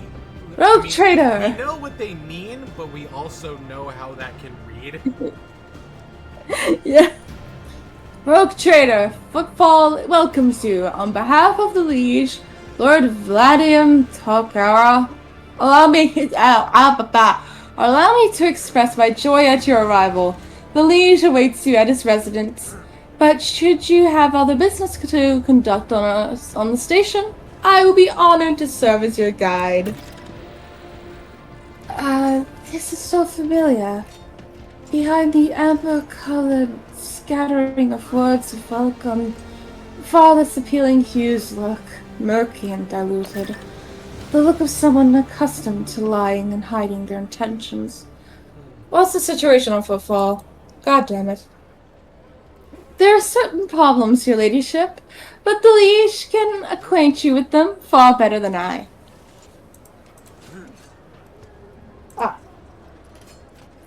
You really should talk to the Liege about this. I'm just... Hey, newcomers! Oh! Well, shit. How's this for a warm welcome?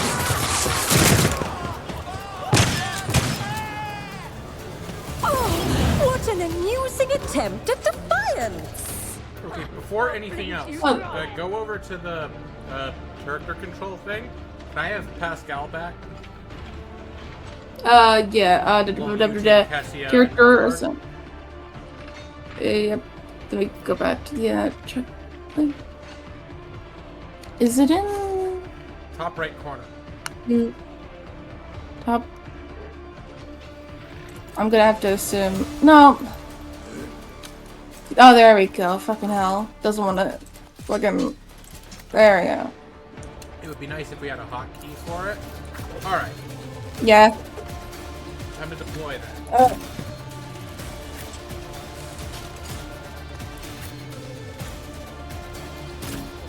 Okay. Oh, Pascal goes first. Ha!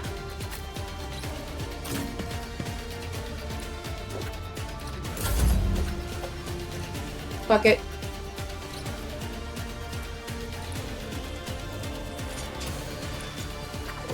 Alright. Good. Fuck it. Meat shield Abelard. Go! Put Cassia in full cover, one space in front of her. There we go. She's just crouching. Alright.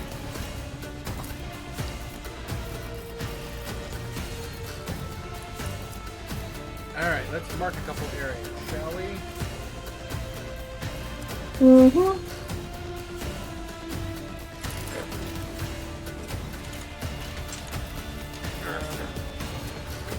I can never remember how you rotate.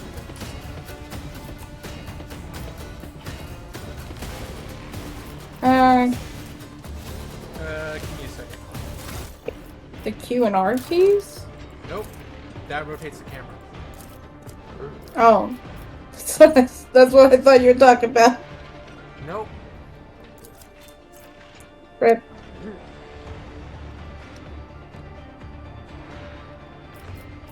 I am referring to, the fucking area designation. Ah. Alright, we'll put the front lines here. My vow is to serve. Cool. I would like to put the rear back here.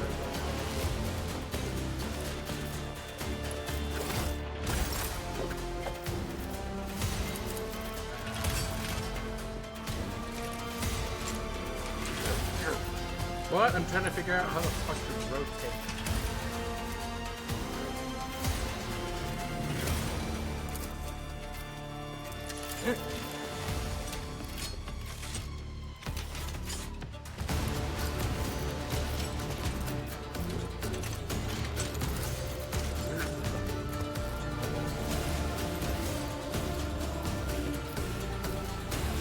Fine, I guess we'll have to go without that. The scriptural prognosis is favorable.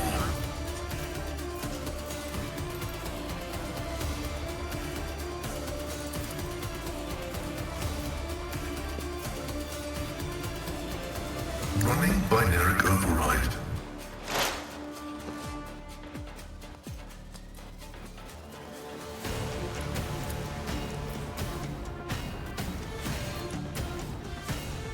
Alright, who's priority?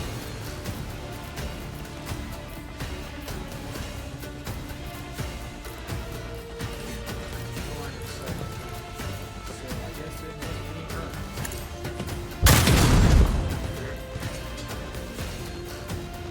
Pascal, I really needed you to hit that. For now. Disappoint. Just a minor setback. Ha! Friendly fire. The fuck? Brace yourself, Avalon. Here we go. Ha! Yeah, they're not very Oh, well. are they? No, not exactly. I would send him over to 1v1 Bloodstained Amelia. Like, just use like Yeah. sworn enemy and then charge. True. Sworn enemy. This bitch. And charge. Totsugeki. You fucked it up again. God. You have to click on the enemy you want to attack, not next to them. I hate charge. I will never not fucking hate charge. It's really simple. Yeah. You just gotta like. No, not when there's like 1,000 different fucking placements that go. But if you do this and click on the part that this one in specific, you're fucked using everyone else. You literally just have to click directly on the opponent. Otherwise, you'll charge to the location next to them. Because otherwise, the game won't know if you want to attack them or not. And so it just will assume that you won't, so that you don't attack them and potentially cause a problem. Alright. I'd say that's the end of his turn. Yeah. We love game design. It's fair enough, game. In brackets. Show me what you got. If I was playing this solo and I had 8 fucking dumb children to deal with and put fucking either talents to and fucking stats, and then I had to remember that for the character I hate using the most, I charged this very specific block. No, kill yourself. It's not even to a very specific block. It's just click on the enemy you want to hit. Guided by faith. But then if you're too fucking close to someone, then you can't fucking, if you're not fucking close enough, you have to fuck.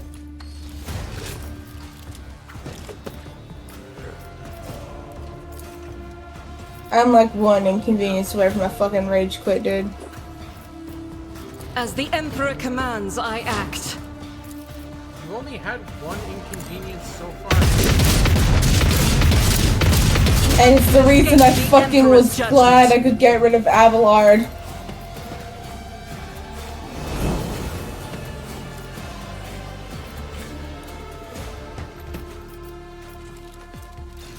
Doubt is for the weak. This is unacceptable.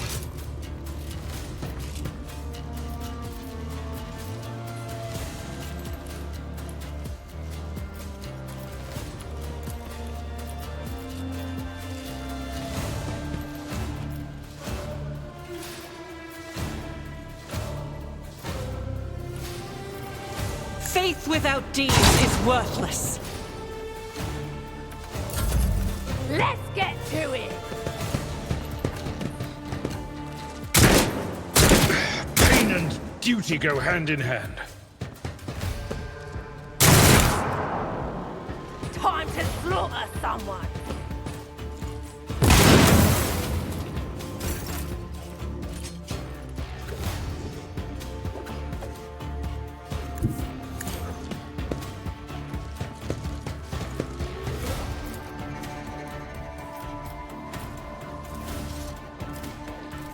I said, so done.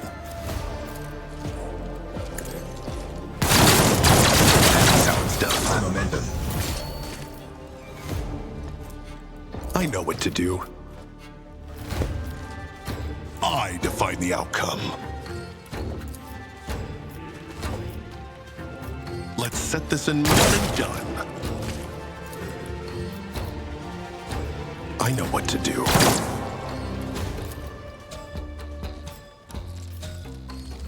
They won't expect... You clearly are outmatched.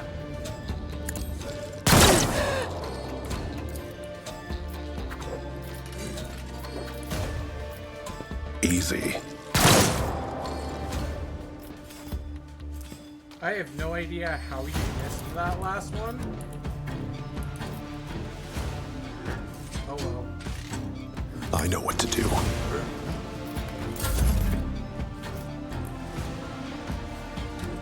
Okay.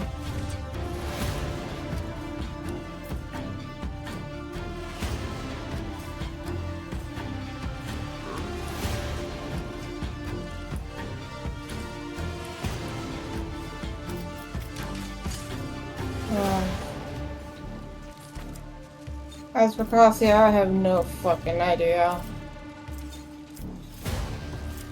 Well, first things first, giving bonus turns is always positive.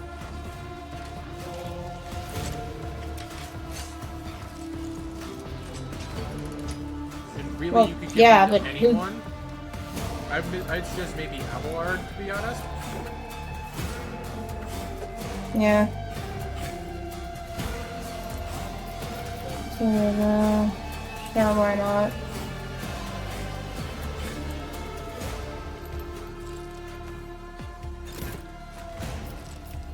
Then probably use Brutal Strike. You can probably kill that Armored Anvil and hit Bloodstained Amelia at the same time. I said Brutal Strike. Fine, Reckless Strike works too. Then you can just strike on either one of them. Yeah. Reduce the Oh, that had to hurt.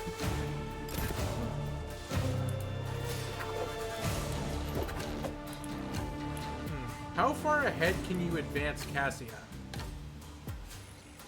Like, past the... about 2 past Abelard. Cool, do that.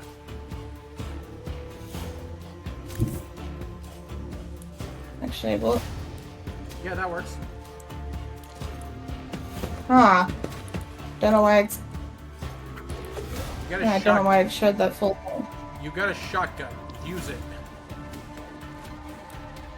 I would say blast the Armored Anvil right there. Or maybe reach out and poke that one. Or that one. You could splatter that one against the wall for some bonus damage. That's true. 60%. Dare you strike at the Emperor's faithful? Well, that didn't work out. Oh well.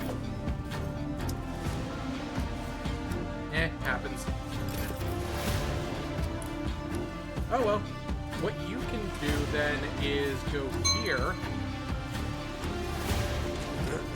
I can only... Why do you only have 2 movement areas? What the fuck? I don't fucking know. How the fuck did that happen? Not a single fucking clue. I guess you must have been hit with an ability that took away your movement points or something. I don't fucking know. Okay. If you advance 2 in this direction, that puts you within death from above range of this dude, so you can jump like there. Okay, now use aim for the opening, which is this ability. Yep. On the guy right in front of you. Now use strike.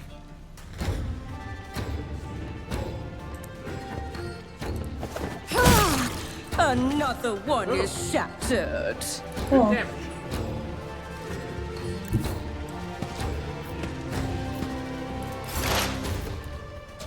Okay, Ruby still got it. Heavy is the tread of his faithful. The Omnissiah function successfully terminated. Any other priority targets? Not really.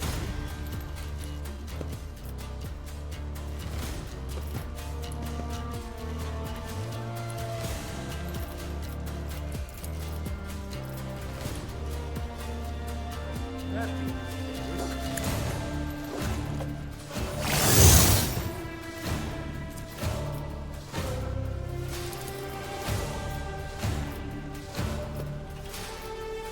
Request approved.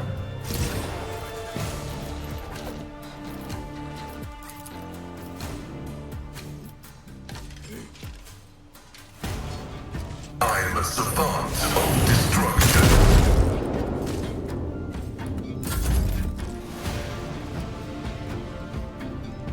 No. okay. Probably advance him to like here.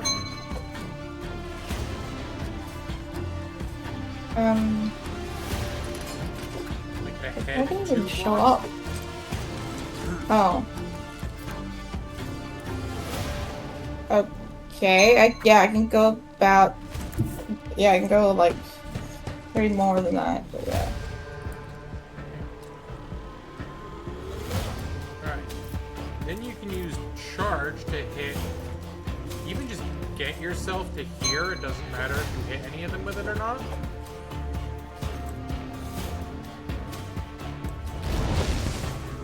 I took care of this one. Sweet. Now you can use brutal strike. This one. To kill both of these other guys. One fewer target. Excuse you, Abelard. That is in Let's fact get to two fewer targets.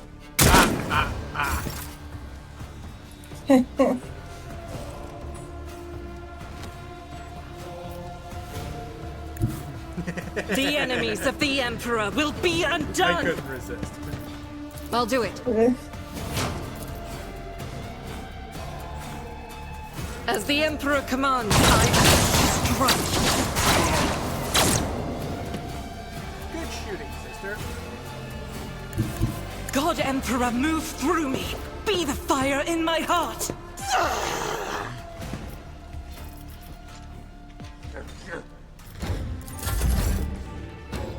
That sound was less reveling in slaughter and more like your wife after a stressful day at work. Yeah. As said, so done. That's how it's done. My annoying ass co-worker flirted with me again today. Yeah.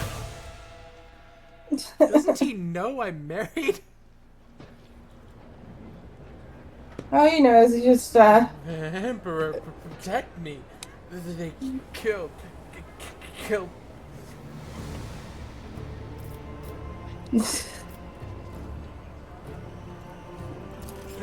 Unwashed. Why not? Oh god. Fear not, young man. We took care of the attackers. Do you know who they were?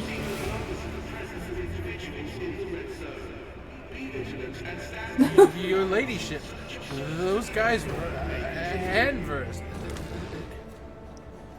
Fuck. The fuck?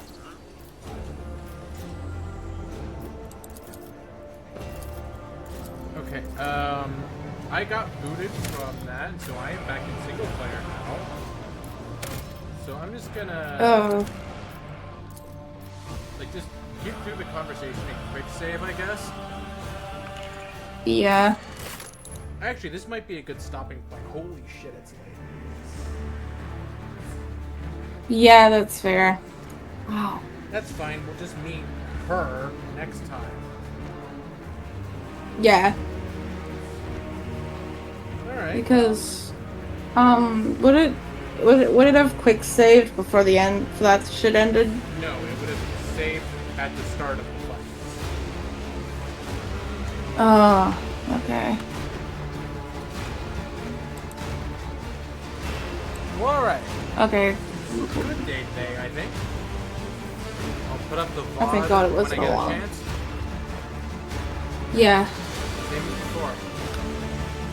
We will continue this again next time on Tomorrow. Yeah.